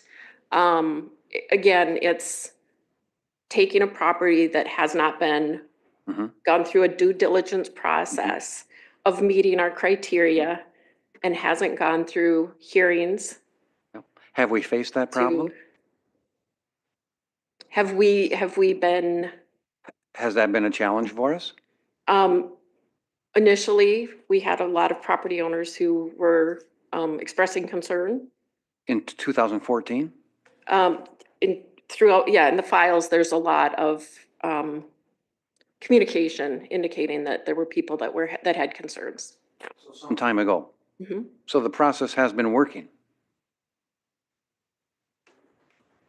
So if I can chime in here, I think what I would clarify, we have not been sued on this, yes. But I think part of the point of the UDC cleanup is to try to prevent issues or address issues before they become legal issues. And so this has been something that has been flagged not only internally, but by outside legal counsel as well as a liability for us to consider. So that's why we brought it forward. So it sounds like we're trying to protect against a possible issue by creating issues. Hey, our whole discussion, except for a little billboard blip, has been about this one thing. We're creating huge issues with this. We're keeping it to questions. Are we creating huge issues? Good catch. Done this before? Yeah. All right. That was rhetorical. Councilmember Palmer. Well, no, my question was asked by Mr. Wall, and I agree with Mr. Wall's comment. Councilmember Kirkpatrick. Thank you. So going back to Mr. Keene's questions, there was a challenge list. And how was that no. There was a challenge list, and I'm assuming that, correct me if I'm wrong, the challenge list was worked through for things to be put on the inventory and or the potential list by having staff and the HPC work together. That's correct. Great. So now let's go to the new rule. We have a challenge list still, and we have things that may go on to the potential list or the inventory. Who's going to work through that now? If we remove C4E? Yeah, we'll continue to work through it. We don't have a challenge list. Who is going to work through We that? don't have a challenge list anymore. Right. We have the inventory, which used to be called the potential landmark Yes. list. Yes, So there's nothing more left on the challenge list at all? correct. Okay, I guess I missed that then. Okay, Mhm. all right. So the things that would be potential and or worked through to become on the list. Landmarked. Thank you. Thank you for helping me with the terminology. So we've got a potential list, and then if they get worked through, they go to the landmark list. They become landmarked. Right now, it's staff, the HPC, and then it comes to the council for Correct. that to be resolved. Yep. If we remove C4E, who works on that to get it off the potential list for it to be landmarked? Right. It's the same, it's the same thing. It's the same process, right? We're just not, we don't have, we're suggesting that we remove the regulations from properties that haven't been landmarked yet. So can I just clarify what the difference is? If a property is on the inventory and they want to make alterations or demolish their property, they no longer go through the HPC, they just go through the regular process that other properties would go through for licensing and permits, yeah. No. The list Yeah, is still yeah, right. continuing to Yeah. be worked on. Okay, that's. But if one of those yep, properties yep, that hasn't been reviewed yet, Yep, they just go through the regular permitting process. right, and I, Okay, yep. yep. Mayor. I won't pontificate yet, but I do, because I do have some thoughts I want to make. But I guess the question I had was, in talking with HPC members for some time, there's been a concern about the lack of staffing and the speed with which we are dealing with the list. Mm-hmm.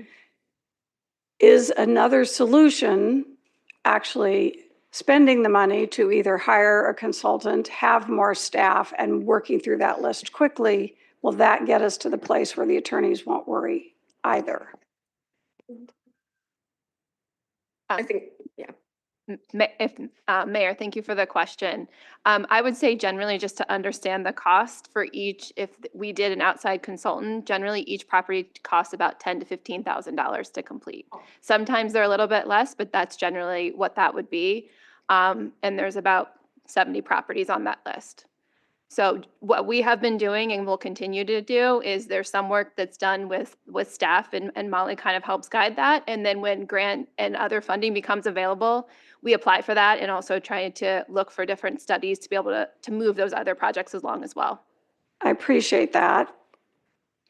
And it still doesn't get, my point is there are other ways to get through this list and rather than the change that's at hand in order to If I may, Mayor, to the other part of your question, whether or not that resolves the legal concern likely depends on the results of that list and each property and whether or not they feel like they were well represented in that and they would like to be a landmarked property. Well, that'll be there either way, correct?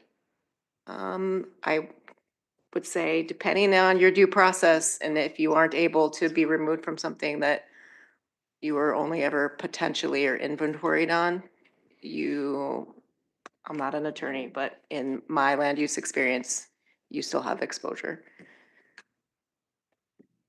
But You have exposure for all kinds of things. So. Exactly. And so the point I was trying to get to, and I think I heard, yes, there are other ways to solve this by getting through the list, but it would cost money. And we haven't decided that that's a priority at this point.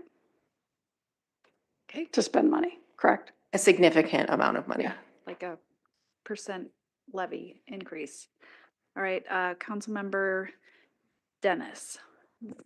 A couple questions. You said 15, I'm sorry, 10 to $15,000 it costs per property. Could you maybe elaborate on why is it so, that just seemed, I don't know. Sure, I've yeah. not gone through the process.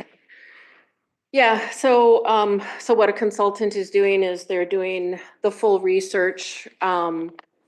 We have very limited documentation that was created, right? If you look at that first step. So, so they're creating what's called a historic context. If you call back, and just to use an example, if you recall back to the gas station that we looked at last summer, it talked about how that fit within a broader historic happenings, such as the Good Roads movement, such as the advent of the automobile and changes that were happening to the city at the time that that building was developed, right? So as I wrote that, I took the historic information and I wrote that historic context within that study that you saw. I think that was like a 20, 30-page study, if you remember. Yeah. Yeah. So that, well, wow, appreciate your thoroughness. I think government needs to have thoroughly, but I'm not an advocate for AI, which I know at the conference, they are saying that's going to be into government more and more, that we need to, have all the elected officials bracing for that incredible transition to AI world. All this information's on the internet and stuff. Can that be streamlined to not cost so much and make it easier for you to, I don't know, I'm not techie myself, but plug it in and say, can some kind of software do that kind of research to cut down and make the, Yeah. I don't know what I'm saying. I think there's other options out there. Yeah, it is helping to streamline, and that is happening. And, I'm continuing to look for, for advanced methods to do that. I continue to rely on local historians who have put together the information, and then I build that out as I can, or we hire consultants who, especially on properties that I don't have kind of the expertise on. Well, I definitely don't want to take, work away from people, but I think hiring outside consultants is a huge cost for taxpayers, and we can limit that. That would be important. And I guess I'm worried about the reasoning as well, the cleanup of the UDCs to prevent liability. Well, I don't know how we can really prevent all liability, because there's, there's so many different things that are out there that can, come at the city. And I just, I guess, Mike, I guess for a question is, if we are going to be taking away public input, we're taking away people who are passionate about protecting property. We're minimizing voices in our community. We're taking away representational involvement. We're taking away transparency. How is that going to be ensured if the voices of the community are being limited and the voices of the council are not being?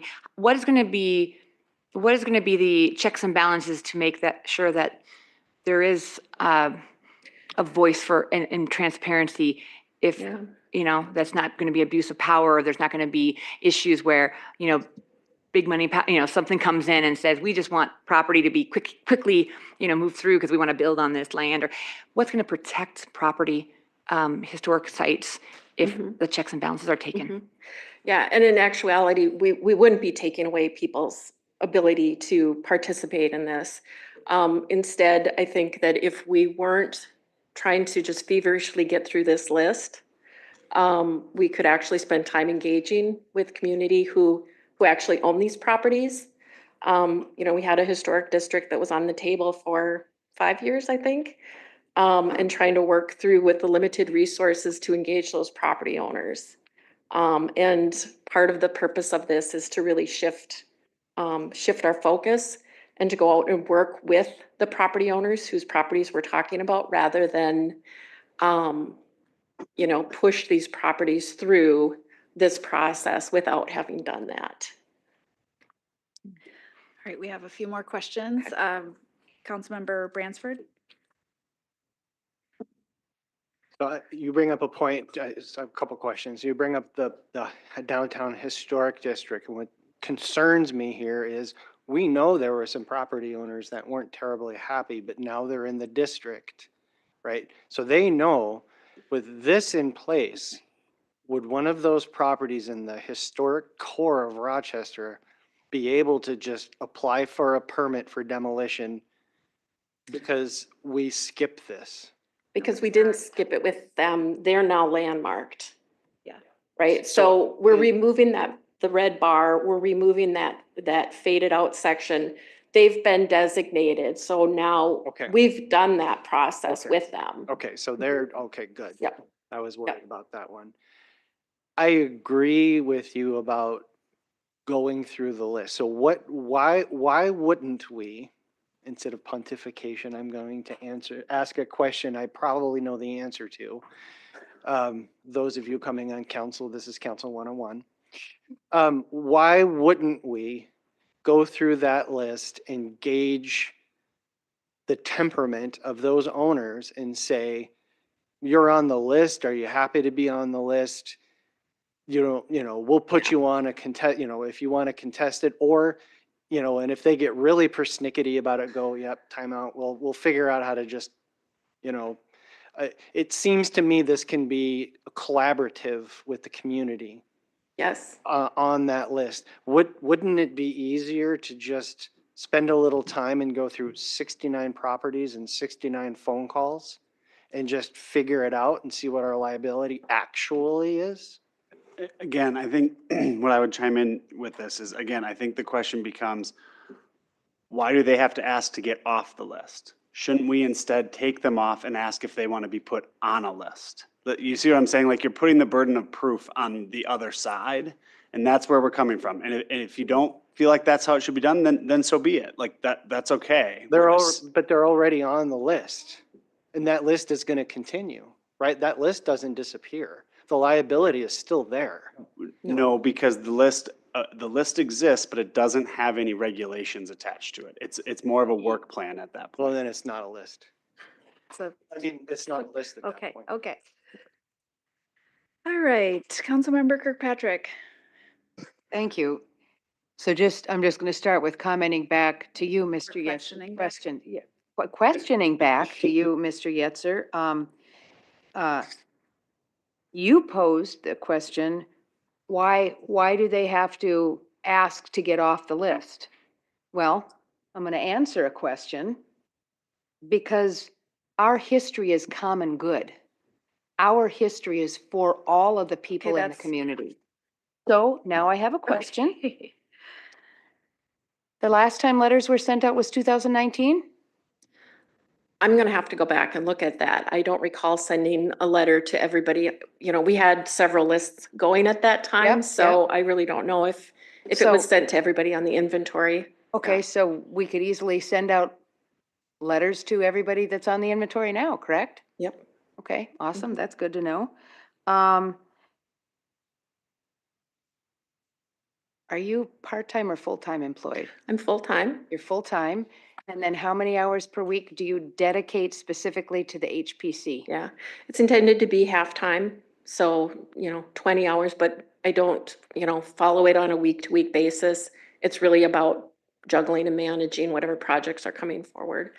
So. Okay, so if we were to have you dedicate half of your time to the HPC, would that be the employment that perhaps we need to be able to work through this list more quickly? That's literally what the arrangement is. She just Well, she said it's intended to be.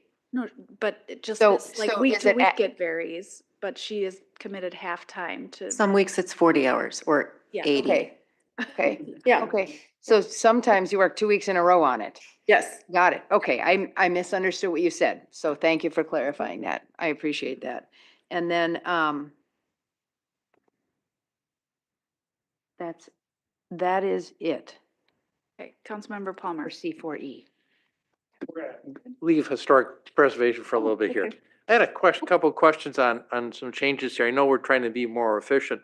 You got utility connection permits will be issued until Mylars are recorded and addresses assigned. Why are we doing that? And does that make it more efficient? Yeah, capable development. I would say that that's just a clarification to the process that's currently taking place.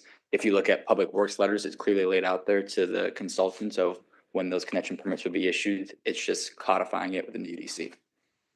And why would you need the Mylars to do that? That's based on how we can issue the permits with the process of it. And actually creating the sub addresses and whatnot. Dylan. Yep, I see him. Sorry. Mr. Dombrowski. Does The that make it key more- is it creates an address, which then we have better record as we go out and inspect those sewer and water connections. We also take GPS shots, so we know where they're at. We need a way to tie them to an address, and if we don't have the plat, we don't have an address. But if you have a GPS mark, you can use that to find it again, can't you? But you don't have an address to tie it back to in the future, so it then creates further work down the road. I'm gonna ask a question. Does that process make it more efficient and make permits move through the system quicker? Correct, because we don't have to get back in the system and change Correct our is a work. great answer. Traffic impact report will be required for development that directly assesses a strategic arterial. What does that mean? We were just cleaning up some of the language. There was a old terminology with functional classification that's no longer used, so that's all just clean up. So when we required a traffic study in the old days, we still require a traffic study, nothing more, nothing less? Yes. Is that, okay, one more. Final plats need to be recorded within 1 year of council approval. Has that been a problem in the past? I can answer that one. Thank Yeah, you. there's been instances where plats have been 5 years out and standards have changed to them and they're kind of just sitting on it. So really the intent of the code as is right now is actually after final plat approval. But the way that it reads is 2 years after recording. Way that pencils out, it just doesn't make sense, that wording as is. Okay.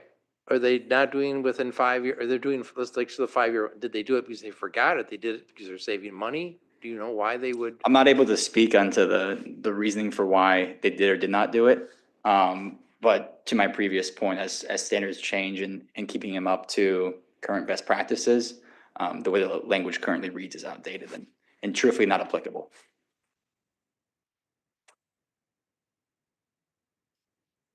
Okay, thank you. Councilmember Keen.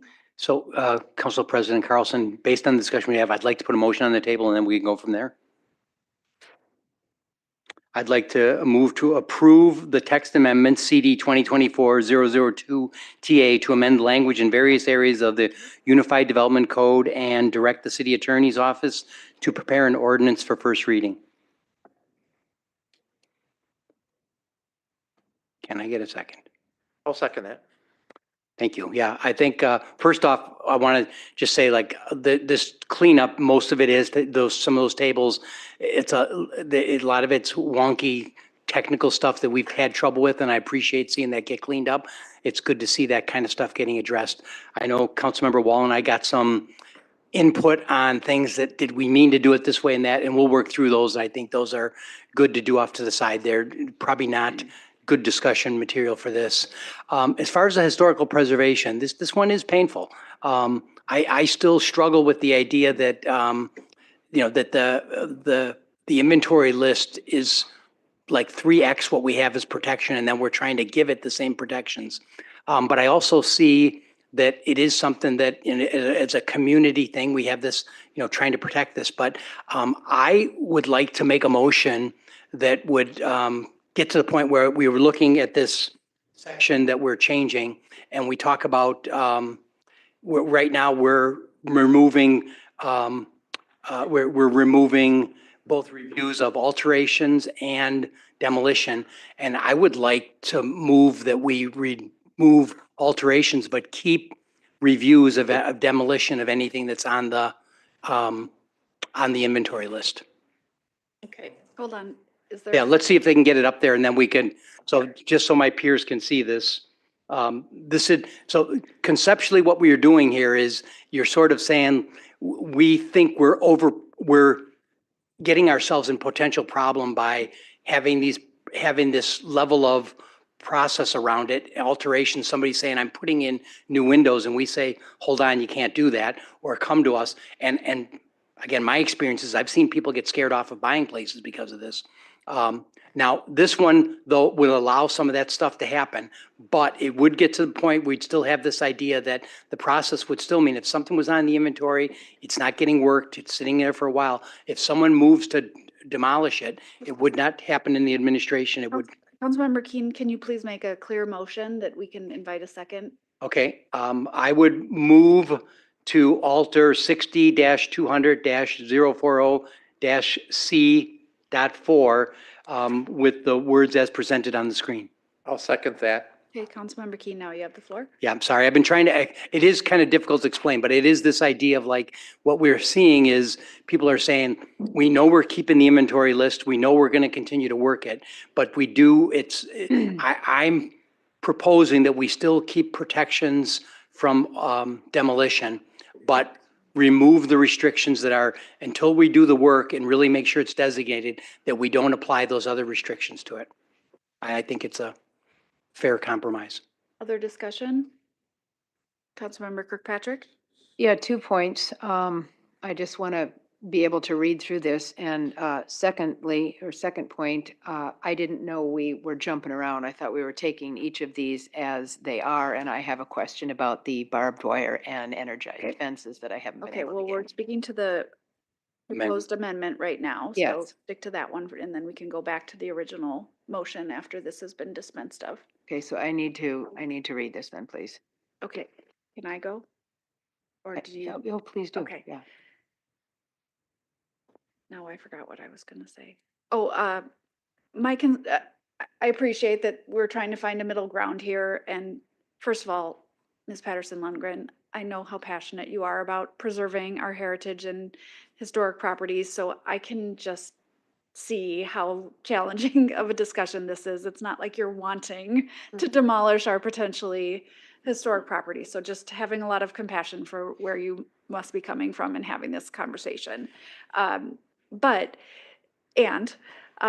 So appreciating that this would prevent demolition, but if significant alterations are made, that would potentially not make them, it would eliminate their eligibility to be considered in the future, right? Because if you're making changes to the facade and we're then evaluating whether it continues to be historic, it would then come off the inventory. It could. So that's what I'm struggling with. It still is a way of getting around the protections. And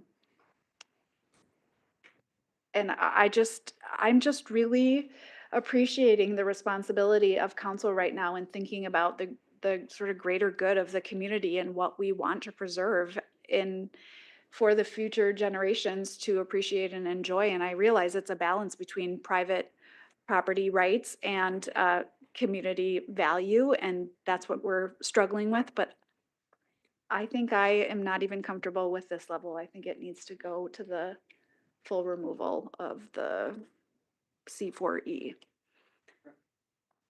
Yeah, Councilmember Kirkpatrick, and then back to you. So that was what I was checking to read in there. It needs to say major alteration, and demolition. Which is what it says now. Which is just keeping it the same. Right, which is basically keeping what we've got. So that's why I wanted to read that, because I had only heard you, Mr. Keen, say demolition, and I wanted to hear major alteration in there also. So I am not for compromise. Yeah, I don't want to compromise. I want to keep what we've got. Councilmember Bransford?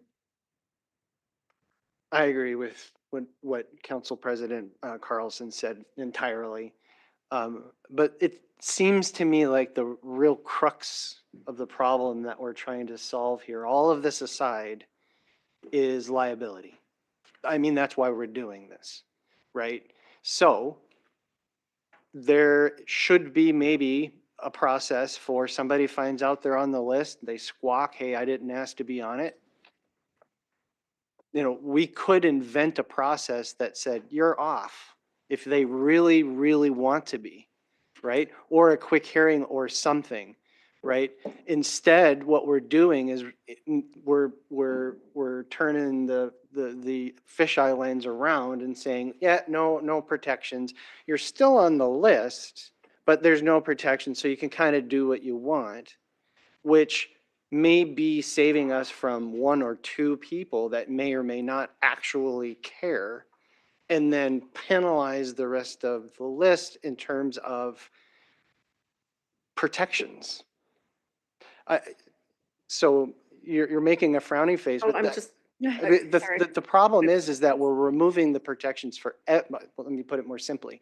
We're removing the protections for demolition and major alterations for everything on the list because we might have one or two people who we have a liability with, right?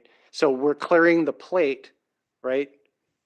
And it's like we're kind of killing the patient to cure the disease.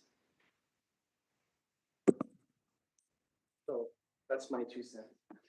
Other discussion on the amendment? Councilmember Dennis? So yeah, it does get a little confusing because I've been going through, there's a huge packet with, all these changes being done all at once. And so, to my understanding, please clear. So I'm not a fan of this amendment, so I'm going to be voting against this, I believe, because I think there needs to be a full, complete removal of the changes that are being done.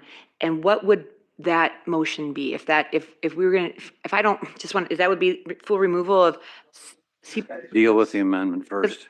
that's for sure, but the things with amendments is you want to make sure that in case it actually, this whole thing does get passed, that it gets passed. I mean, I'm not going to vote, but you want to make sure that it's does the least amount of damage. So sometimes you vote for amendment to at least lessen the impact in case it does, but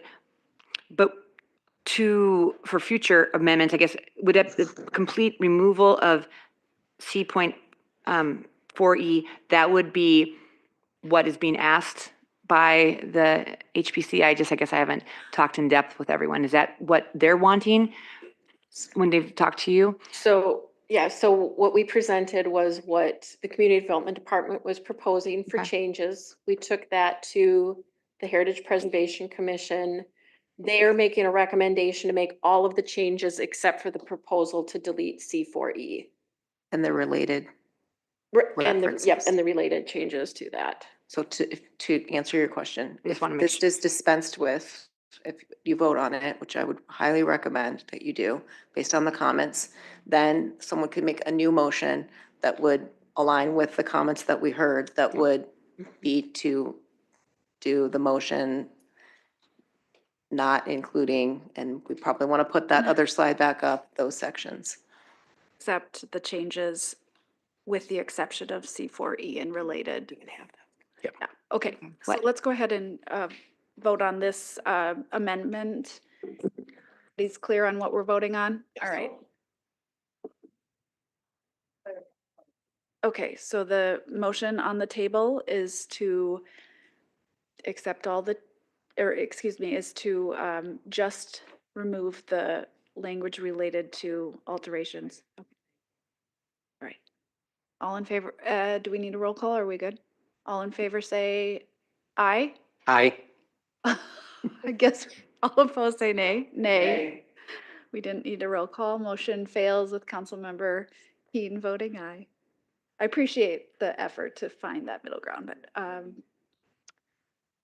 Councilmember Dennis, did you want to make a motion? Yeah, I want to make sure this motion is, for anyone who's watching this and recording, it is just shy of 11 p.m. and we have the whole agenda in front of us as well. So it's been a long night. So just, not that that's an excuse, but just wanted to make sure that there is clarification.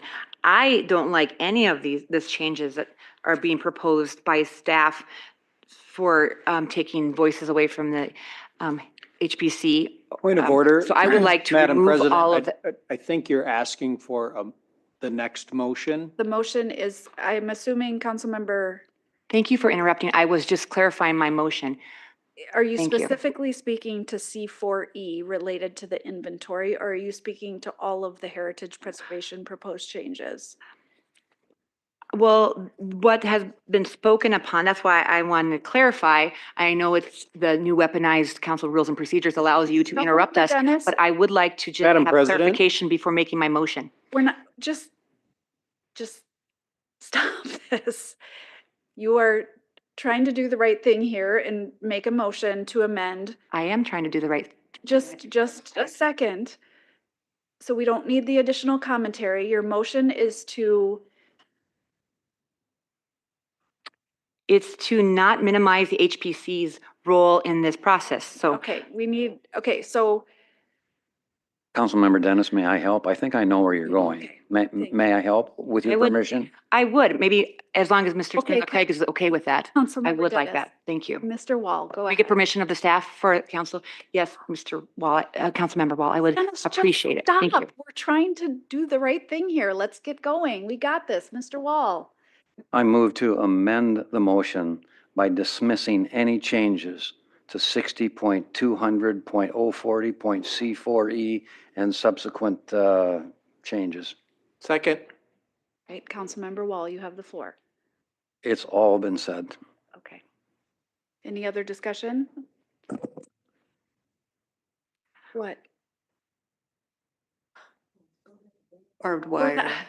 Do I still get to bring up the No, barbed we're wire and now, energized now we fence? have another, we're talking about the amendment. So I don't want to get that, that has to come up. Yep, yep. Awesome, thanks. All right, so let's vote on the amendment to remove C4E and related references. Right, all in favor, say aye. Aye. All opposed, say nay. Motion carries. Okay, so we're back to the original motion. I have an amendment. Would like Ms. Kirkpatrick to be able to speak. She's been wanting to talk about barbed wire for a long time, and then Is- we'll back to you. Because it's time to talk about barbed wire. I can wait. We can do it. I just thought we were taking each one of these on their own. You don't want to do that. Yeah. Wire, energized fences. Page, slide number 530.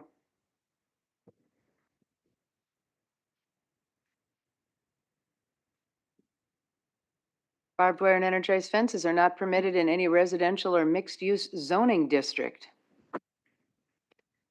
Our UDC claims to promote urban agriculture. We have all kinds of permitting for geese, ducks, how many dogs we can have. A really great way to keep raccoons away from certain animals is to erect a 1-foot tall electrified fence, low voltage, because raccoons rarely climb and they prowl on the ground to get what they want. So what is the rationale to remove energized fences completely and not give credence to a UDC that's trying to promote urban agriculture and the allowing of, under ordinance and approval by city council, folks keeping chickens, ducks, no goats? Yeah, at Cable's Development. The UDC itself is to protect the welfare of its residents.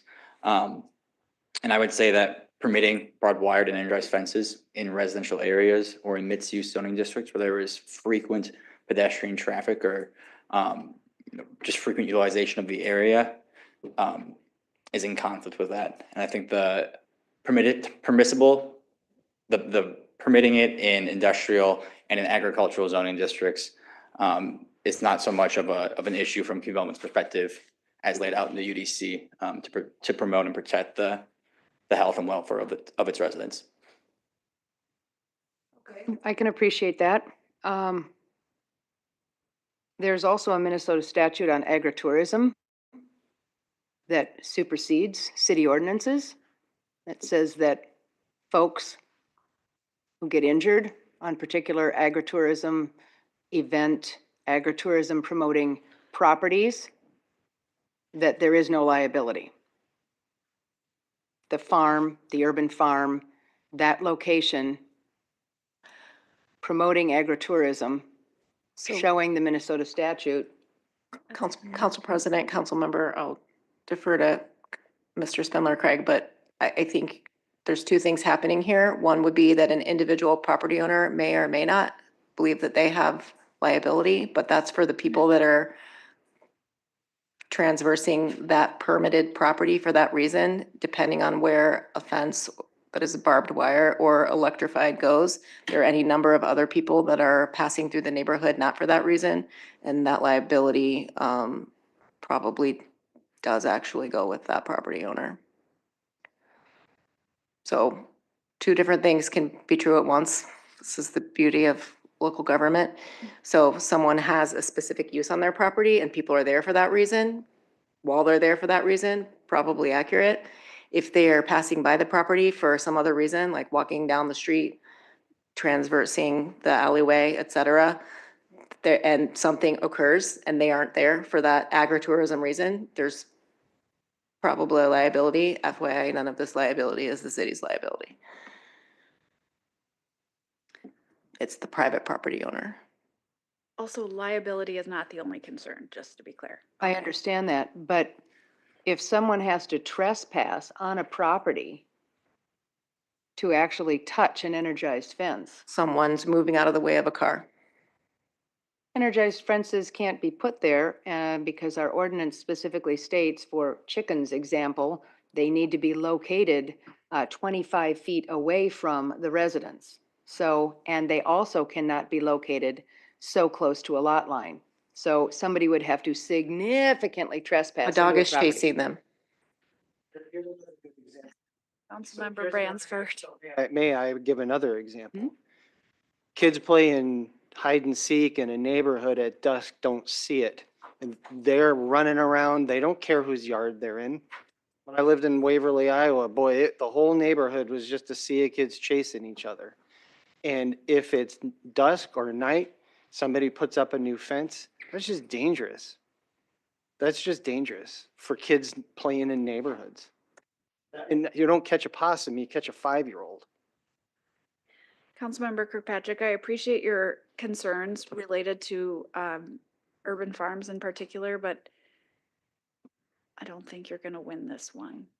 I'm not trying to win anything. I just wanted clarification and to ask about why it was blanketed across when it seems to be perhaps not jiving with other things that we're promoting in our UDC.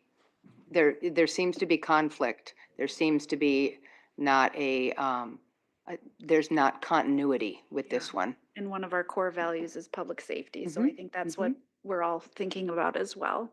Did you have another question about barbed wire? No, because there's only one reference to it. Okay.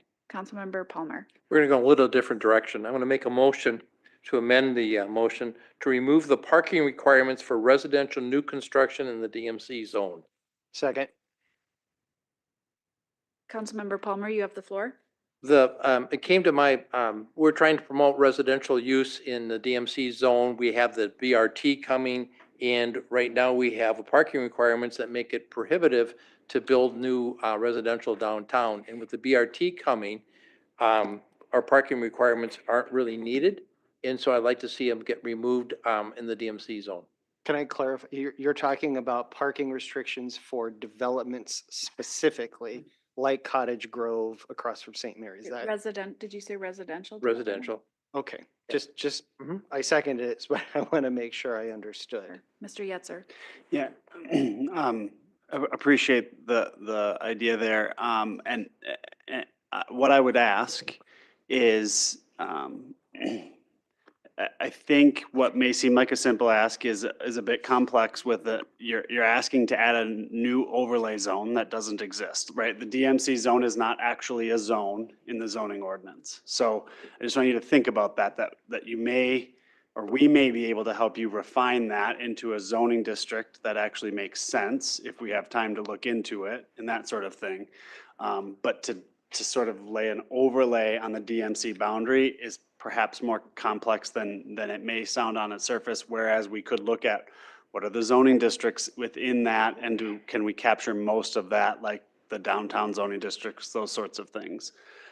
Then the other thing I would add is currently our residential zoning parking requirement is 0.5 spaces per unit. And to date, since the UDC is in place, I've not heard that be an issue. So I just am wondering, going back, if this has been a problem for folks or not. But just want to throw that out there about the zoning versus the overlay and maybe something to think about.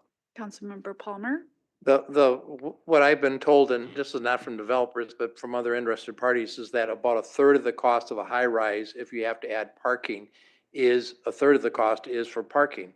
And since we as a city are investing in the BRT system, that if you're on the BRT line, you can use the parking ramps at either end or get around the city, and you do not need to have this rule. And so I just think that it makes it easier for everybody in the community if we can get more residential housing built along the BRT line. So can I just, I'm just trying to think about your overlay, and to me, the DMC boundaries are set, and that just seemed to be the easiest way to achieve what we want on the BRT line. yeah, I think we could pick zoning districts that accomplish the same thing without creating additional complexity.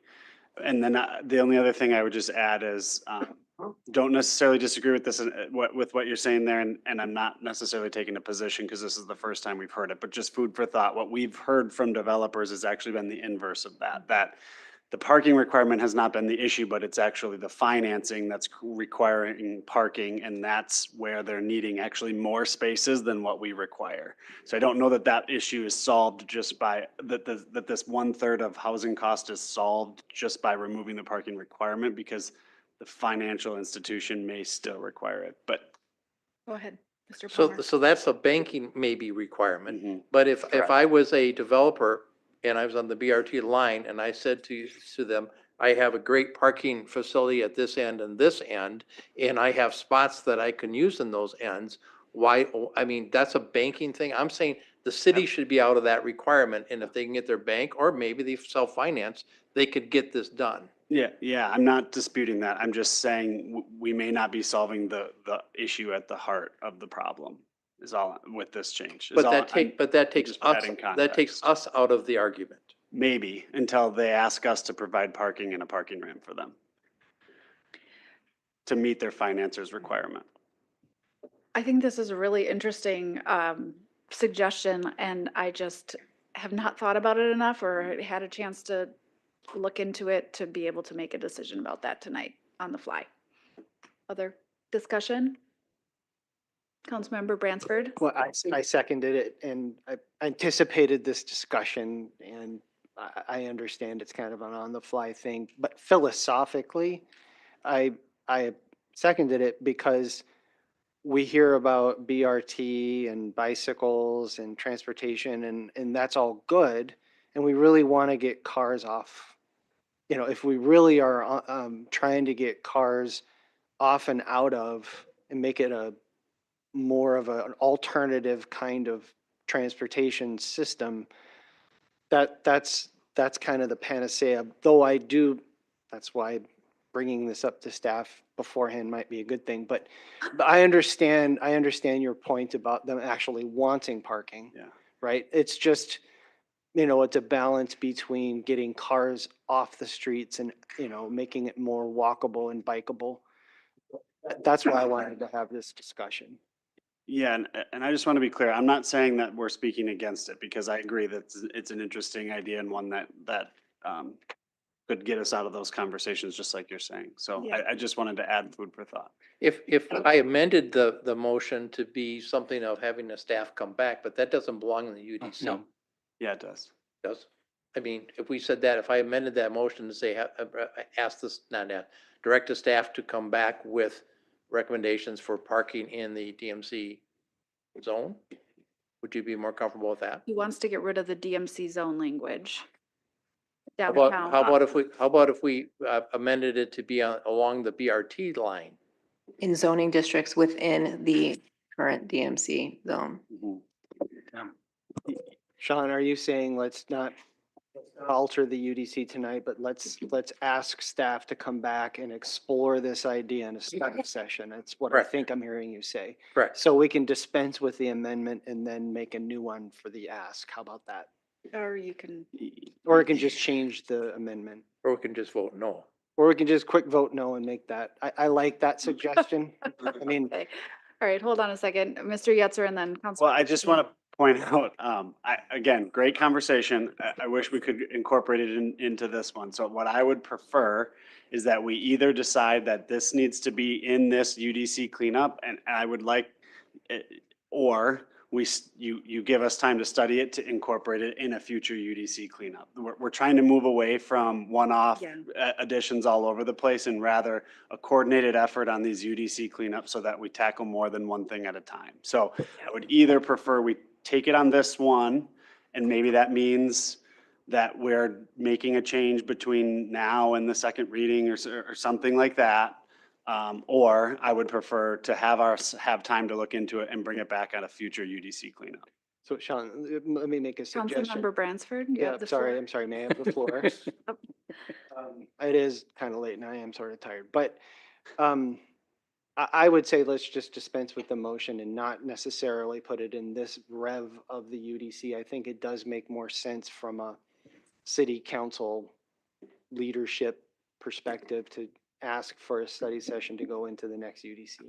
But it's a great idea, or, it could go in, but I just don't want to muddy the waters here thinking about it. Let's just dispense with the motion and ask for a study session for a future UDC discussion. How about that? All right, Councilmember Keen. No, again, I'm still looking at the idea that the business in front of us is a text amendment, and this could go in there, but it wasn't discussed in advance, and it makes it hard to kind of act on it now. So I think we should, as Councilmember Branford said, dispense with the motion and then try to do our business that's in front of us. Okay. All right, all in favor of the amendment, say aye. Aye. Excuse me, I did not mean to say aye. It is. Or nothing. Changing my vote. So all opposed say nay? Nay.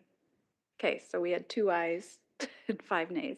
So we're back to the original motion as amended. Councilmember Palmer? I have one more amendment, and since we good. had an open comment You period, still have crows to talk about. even all day, I'm paid by the hour. Go ahead, let's hear it. I've had coffee. Okay. So listening to our friends from the billboard company, I'm going to make a motion under section 6040.110G that we allow billboards along the West Circle Drive with the same zoning overlay that they have now. Second for discussion. The rationale for that is that if you look at that area back in 92, when the billboard ordinance was put in, things have changed. If you drive along West Circle Drive, you would see lots and lots and lots of business signs and stuff. And there's very few spots that billboards could go. But I know that some of the landowners that I've talked to said they would like that opportunity. And so I think that this would be the opportune time, since this is the UDC update, to just amend it that you could allow that to happen, West Circle Drive. Other discussion? I'd like to hear staff comment. I think this was something that was also talked about the last time we were doing UDC. I think there needs to be some study before we actually make a recommendation. I think this is a significant policy change from what was before. And so what does that look like and what are those implications? And I think we had discussed this, I'm going to say about a year ago, and there was discussion about needing to do a study, and then that wasn't necessarily the priority work. So I think that is something we would need to hear from council of whether this is now more of a priority and what does that look like. But I do think there needs to be some additional study in terms of what those implications are rather than just making that change to the UDC at this time. Councilmember Kirkpatrick? How much study? How long would that take? How much time? I mean, if you devoted to do it, if the council directed you to do that, how much is involved in doing that study? I think we would have to put together a bit of an estimate. I mean, we have to also look at the other priorities of the projects that we're working on right now, including the comprehensive plan update and some of the other work, and just in terms of applications coming in and doing that. So I think we would have to really evaluate what does that how much time is that going to take and how long that would take given all of the other work. So I don't really have a good estimate tonight. That's fair. Thank you. Councilmember Keen, sorry.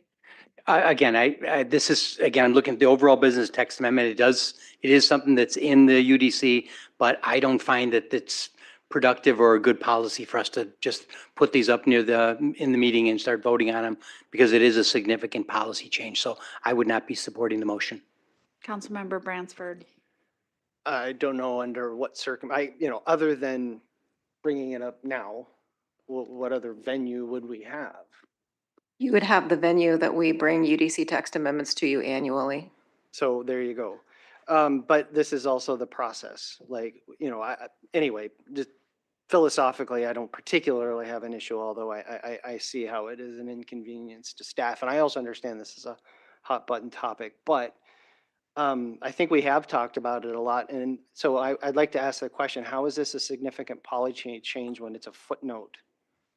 I'm not being pedantic. I'm actually curious. The amendment is the significant policy change. Yeah, understanding where billboards are now allowed that they weren't previously. I would just note, again, this exact amendment came up 12 months ago today, and Right. this exact council landed on the same answer. I would also say that this question has been deliberated numerous times over the years, and councils have very intentionally decided against putting them there. I don't necessarily agree with the notion that West Circle Drive has developed differently than it was anticipated, and in fact, that's in staff reports from when this was vetoed and decided on over the years. So I think if a change is wanted along West Circle Drive, that should be communicated in a study session and something more intentional within the work plan of community development, not in the middle of the comp plan update and things like that, and not when we're shooting from our hips. That would be my suggestion. So we did talk about it a year ago, same venue. I understand there are priorities, but now here we are again. And I'm leaving the council, right? No skin in the game. I happen to agree with removing it. However, I do hope that it gets brought forward as a study session and is prioritized. This has, billboards are important for advertising. And I just want to make sure that and I know how the vote's going to go, but I do hope that we actually do look at this in a study session in the next year so that my antecedent, I don't know what the word is, but my successor, sorry, has time to digest this in a study session, because I'm sure he has no idea what we're talking about. But I think it's important, and it's been a hot button topic, and I appreciate staff's work on this and their perspective very, very much. You guys are the experts, I understand that, but I really would like to have the discussion about why removing that footnote would be. So I think Just philosophically, I'd like to see some action, because this time next year, we might have the same motion again. Well, I'm not going to be here, so I won't second it and this won't happen. the But thing is, there hasn't been action by staff because council did not approve it. So well, we're taking another shot at it. having a couple people say that they're interested in it and then council defeats it does not mean staff then works on it. So I'm not sure what you're asking here. Well, following up with Mr. Yetzer and Mrs. Woodward, there was an intentionality. I don't know. I just think that, as a council member, I would like to know. And if we vote it down again, fine. It could be a CIA. Could be. Yeah, could be a CIA. Councilmember Kirkpatrick? We could also direct staff to put it in the next UDC update saying this has gone round and round. Last council did it twice, once, and then a year later, a second time. We were directed to bring it up to the new council a year from now Well, that's why I think the it's same outcome. that's why I think a study session on billboards actually by itself would be useful. That could be useful, because I would suggest that the ordinance needs to be looked at with two-face, bifacial billboards. If one side is unusable because of some reason, building, trees, whatever, that it becomes a single panel billboard and that other panel can be used elsewhere. Let's call the question. What's the question we're calling? The Amendment motion. related to Yeah. approving or allowing billboards on West Circle Drive? That's the correct-ish language? Yep. All right. Do a roll call. Clerk Geisler, when you're ready. All in favor first. Councilmember Keen, Nay. Councilmember Bransford, Aye. Councilmember Wall, Nay. Councilmember Kirkpatrick, Nay. Councilmember Palmer, Aye. Councilmember Dennis, Nay. Council President Carlson. Nay. There are 2 ayes and 5 nays. All right, thank you. Motion fails, so now we're back to the original motion as amended. Any other? Call the question. All right, all in favor say aye. Aye. All opposed say nay. Motion carries. All right. We only have 3 huge items left, so this is exciting. Moving on to crows.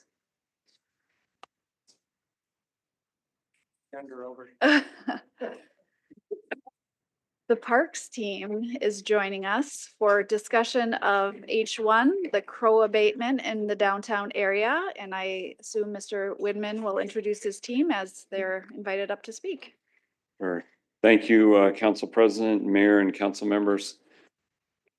And what we're here to talk about is an intensive crow abatement activity that we are planning for December 1st through the 5th. And I'm just going to go over what we're asking, the action requested and everything. We are going to talk about builds on that. We need your approval to conduct this activity December 1st through the 5th. And it's wanted to highlight that we are working with the Mayo facilities team and USDA wildlife management. And Mayo has actually initiated the discussion with USDA, and we're here to get the approvals to proceed with the activities. We will need the city administrator to approve the request from the USDA, the work initiation document. I'll point out that that's the same document that USDA is coordinating with businesses and residents in the area that will be working. And they have been great to really get the word out and get the support they need for the activity. We have requested from Chief Franklin the use of air rifles as outlined in the ordinance that are cited there. And his approval is contingent on your approval this evening. And then lastly, the authorizing of noise devices for crow abatement as outlined in city ordinance. And I point out there as well that we have been using noise devices, flash devices since 2012. So that part isn't new, but we wanted to incorporate it into the request since it's going to be an intensive activity. Following the December intensive crow abatement, we will continue through the season through February doing the normal hazing activities, the noise and the flashing lights. I can't stress enough that we are really getting great guidance from USDA Wildlife Management on this. They have trained experts. I did not point out that they will be the only ones using the air rifles. They have trained professionals that do that. They are in marked vehicles as well as high visibility clothing to identify that they are conducting the activity. Mike Schauber is our Parks and Forestry Operations Manager, and he really heads this up. I jumped in when I saw that we needed council approval and volunteered to do the RCA and join them this evening. It seemed like a great idea 2 weeks ago. Mike has a brief review of what's the activity, and really he's here to answer the questions about the operations. I think there were some, well, I know there were some things that came up about noise And he'll discuss the hours and they're looking over the wrong shoulder. And actually just how the abatement activities will play out. So I will turn the time over to Mike. We have Mike Nigber, our Parks and Forestry Division head here as well. So. Good evening, Council. Council President Carlson, Mr. Elms, rest of the council. I'm Mike Schaber, Park and Forestry Operations Supervisor, Manager, I guess now. But yeah, just kind of go through our, we got here. Is that me? There we go. There we go. Kind of the who, what, when, where, and why of this crow abatement thing. So since 1985, the Parks Department's kicked around, what do we do? What do we try and deter them from? Where do we try to deter them from going to? So in the 2000s, and we did some small abatement practices, what we could think of doing. But it wasn't until 2012 that really took a concerted effort to go into the downtown to see. We don't have you up on the screen. Let's figure out what's happening here. It's a great picture. Is that your desktop? Yes, it is. Okay. Should I insert the joke here? No crow jokes this evening. No crows. There's a far side we can look at. Well, what's the work on? So, Or could the city clerk just spin up the PowerPoint that's actually in the packet, starting on page, I don't know, it's a really long way in, 582. And the mic got turned off somehow. Here you go. hello. So typically we've been starting this already in November, so it's all dependent on weather really. When we start to see the crows come into town, which typically is right before Thanksgiving, but we start to monitor it in November. And then like Paul said, we go through February. Mayo does their own efforts. We try to help coordinate with each other.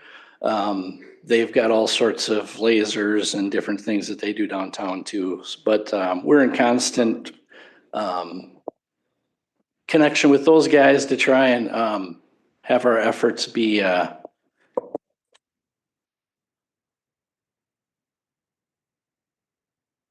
Just got turned off again. There you go. Jeez. Okay, so we were back with Mayo. Go to the next one, would you please? Okay. So Mayo does their own thing downtown, and we hire a temp agency as well as some of our full-time staff.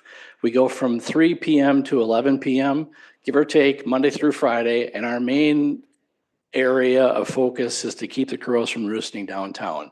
So over the years, we've used pretty much everything that you see here on the list: blank starter pistols, handheld lasers, launch pyrotechnics. We've used pots and pans. We've used a certain shovel that Mayo found if they whacked it on the sidewalk and made a different noise that those crows would leave. We've used everything and anything we could think of. Have you tried that microphone? No, but I will bring it along December 1st through the 5th. So tomorrow we'll have a training with USDA. They're coming to town to train our staff. We'll have probably 4 to 6 staff go with this December 1st through the 5th. See how that main blitz works out, how the crows react, and then see what we'll do after that. It's either that we'll continue on through February like we have in the past, or we'll do some other type of not as calculated effort. We're just waiting to find out what happens with the crows. So kind of we're keeping it to the central business district. Like I said, Mayo first brought USD in to determine this, and we're just trying to keep some of the city amenities, the crows away from those downtown. So we don't have messes.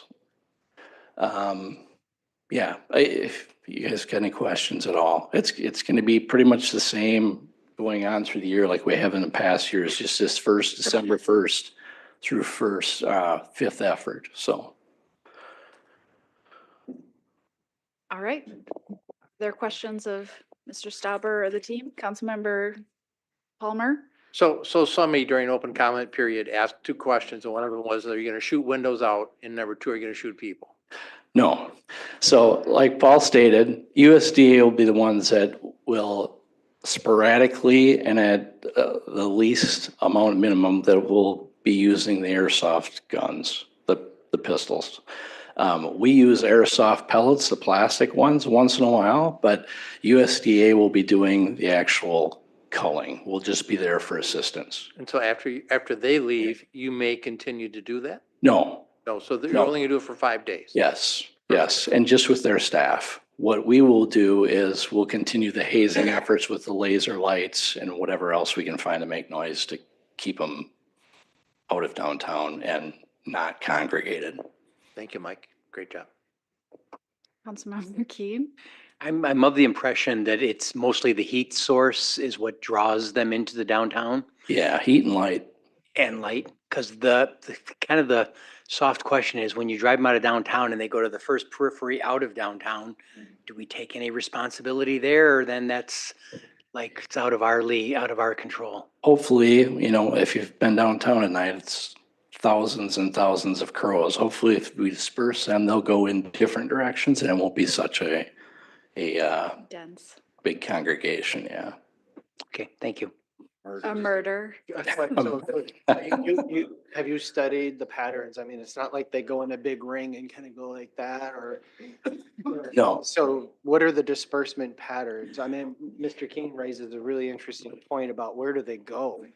So usually, they'll start coming in about 3 or 4 in the afternoon, and they'll come in from every direction. And then they kind of leave in that same way in the morning. So we don't know where they'll go. Every year has been different. It used to be where it was so bad in Central Park.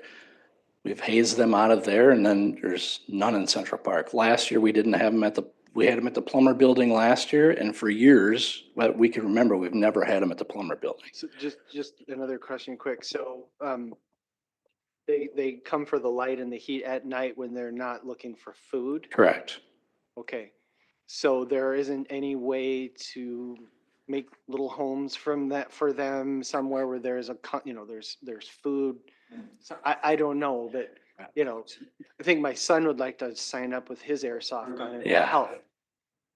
I might want to. There used to be more DNR property around town too that had corn and standing corn, but, I mean, yeah. because other than just banging pots and using guns, how effective has this been? I mean, if we do all of this, including airsoft pellets, what's the efficacy of doing this? I mean, is there a little less poop, but still a lot of poop, or what metric are we using? Poop on the ground? I mean, There's already. and I'm not being, Yeah, I'm not no. being pedantic. I'm curious. We're just hoping to have that big congregation of every tree in the downtown full of crows and the messes, and just to keep them, the key is to keep them from roosting.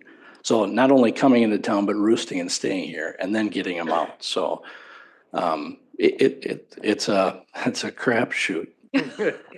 Oh, sorry. He was waiting to say that.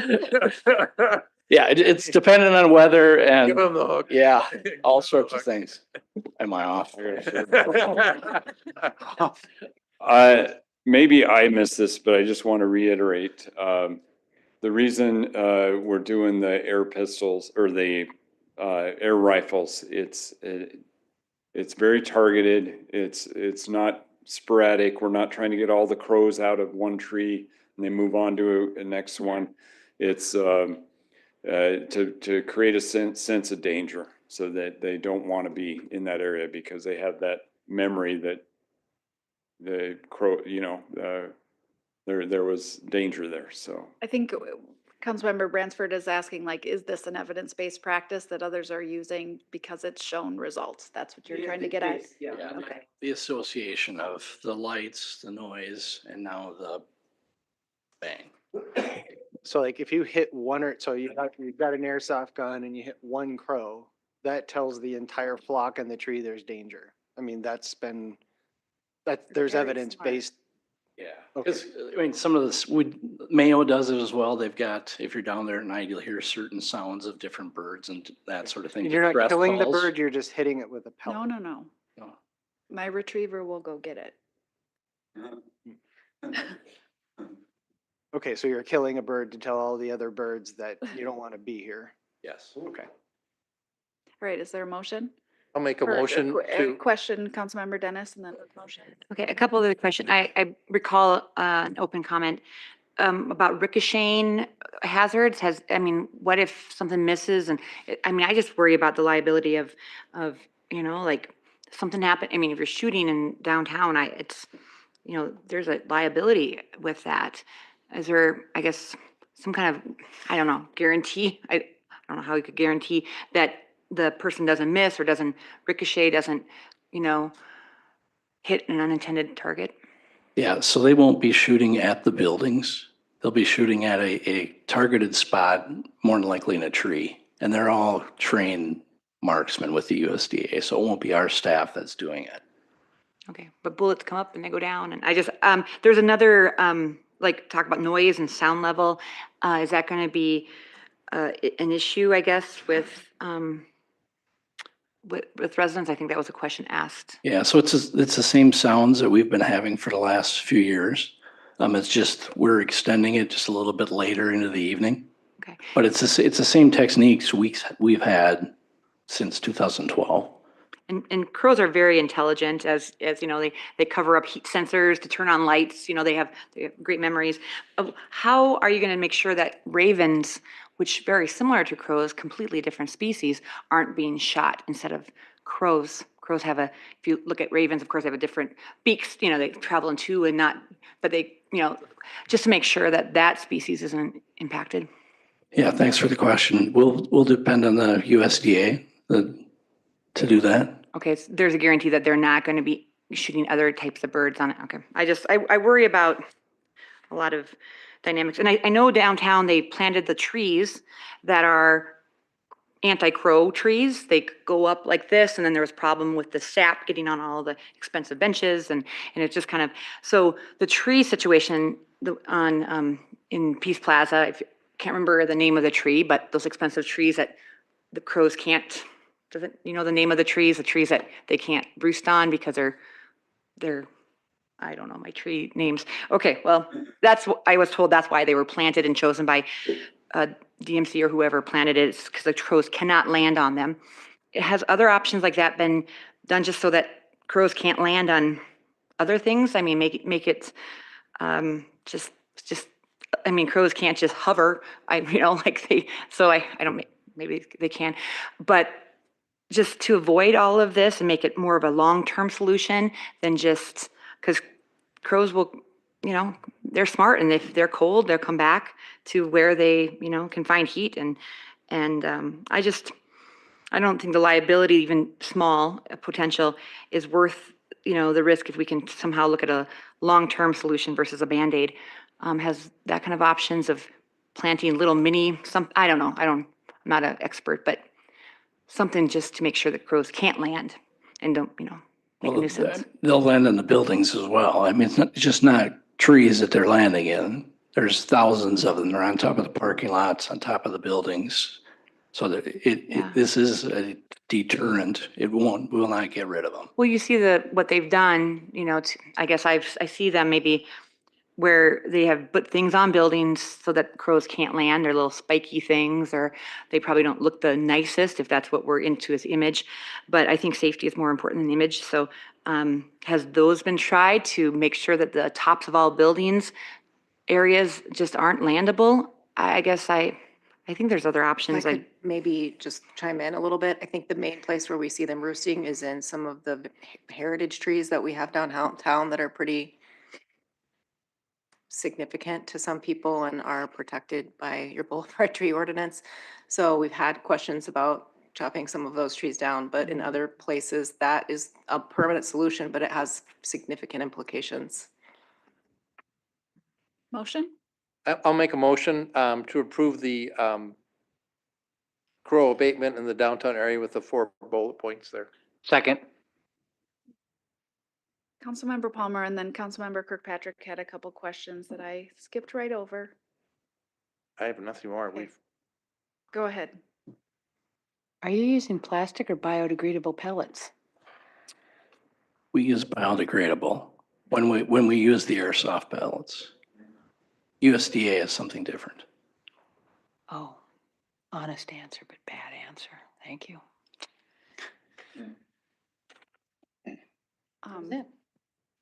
Councilmember Keen.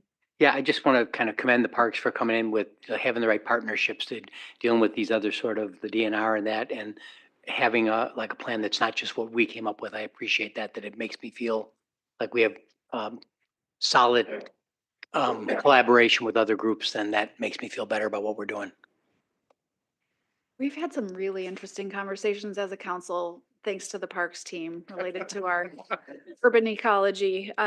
And as a vegetarian since I was 10 years old, it's always strange to support these types of efforts, but also thinking about the public health concerns and others downtown. I appreciate that it's a thoughtful approach. Councilmember Bransford. So I do, like, I hate stepping and I hate killing mosquitoes. I mean, I really don't like killing anything. Are we doing the airsoft because that is just so much more effective than banging pots and pans? So have we been doing this, or is this new this year, I guess is a question. So airsoft is the little plastic I pellets. understand what they We've are. done those in the past. You have, USDA is using a different type of projectile. okay. And No, I'm they're just the only ones using it, and they'll do it through this blitz and it won't be done. Okay, I guess I wasn't aware that we'd been doing that in the past. I thought this was new, and that's why we were having the discussion. The USDA portion is new. The lethal Oh, aspect the of it. lethal aspect. Yeah. Correct. Councilmember Dennis. Okay, so I guess the tree situation, definitely do not want to cut down trees, but if the trees aren't downtown, then the crows, I think there's other ways. But ecosystems, I'm not familiar with the crow ecosystem. I mean, it's just going to impact other dynamics of the environment if I don't know, they're moved or lessened. And so that's my first question. And my second question is, I know the geese situation where we had in previous council sessions where they did painted eggs, the eggs of the geese population control. I'm not advocating for that with crows, but I mean, if we're just moving a crow problem, because there are too many crows and it is detrimental to crows are, causing havoc, and there's too many, like we do with deer hunting, we issue so many licenses. Is there thoughts on just going to the source and where crows, like that we won't, I don't know, other options. So those are my two questions. Like, is there an option to do something like we did or proposed with the geese? And then also the ecosystem, and how is that impacting if we move all the crows out to the suburbs? Is that going to cause issues with, or, farmers or other people in the area? Thank you. Once again, this is being led by the Minnesota Department of Natural Resources, who's a partner with us, as long as the U.S. Department of Agriculture, the experts. So they're the ones that brought this hazing thing to us and how to go about doing it. Okay, but we are, please correct me if I'm mistaken, we are voting on this to be done, correct? So we need to know, to be informed policymakers, we just need to know some of these answers to the questions, because I definitely don't want to do something that has repercussions to other community areas or to other wildlife, and make sure that it's safe. So I guess I'm just curious on, because I'm not an expert on crows, and so how can we do this the safest and most humane way possible? Thank you. So Kelly's or Councilmember Kirkpatrick is just mentioning that they're monogamous and they mate for life, and Strong family bond. Yeah. And that's a good question, if I may, that's a good question, but that's why the USDA and DNR are recommending this as the next step and the best practice for the crow population in Rochester, Minnesota, and their roosting habits at night downtown. is that this is the best next step based on all of their ecological review and understanding of all wildlife in the area. And 40 years of trying different things in our community. Yeah, just a parting. We need the one- floor, Councilmember Bransford, yeah. Just one microphone. So the way I look at this, I'm okay with the lethal approach if it really is got a greater efficacy, because they are in some respect an invasive species downtown. It's not their normal ecosystem to be in an urban setting like that, and it has been a problem. So I'll respect, the expertise of Parks and Rec on this one. I just don't like killing them, but what do you do? Councilmember Dennis. Yeah, one more question. So I imagine, I'm hoping, I'll ask to make sure, has this been looked at other areas of our size or places like Chicago or places? And has there ever been any safety issues with this method of approach that might have ricocheted, might have hit someone or something? Because I'm sure this has been, I imagine this has been done in other communities with issues. And I just really want to make sure, because if one stray bullet or pellet or something injures or kills somebody, I mean, that's something that all the crows in the world wouldn't justify. So just curious about. Councilmember Dennis, the history. USDA wildlife officials that are helping us out and guiding this process specialize in urban wildlife management. So their expertise is in all the areas we've mentioned or that we've had questions about tonight. The air rifles they're using are specialized. The trajectory of the rounds will not travel that far. They're just enough to do the job that we talked about tonight to cull the crows. And so we have a lot of trust in the process. They're using the best practices. You mentioned geese. We came in with a plan to use the best practices that the community would accept. Their wildlife management is controversial, especially when you try to kind of humanize the process. It becomes impossible to manage at that level of expectation. So we have a lot of trust in our partners that we're working with. Mike's been in on all the meetings with DNR, USDA, and Mayo. We have a good plan before you, and just we do appreciate the questions, but it is being led with a great deal of expertise. Thank you. All right, Councilmember Palmer. Call the question. All in favor, say aye. Aye. All opposed, say nay. Motion carries 6-1 with Councilmember Dennis voting nay. Thank you to the Parks team. Thank you.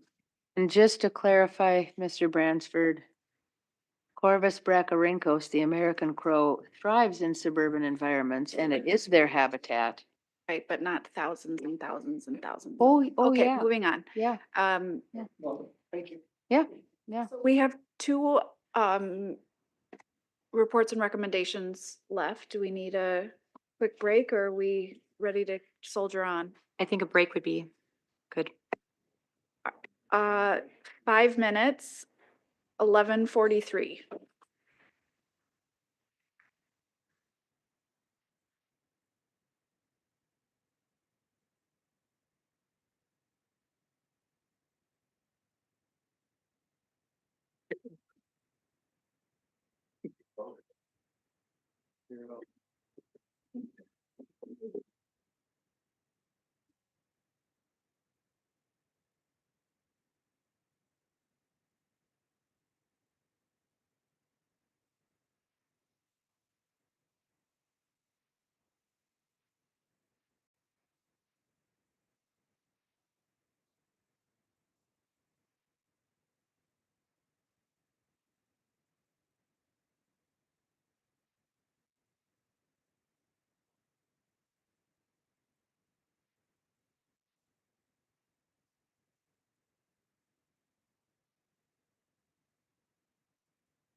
We are moving on to H2, the grant agreement with the state of Minnesota for the Silver Lake Dam fish passage modification, project number J4889. Aaron Luckstein, take it away. All right, thank you, Council President Carlson. Good evening, council members, Mayor Norton. This agenda item follows up on the June 17th, 2024 council meeting where staff was authorized to negotiate the grant contract agreement with the DNR for $2,368,000 of the legislatively approved funding for the proposed Silver Lake Dam modification project. City staff did collaborate with the DNR to draft that grant agreement that is in your packet tonight, ensuring that all project details were included, all the submittal requirements were met, and that we could confidently meet the requirements associated with the funding. If approved, the funding would be available for 5 years, retroactively from July 1 of 2024 to June 30th of 2029. Please note that the execution of the grant contract agreement does not obligate current or future councils to continue advancing the project to construction. Still, it is necessary to continue in order to bring forward the final items for council approval, for final decision-making to go to construction and have confidence in the funds that would be available for the project. So staff is recommending executing the grant contract agreement tonight, and I welcome any questions you may have on this item. Any questions for staff? Councilmember Kirkpatrick? Thank you. Remember when Mr. Crawford and you and I met together and I had suggested maybe some more naturalistic pattern of those rocks? And he said maybe you could run an algorithm for, the drop, the rate of flow not to change everything. Did you guys ever do anything with that? Councilmember Kirkpatrick, yes. So one, I just want to emphasize, so tonight the discussion and the action in front of you is related to the contract agreement. Within that, please note that there are requirements with this is to comply with DNR requirements, such as meeting their pollinator habitat requirements, have a more natural looking project. And we have had several meetings with the DNR to look into how we make this look as natural as possible, the different types of rocks that are used, the size of rocks, and creating habitat improvement, things of that nature. So Awesome. Your question. Awesome. Wonderful. And then I remember you mentioning removal of that overburden from when the lake was dug to put it back to maybe DNR. I don't want to misspeak on this, but DNR was pro original lake boundary, not creating new, but bringing it back to historical edges there, kind of to the northeast of the east edge of that 7th Street Bridge. Is that still the plan? So where the fireworks used to be shot off? Yep, Councilmember Kirkpatrick. So one thing, that portion of the project is not tied to this funding source. Okay. That would have, for the actual dam modification component of the project. Okay. We have had continued discussions with the DNR on the expansion of the size of the lake and have tentatively reached an agreement with them to expand the lake by an additional 1 acre through some additional excavating. Now that would be brought back to council as part of a project proposal if they wanted to advance that component. Again, I want to emphasize that is not part of what is in front of council tonight as part of this grant agreement. Thank you. Yep. Councilmember Palmer? Yeah, I'll make a motion to accept the grant agreement, do the grant agreement with the state of Minnesota for the Silver Lake Dam Fish Passage Modification Project number J4889. Second. Councilmember Palmer? We've gone over this many times. Councilmember Bransford, go ahead. I'm sorry, just a quick question. What happens to that money? So like, are we good on the funding for the entire project? And if we're not, like where does the money go? Is it go into like a line item to be used? I'm just curious, like the financing. So we get 2.3 million. And we don't have quite enough money to actually execute. Does that, totally just a curiosity thing, like where does that go? Is it's not used? I don't know how that works. It's just a bean counting kind of question. Councilmember Bransford, part of the acceptance of this grant contract is if we were to use the funds, the city would be responsible for completing the project. So if for whatever reason council did not vote to support the adequate funding to complete, again, this portion, this is the fifth passage portion of the project or the dam modification portion, those funds would need to be returned to the state. Okay. The fish passage thing threw me off a little bit. I get it. Okay. Other question or other discussion? Okay, all in favor say aye. Aye. All opposed say nay. Motion carries. Great work. Thanks, Mr. Luckstein. All right, we're moving on to item H3, which I will tell you the official title for. Oh, it's a long one. Approval and support, layout approval and support for utilization of grant funds from the State Active Transportation Infrastructure Program for Center Street East from Zumbro River Bridge to 11th Avenue Northeast Southeast, project number J7348. In shorter terms, Center Street East reconstruction update. So thank you for being here. Mr. Dombrowski, start us off. I thought this was going to be the second time I introduced an item in my career with good morning, but good evening. So close. Members of the council. I'm here tonight to talk about the East Center Street reconstruction project. With me is Amy Kriofsky, our assistant city engineer. Amy's been in this role for about the last 8 months, and prior to that was our design engineer. So I'm going to hand it over to Amy. Thank you. Welcome. Thanks.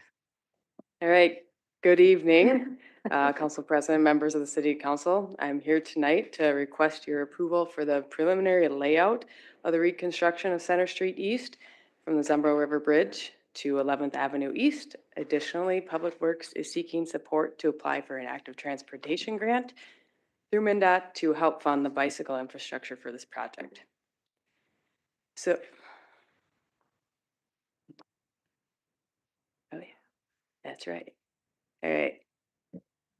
So tonight, I will be covering the following: the project background, how we got to this point, project goals, what we aim to achieve, public engagement, community feedback to date, and future opportunities, as well as the proposed scope of work, the design and the key features within this project, cost and schedule, so the timeline and funding in order for construction to happen in 2026.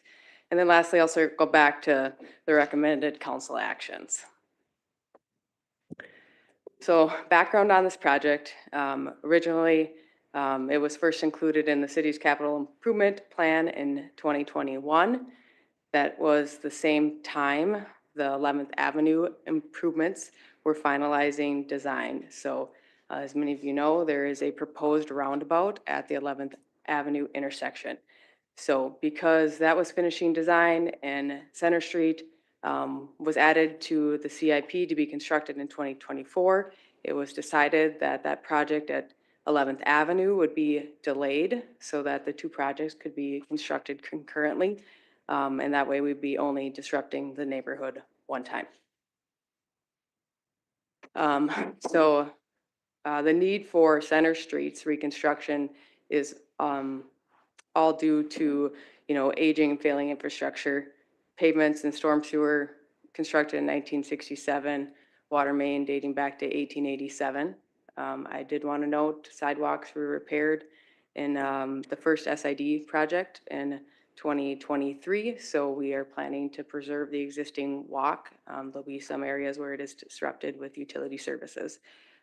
And then, like I've already mentioned, we plan to construct this concurrently with the 11th Avenue project. So the Center Street project originally kicked off in early spring, and this is when we awarded a design contract to SEH. They were direct selected because they designed the 11th Avenue roundabout, and we knew this project would directly tie into that. We established some project goals and we use the city's complete street policy to guide this. So we'll be reconstructing to accommodate all users, pedestrians, cyclists, and vehicles. We will also be addressing one of our top 10 priorities within the active transportation plan. Center Street is identified from the Zumbo River Bridge to 15th Avenue. So our plan would be to add bicycle facilities. And then lastly, reconstructing all aging infrastructure. So public engagement. So there is some members from the East Side neighborhood here earlier. So I took some time to see what had happened during the roundabout design. And I do want to note that that was during COVID. So they were a little more creative, but they held a virtual open house at that point in time. And I know also the Public Works team attended a neighborhood meeting in March of 2020. All right, so I just want to highlight on some of the efforts we have been doing for Center Street. We held a open house on September 11th at the Mayo Civic Center.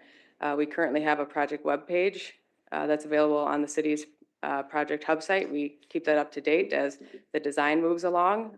We've also presented to the Bicycle Advisory Committee. So we've been actively collecting feedback and will continue to do so as we move forward. There'll be 2 additional open houses with this project, one in early 25, and our plan is to present the selected design, and then we'll have another one closer to construction, and that will be used to discuss the project logistics and answer any construction-related questions. So moving on to the project scope, complete street reconstruction. Besides, we're trying to protect the existing sidewalks that were recently improved.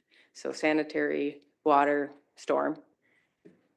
At the open house, we presented 4 concepts and they all were similar in design, that they all showed new transit stops, narrowed the driving lanes, a roundabout at 11th Avenue, the addition of bicycle facilities and preservation of existing sidewalks.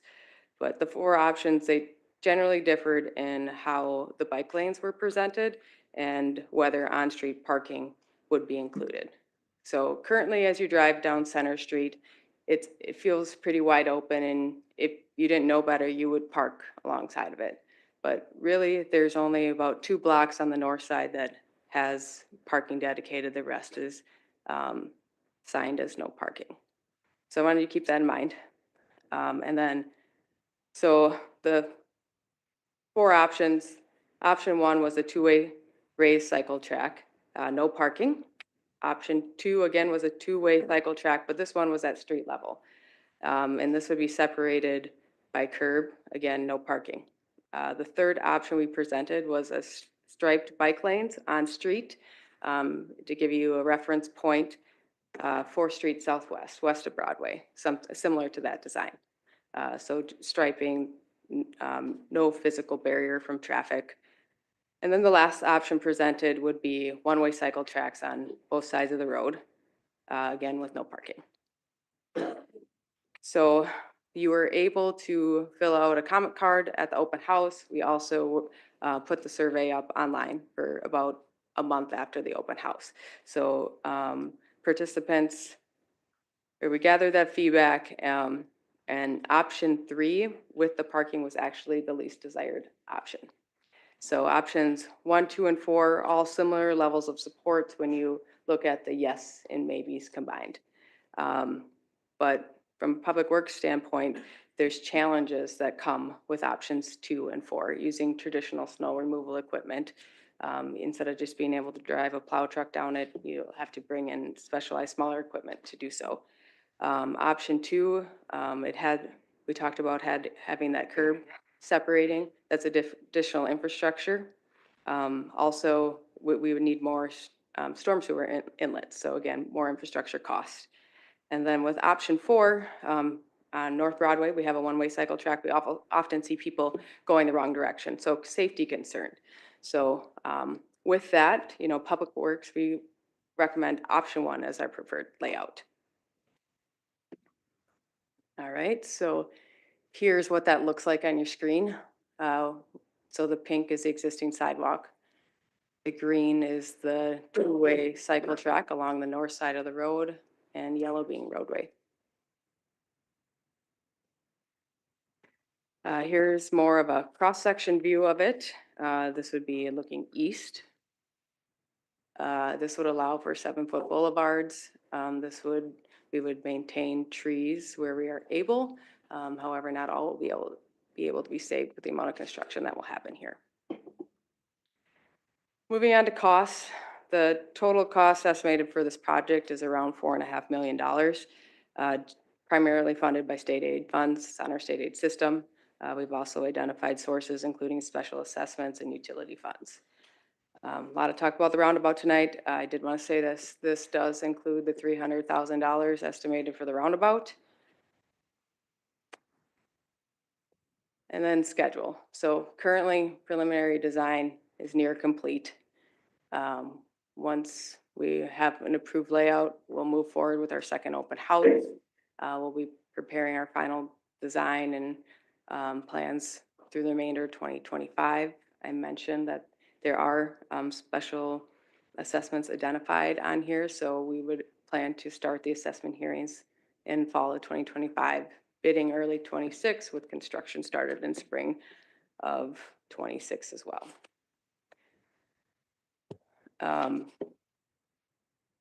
I did want to address a couple of things that initially weren't in this PowerPoint that was kind of brought up earlier, more so about the roundabout. So I wanted you to know we received comments on the open house and we gave them all to you in the council packet. You could see that we did receive support and opposition for the roundabout. In 2018, an ICE report, so intersection control evaluation, was done for 11th Avenue and Center Street. The report said that currently it will function as a 4-way stop, but it will not in the 2040 build out. So when that report was done, it was a signal. The signal was hit in December of 21, and that is when it was changed to a 4-way stop. So another reason Public Works recommends the roundabout over a 4-way stop is because eventually at the 2040 build out, it will not operate as a 4-way stop. The level of service will be F. And then as well as the crashes currently, they're mostly right angle. So a roundabout will essentially eliminate all right angle crashes. So that's all I wanted to address, I think, as far as some of the comments brought up at the open period at the beginning. So just circling back to our recommended actions. So we're looking for approving of the geometric layout and authorizing final design work to begin, adopting a resolution in support of the grant application for the 2-way cycle track through the State Aid Transportation Infrastructure Program, as well as authorizing the preparation and administration of that grant application. All right, thank you for the presentation. I think we'll start with questions. Mr. Palmer? I've got a couple questions. One of them is we were just previously talking about a subdivision that doesn't have bike lanes, doesn't have sidewalk, doesn't have this. This particular road has within 100 yards, a beautiful trail that's separated from traffic, separated from crossings, and runs all the way from Century High School all the way down to downtown. Why would you want to replicate, in my opinion, less safe, because now you have more roads you're crossing? Why wasn't that just considered? We did hear some of that feedback at the open house. Really, it comes down to creating a lower stress, safer facility, but yet is more convenient than having to jog across a railroad again when you're trying to get back towards, let's say, Center Street and into downtown. So really, we're looking at our active transportation plan that identifies bike facilities along this corridor. It's one of the top 10 priority projects. Long term, we would really envision consistency from Martin Luther Luther King Jr. Park all the way west to Miracle Mile Shopping Center. So we're trying to continue to build out that bike network. And like Amy said, designing something that meets our complete streets policy. But right now you have that. You have the Cusky Park Trail that's separated from traffic that runs all the way from there, all the way up to Century High School. And so, I mean, you have a limited amount of money, and why are we duplicating something that's just that far off from Center Street? And it's safer to be on the bike trail, separated from the road crossings than any other time. You mentioned 2 railroad crossings on this section, but there's not a lot of railroad that's there. Yeah, I mean, I think it comes back to that convenience and where people are gonna wanna go and take the shortest trip. They need to get to the Center Street Bridge to get across the river. So, you know, our planning documents, as we're thinking about how we design streets, we definitely have that recreational trail system, 100+ miles of trails and paths that are great for people. But when we think about commuting and connecting people to destinations, they don't always want to take that longer route. Well, the other difficulty I have with this, you had 43 people come to a public event, which to me is not a lot of people if you look at the amount of people going to be using this, and then you're going to lose parking along the route. So how do you make up for that parking that's going to be gone? You want to talk about our parking study? Sure.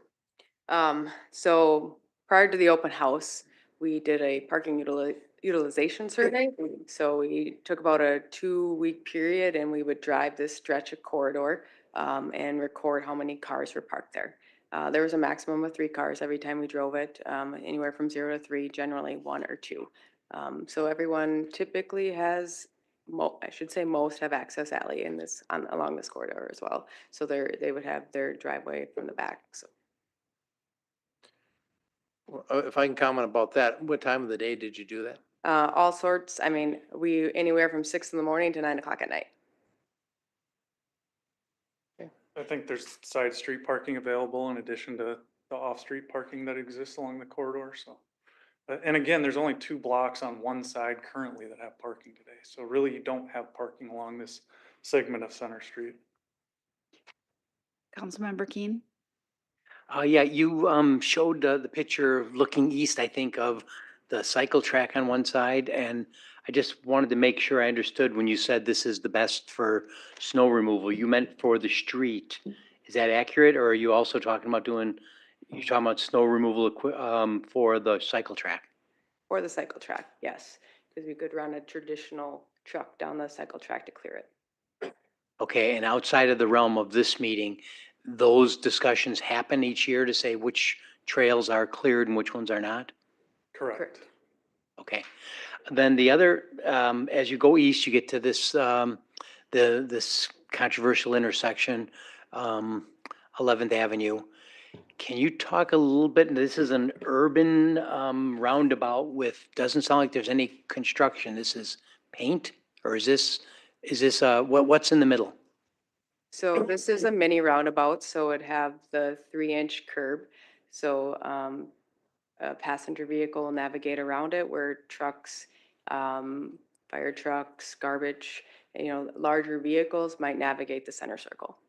And navigate, you mean their tires hit it, they go over They it? will go over, yes. Their trailing wheels will track over that center island. We have 3 of these in the community right now. Yep. This would be the 4th. But the 3 are all with the raised middle? I thought they were just paint Yeah. in the middle. The one on 18th Avenue Northwest out at 48th Street Northwest is a little bit raised. It's larger. Yeah, I think it's more Context of room. that is different, but you could go to Harriet Bishop School. Very Yeah. similar. Okay. We also have one in Century Hills neighborhood that would be the exact same size as this one. That one obviously doesn't have the traffic volumes yet today, but it's projected to in the future with the growth in that neighborhood. Okay. But there is no expansion of curbs. This isn't like we're buying property on the outside edge to make the roundabout big. It all fits within our existing right of way. Fire truck input on that too, that's something that they can navigate? They can, they don't always like it. And they were brought into the discussion on this one back in that 2020 timeframe, and that was some of the feedback, but we'd want to go over that with them again. And the idea of these larger trucks, they would do the roundabout to take what I'll call a left turn. If they were traveling north and wanted to go east, they go through the roundabout and go that way. You mean if they want to take like more like a traditional left turn? Yes. Yeah, so they'll still try to drive it, but their trailing wheels will track over that center island. Okay. And as far as that, those sort of roundabouts, how is that operating with our snow equipment? Been working fine for the team to date. We haven't had huge complaints on it. I would also acknowledge, just for some added context, MnDOT has built many roundabouts on the state trunk highway system in urban areas. So it's a proven method for intersection control. And this one fits. You don't have to buy property, and it's the preferred alternative. All right, thank you. Councilmember Wall? Thank you. I used to teach driver education, and I'm real fan of roundabouts, just by looking at the safety statistics. I used to know what all the statistics are. I can't remember them anymore, but I mean, they're just stupendous for the saving of lives and equipment. I'm happy with your renaming this a mini roundabout, because I don't think this is a roundabout. What's the diameter of this one? I judge it to be about 60 feet. 70 feet, I think. 70 feet. Yeah, I mean, that's really not, in my view, my understanding, a roundabout. So would you consider this more a traffic calmer than you would a roundabout, or you're going to stick with roundabout? Well, no, our term in the industry is mini roundabouts. So. Mini, yeah, okay, I'll go with mini roundabout. That's okay. Thank you. Councilmember Bransford? Good morning.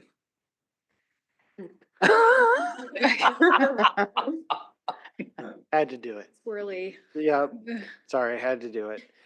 Speaking of Harriet Bishop, I did receive a number of emails. Well, okay, let me know. A handful, one, two, three, of people who were very concerned about that roundabout in terms of safety. Have we had any incidents there? Have you gotten any emails or feedback about the efficacy and safety of the roundabout in front of Harriet Bishop? Because it's so similar. Well, that's a mini one, but still. Yeah, that would be similar to this one. And we've worked with the school district as we set up the pedestrian crossings. We actually limited the crossings and we took one away because they have to have a crossing guard out there. And we just were trying to reduce the conflict points for pedestrians. So working with the school district on where they want to make sure that crossing occurs. Mm-hmm. But we haven't had any incidents at that one to date. Okay. I will also acknowledge that roundabouts are traditionally much safer for pedestrians than say an all-way stop or a signal. Well, one of the feedbacks is like my little girl has to cross once and then cross again, and there was some concern. Anyway, what was I going to say? It's a mystery. Oh, good morning. Oh, speaking of interacting with the, sorry, so you interacted with the school district. Sounds like we had a COVID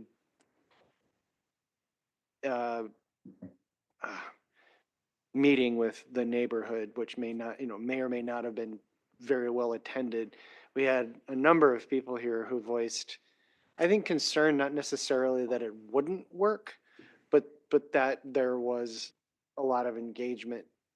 Have you thought about reaching back out to them to make sure that their pain points are addressed specifically to them? Like they mentioned talking to the Boys and Girls Club. Lots of kids go in and out, walk, cross.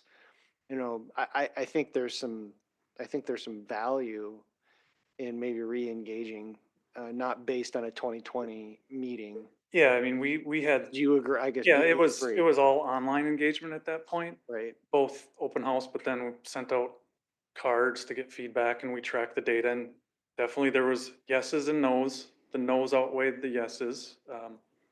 But that's why we want to have, once we get a layout established, we come back and start talking through final design details. Here's what this specific intersection crossing is going to look like at 9th Avenue, and here's what your driveway might look like in relationship to the cycle track. Here's how maintenance is going to happen. Starting to really dial into those details. We can't really do that till we have an approved layout that we can start designing from and understanding some of the other challenges that pop up. And part of that is, yeah, let's learn more from the Boys and Girls Club on what times of day they're crossing that intersection. How does it compare to our peak traffic periods, and just learning more so we can build that into the design. Yeah, you don't, I'm glad to hear that, because you don't often see a big group of people whose built environment is being affected. So when you see that many people coming, from my perch, it's like, okay, you know, there's unanswered questions. So I'm glad to hear that you would re-engage. That's good. Councilmember Kirkpatrick? Thank you. How many trees are being taken out for option 1 that was decided upon?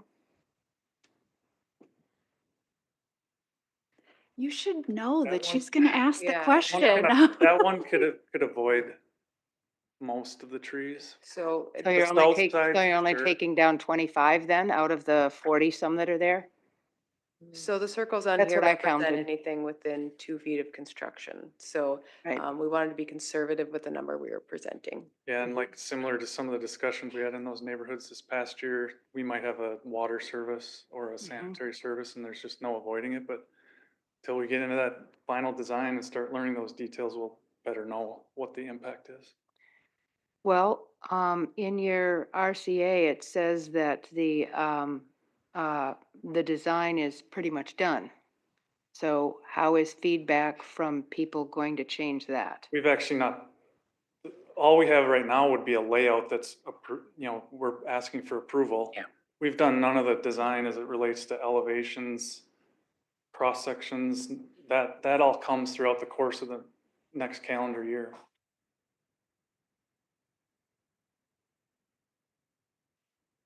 So this neighborhood has reached out to me, and they are still, since 2018, vehemently opposed to a roundabout that you state is 70 feet in diameter. I've measured the intersection, and from curb to curb, it's 52 feet. So I'm wondering where you're going to get the additional 18 feet? 70 seems too It's because of the circle. circle. You get the, yeah, it works. It's the circle. So the right of way, I believe, is 75 feet. Yeah. And so that Right, so circle fits within the intersection. It doesn't fit within the intersection. I've physically measured it with my It landscape. fits within our right of way. Correct, but it doesn't fit within the existing curbs and or the existing sidewalk and or the ADA ramps for each corner. You need to take away from those. But it all fits within our right of way. Yeah, you'd have to That's, go, you'd that's have to go not, that's diagonally. that's not what I'm talking Diagonally. about, fitting within the right of way. I'm talking about it fitting within the existing curb lines.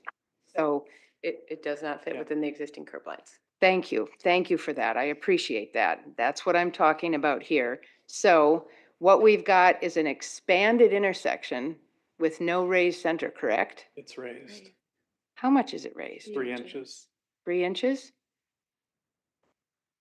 The feedback I understand and what I observe is people taking off from the stop sign right now and racing down East Center Street. There's no reason to stop and really no reason to even do a curve. You could literally go straight through.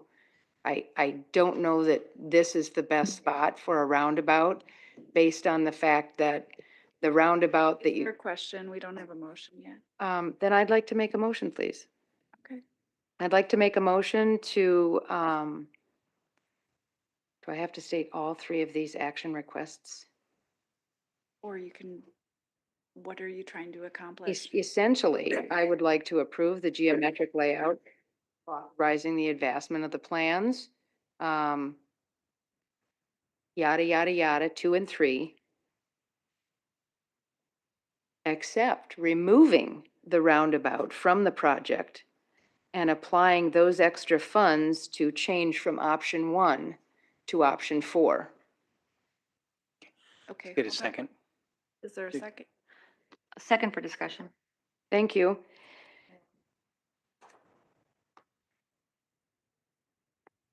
So in December of 2021 and then January of 2022, the MPCA started a pilot program here on environmental injustices and air pollution. Clerk Geisler or Ann, can you pull up that diagram I sent you earlier, please, that map? So just on October 23rd, the MPCA is concerned about air quality and air pollution here in our city. And these are the environmental justice areas that they suggest. If you look at the dark blue section on the right side, kind of kitty corner, like maybe 10 to 11 o'clock of the Highway 14 there on the southeast corner, that is the neighborhood in question. So the removal of trees, one, is going to increase urban heat island. It's also going to allow for more particulate to drift and not be absorbed by the green material. So that doesn't go along with the sustainability and resiliency plans that we have.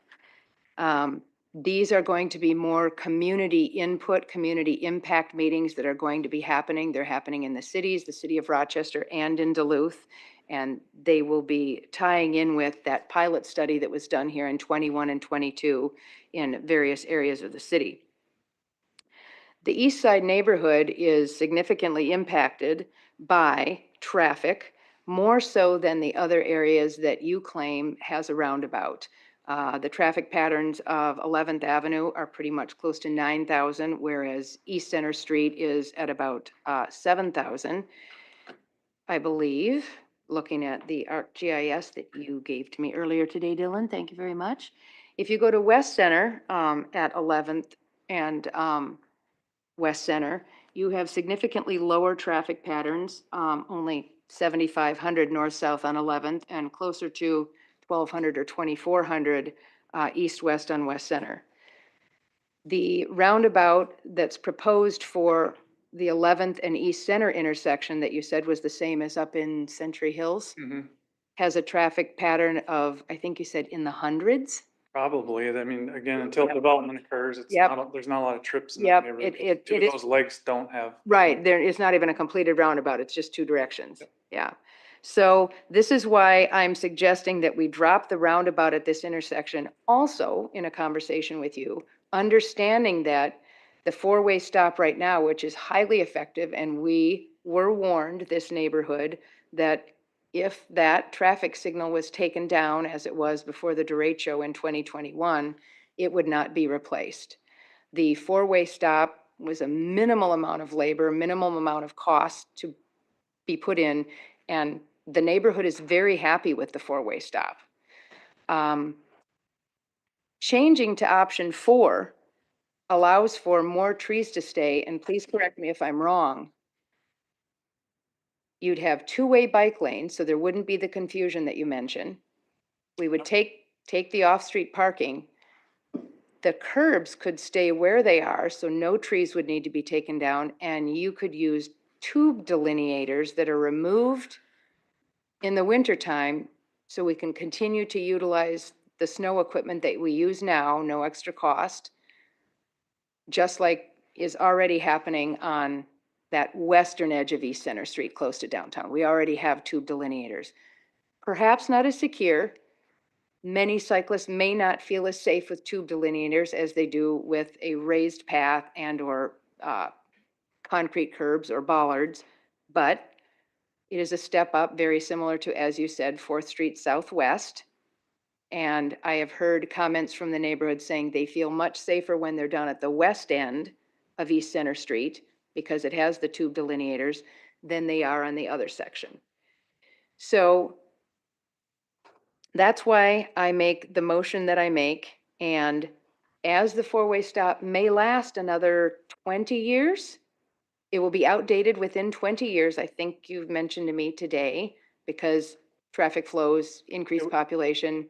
It would be sometime before that 20-year horizon that we do our traffic studies for. Right. It'll break down operationally. Right. I've also understood that cycle tracks are far easier on the cyclists and to design for a regular intersection usage than they are for a roundabout. And then there's the considerations of Boys and Girls Club that use the north-south direction and the east-west direction twice per day when the youth visit MLK Park and also Silver Lake Park or Silver Lake Pool to the north, except for this next summer when it's being rebuilt. So those are the reasons that I make the motion that I make. It's to, one, save the city some money. The neighborhood seems to be very happy with the four-way stop, understanding that our city's going to grow and we may need some other traffic device at that intersection at a later date. And since option 4 seems to be the option that significantly was voted on by more people. No, Not significantly. they're all the same, the three. Actually, they're not. They're not. If we could go to the next, go back to the slide presentation, please. I think if I could, while we're doing that, the one thing I would correct with the bike facilities and one, if you're going eastbound, you need to make sure you're on the south side. They're one way. We're struggling with that a little bit. Like Amy mentioned, we're not seeing appropriate usage on North Broadway with our last project. People walking on them, biking the wrong direction. We took this to the Pedestrian and Bicycle Advisory Committee. They supported a two-way cycle track on the north side. We have received a letter from We Bike Rochester, local advocates, same request, two-way cycle track. So we would look at how can we avoid the most trees on that north side, because on the south side, other than potential utility conflicts, and at maybe some of the intersections where we're doing some improvements, we're trying to avoid all the trees. So trying to, we don't like taking out trees. I think we stood up here, told you that before. That'd be the only thing I'd be concerned about, is swapping from the two-way cycle track to the one in each direction. And the fact that you're not doing your complete streets policy and that you will have to reconstruct this intersection at some point. Yeah, and then just a little added context, downtown, bringing it back to that consistency and trying to develop something that they don't feel like it's different every block. Mayo's project, and with their traffic study, identified east-west on Center Street, a two-way cycle track protected off-street that we're gonna start seeing as they're submitting plans to us for review. So long-term, if we could develop that all the way, like I said, from Martin Luther King Park on the east to 16th Avenue Miracle Mile area on the west, create a consistent facility that would help people feel more comfortable and not having to jump around, but we're not there yet, obviously. Yep, I understand we aren't there yet. With the roundabout, you're eliminating the left turn lane from both directions on East Center Street.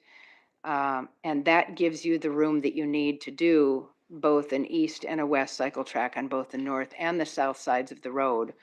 All the way, West Center Street is wider than East Center Street. You've got the room to do that on West Center Street. It's navigating the narrower East Center Street, and you could easily take it down to 15th Avenue on either side. It just wouldn't have a raised biking facility. The other concern about taking down many of these trees, and this is documented, your urban forestry people teach this when they do forestry lessons. The life of an urban tree is 7 years. We will never again actualize the age and the canopy of the existing locust trees that are on East Center Street now. They won't make it to that age ever. We can keep replanting them, but they're going to be damaged. They'll be pulled on. They'll be knocked over. They'll be planted too deeply with girdled roots. So it's always best to leave a mature tree in place than it is to take it down and plant other trees. There's no way with our current urban forest master plan that we can go ahead and replace that canopy. And there again, that ties in with the MPCA and the environmental injustices that are happening with reduced canopies in those areas that I highlighted with that diagram. So going back, can you pull up that slide to the the numbers, please, of feedback? Is that possible on the big screen for everyone to see? Why are you disagreeing with this? I'm not disagreeing with it. I'm saying to pull it up so we can all see it. Yeah, thank you. Page 648 of the packet.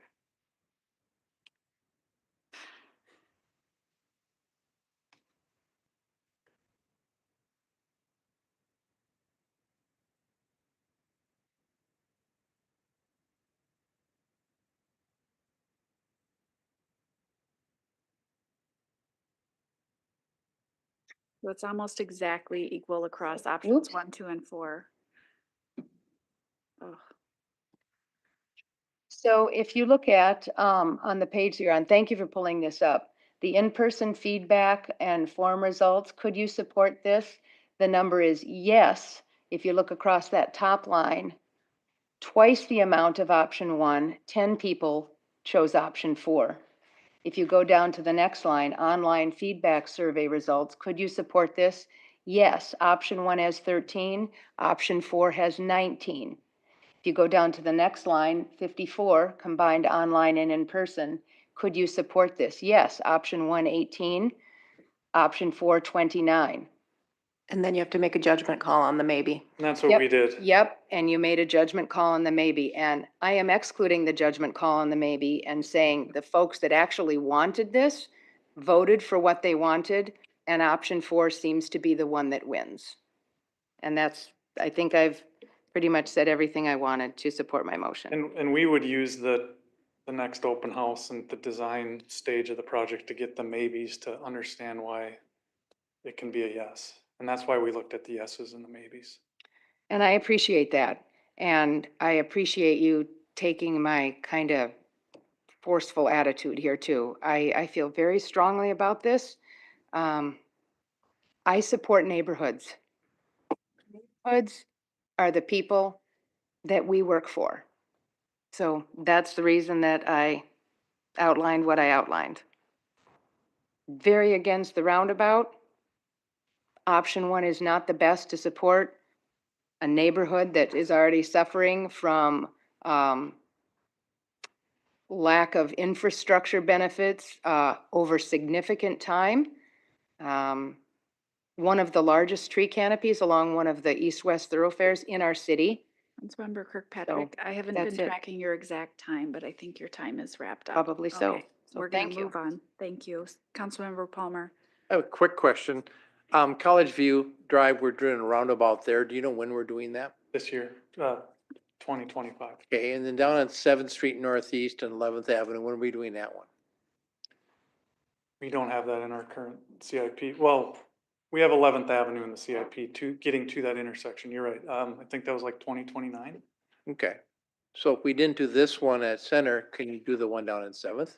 We would evaluate that as part of an intersection control evaluation. Yep. Okay, thank you. Councilmember Keen. Yeah, I had other things on before, but now the motion's on the table. My questions don't make sense at this point. I guess I'm listening to the discussion here, and I think I've got a recommendation from the staff in front of me and then a recommendation from the neighbors.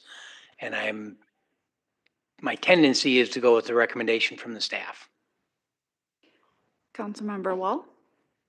I did look up my statistics on the roundabout, and I really am a fan of roundabouts. Kelly should enjoy the fact that roundabouts save 30% of fuel consumption. I was gonna say. Also, 37% fewer overall collisions, 75% reduction in injury collisions because they're all going the same way, and a 90% reduction in fatalities. So even if we don't like them, they're the bomb. I actually wrote a policy brief on energy savings for roundabouts, and I agree with you. I just don't think they're All right, Kelly. in every application. So just thinking through what you've said, and I'm not sure I'm following all of your thought process, but one of the hard things about being up here on the dais is we have to balance community perspective and what we're learning in our community feedback with other factors. And one of those is related to cost or just feasibility. And so some of the things you talked about related to two-way bike lanes and it just doesn't seem as feasible given what we're hearing our expert staff recommending. So I appreciate that the neighborhood is, at least those that you've met with are speaking highly of option 4, but it does look like there's support for option 1.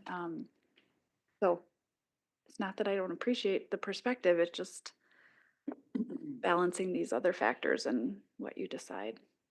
And it's I would also offer the north, just the two-way cycle track on the north, where if you look at this slide right now, there's only 2 intersections you have to cross. If you're, biking eastbound, and we had, what on the one way on the south, you have 6, 7, 8, 9. So, we're always thinking about how can we reduce conflict points for vehicles with pedestrians and bicyclists. I do remember when I first started on council that some of the angriest emails I got were about that roundabout. So I understand why you feel so strongly about it and also why there's such a strong evidence base that they are appropriate. So Councilmember Dennis, go ahead. Well, I always think that those who are speaking on issues that are in their ward are the ones we should really listen to the strongest, because those are the council members who are their allegiances to their neighborhood. So I appreciate the passion and the detail looking into this. I also believe that the people who came today in the open comment did say number 4. I believe there was, I took notes, I believe 2, you can correct me, 2 or 3 people mentioned the number 4 who came. I guess, and I apologize a little bit because I shouldn't apologize. I went to get my ADA packet, I get my council packet printed off for ADA accommodations, but on Wednesday it wasn't printed off when I went to get it, so I had to wait till after the conference to get that. So I was kind of going through all of this, which I focus best on this situation. So could you clarify again with the number of participants who came, which I see the numbers, that just still seems low. And I was trying to go through papers, so I might have missed this. What was the means of reaching out to all of these members of the community to make sure that everyone is heard, and then people who use this road routinely for work who don't live in the community are also heard? How was the advertising, marketing for these community engagement sessions done? Yeah, so on that engagement survey summary, there's a list of bullet points there that tells you how we reached out to the public. I believe it's on the first page. A few of them being a public service announcement. I believe it hit the social medias.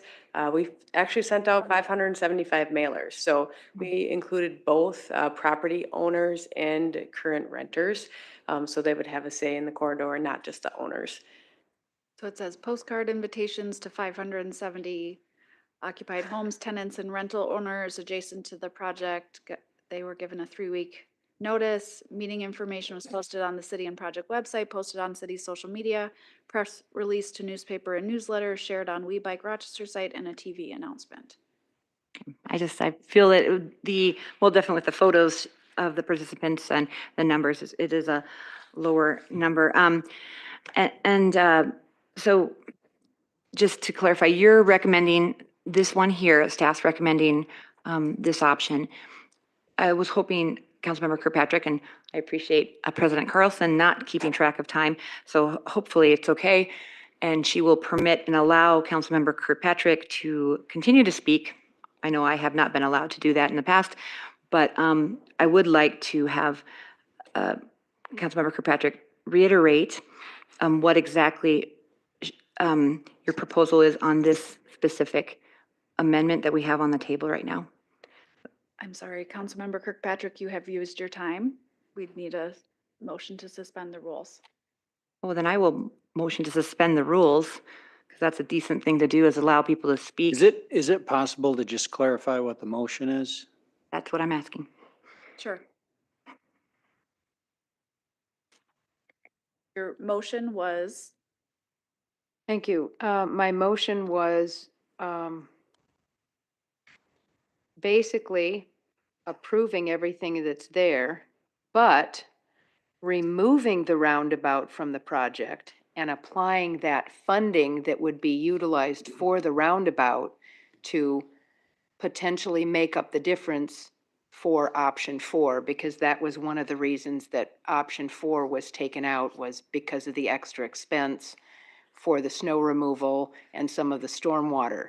But if you alter the way you do option 4 and put the two-way on the north and on the south, traveling with the direction of the automobile traffic, then you don't have that added expense and you use tube delineators instead. I'm confused. So you take the money from the roundabout and give it to, I think part of that would be operations, which is not the type of money that you have here. right, that was my question. You have one-time money to build a capital project, and your snow removal budget is different. billions of dollars a year. That and the tube delineators, that would all come out of our operating budget annually to go out, put them in, remove them. Our traffic team does that work. Mr. Niemeyer? Yeah, sorry, I was just confirming what City Administrator Zelms had to say. Mr. Keen? I guess, I think we generally know enough that I think we can deal with this motion and then go on. I think we know enough about what it is option 4 versus option 1, and I think we can dispense with it. All right. So all in favor of Councilmember Kirkpatrick's motion, say aye. Aye. All Aye. opposed? Aye. Okay. All opposed, say nay. Nay. All right. Motion fails, 2-5. I'd like to make a motion to, the 3-part motion. Number 1, approving the geometric layout and authorizing the advancement of the plans. Number 2, adopting a resolution and acknowledging the city's support and sponsorship, applying for the grant. And number 3, authorizing the filing of administration of the grant application, including a commitment to secure and guarantee the local share. Second.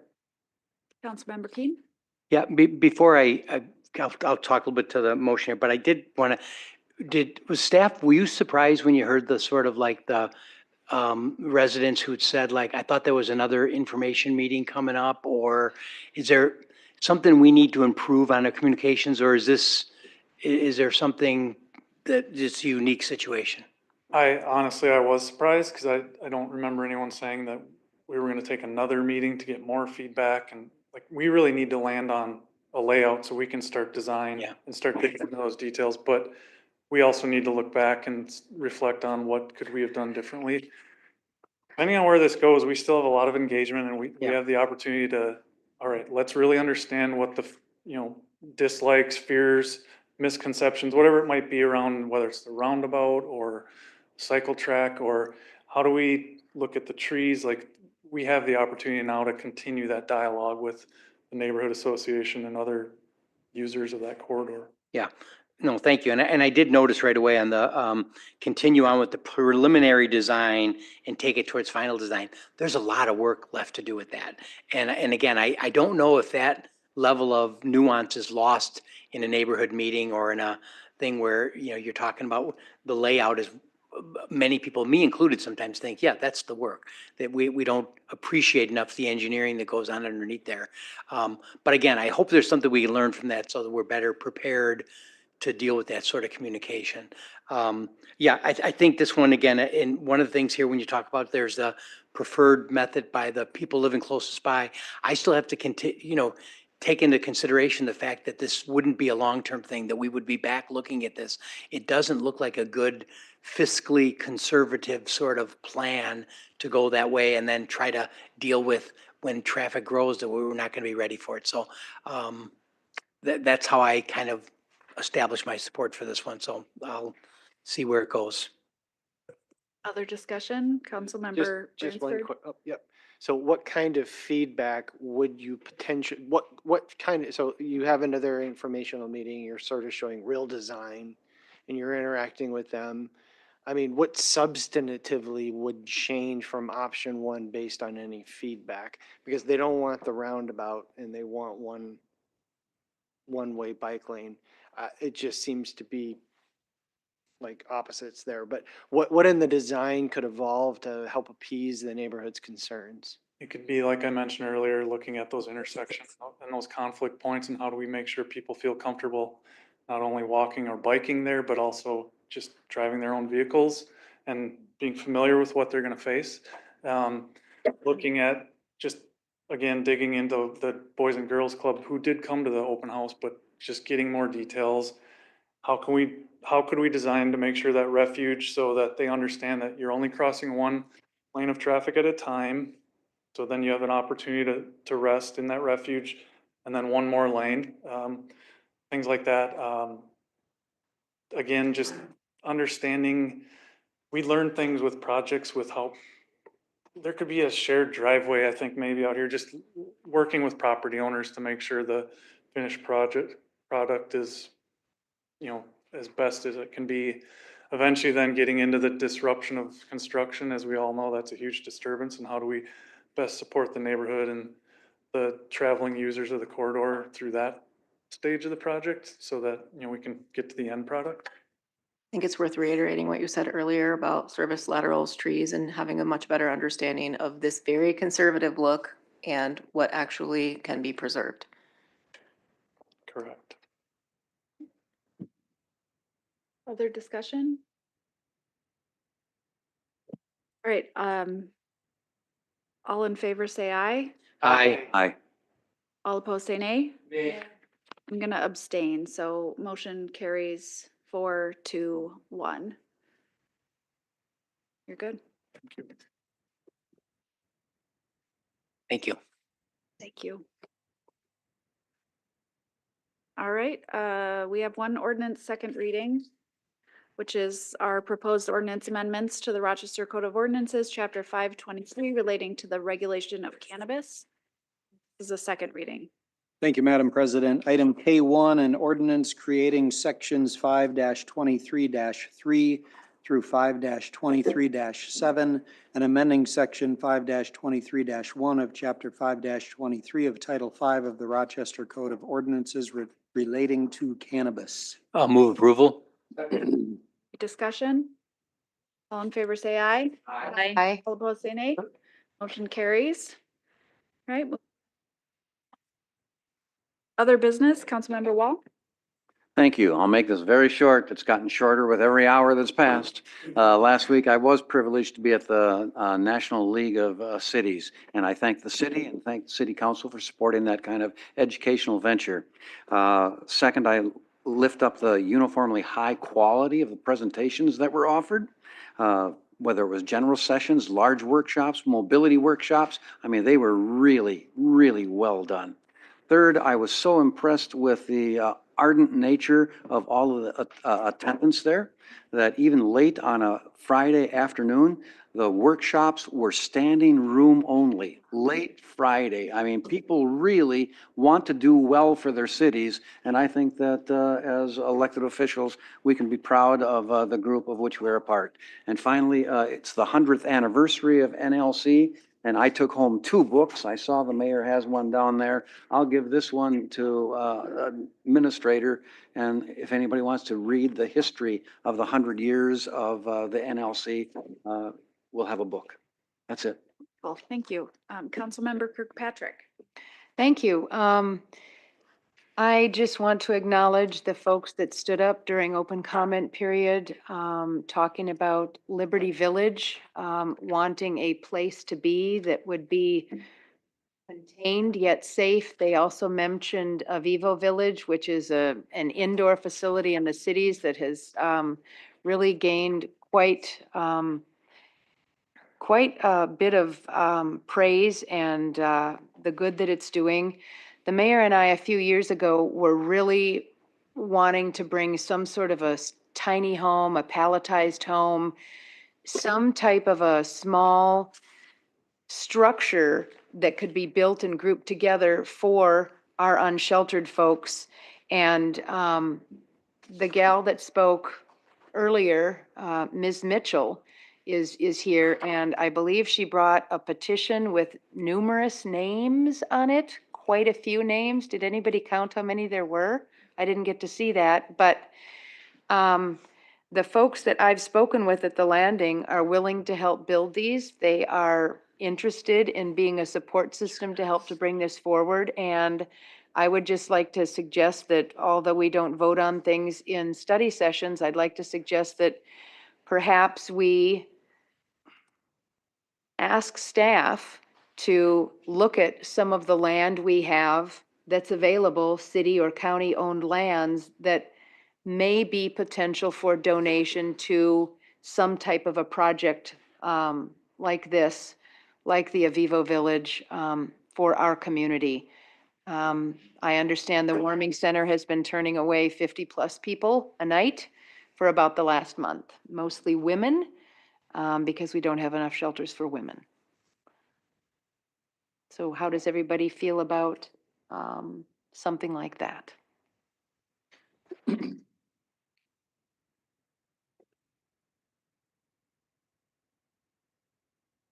Would staff recommend to CIA to bring that I forward? would recommend a council-initiated action.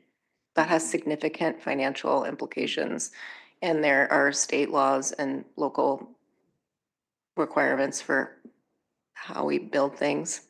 And to my knowledge, the Vivo Village is an indoor operation with a nonprofit partner that doesn't work here. Thank you for bringing forth the idea. But Other- agree that very well-spoken and clear and passionate comment, that open comment. Councilmember Dennis. Okay, thank you. So I just wanted to, well, first echo what Councilmember Kirkpatrick said. When I volunteered and talked to many people who experience homelessness, it is an incredible issue. I brought many things home, as I imagine Councilmember Wall has already. This one here is a whole huge packet right from NLC. One of the sessions that I attended was about all over the United States, people shared their solutions and things that worked with helping people experiencing homelessness.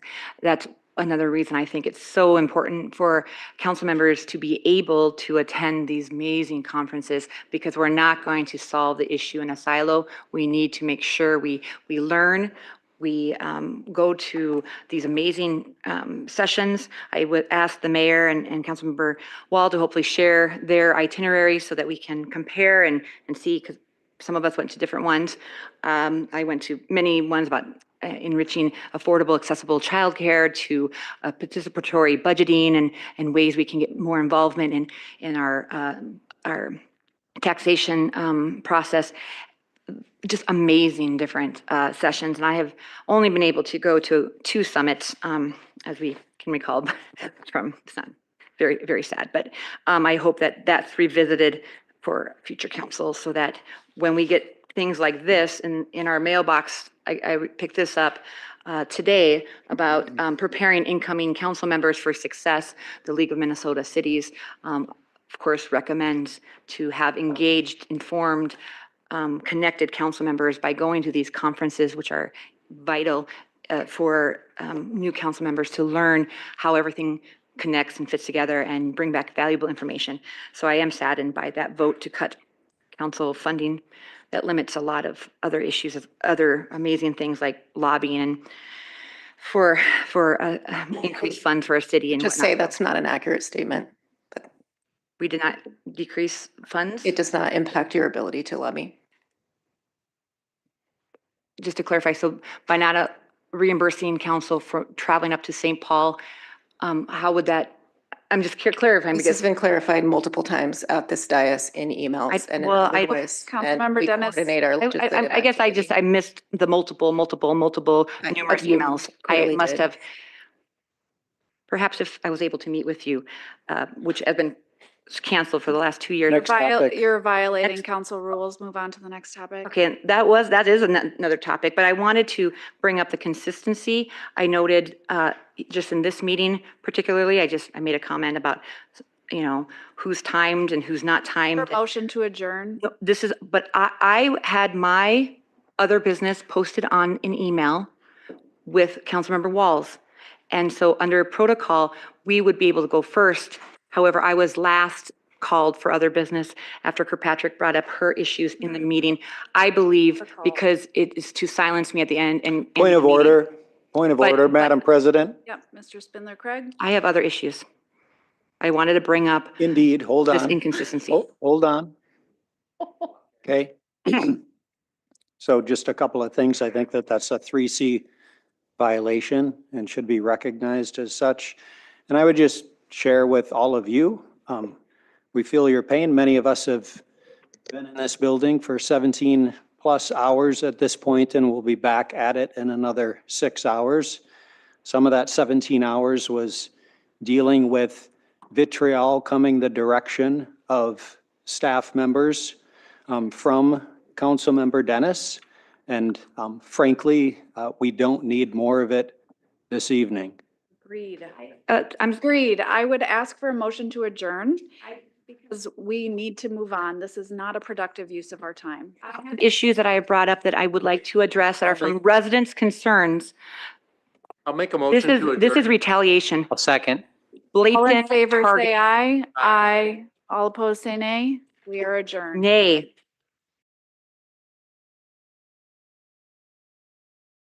Recording stopped.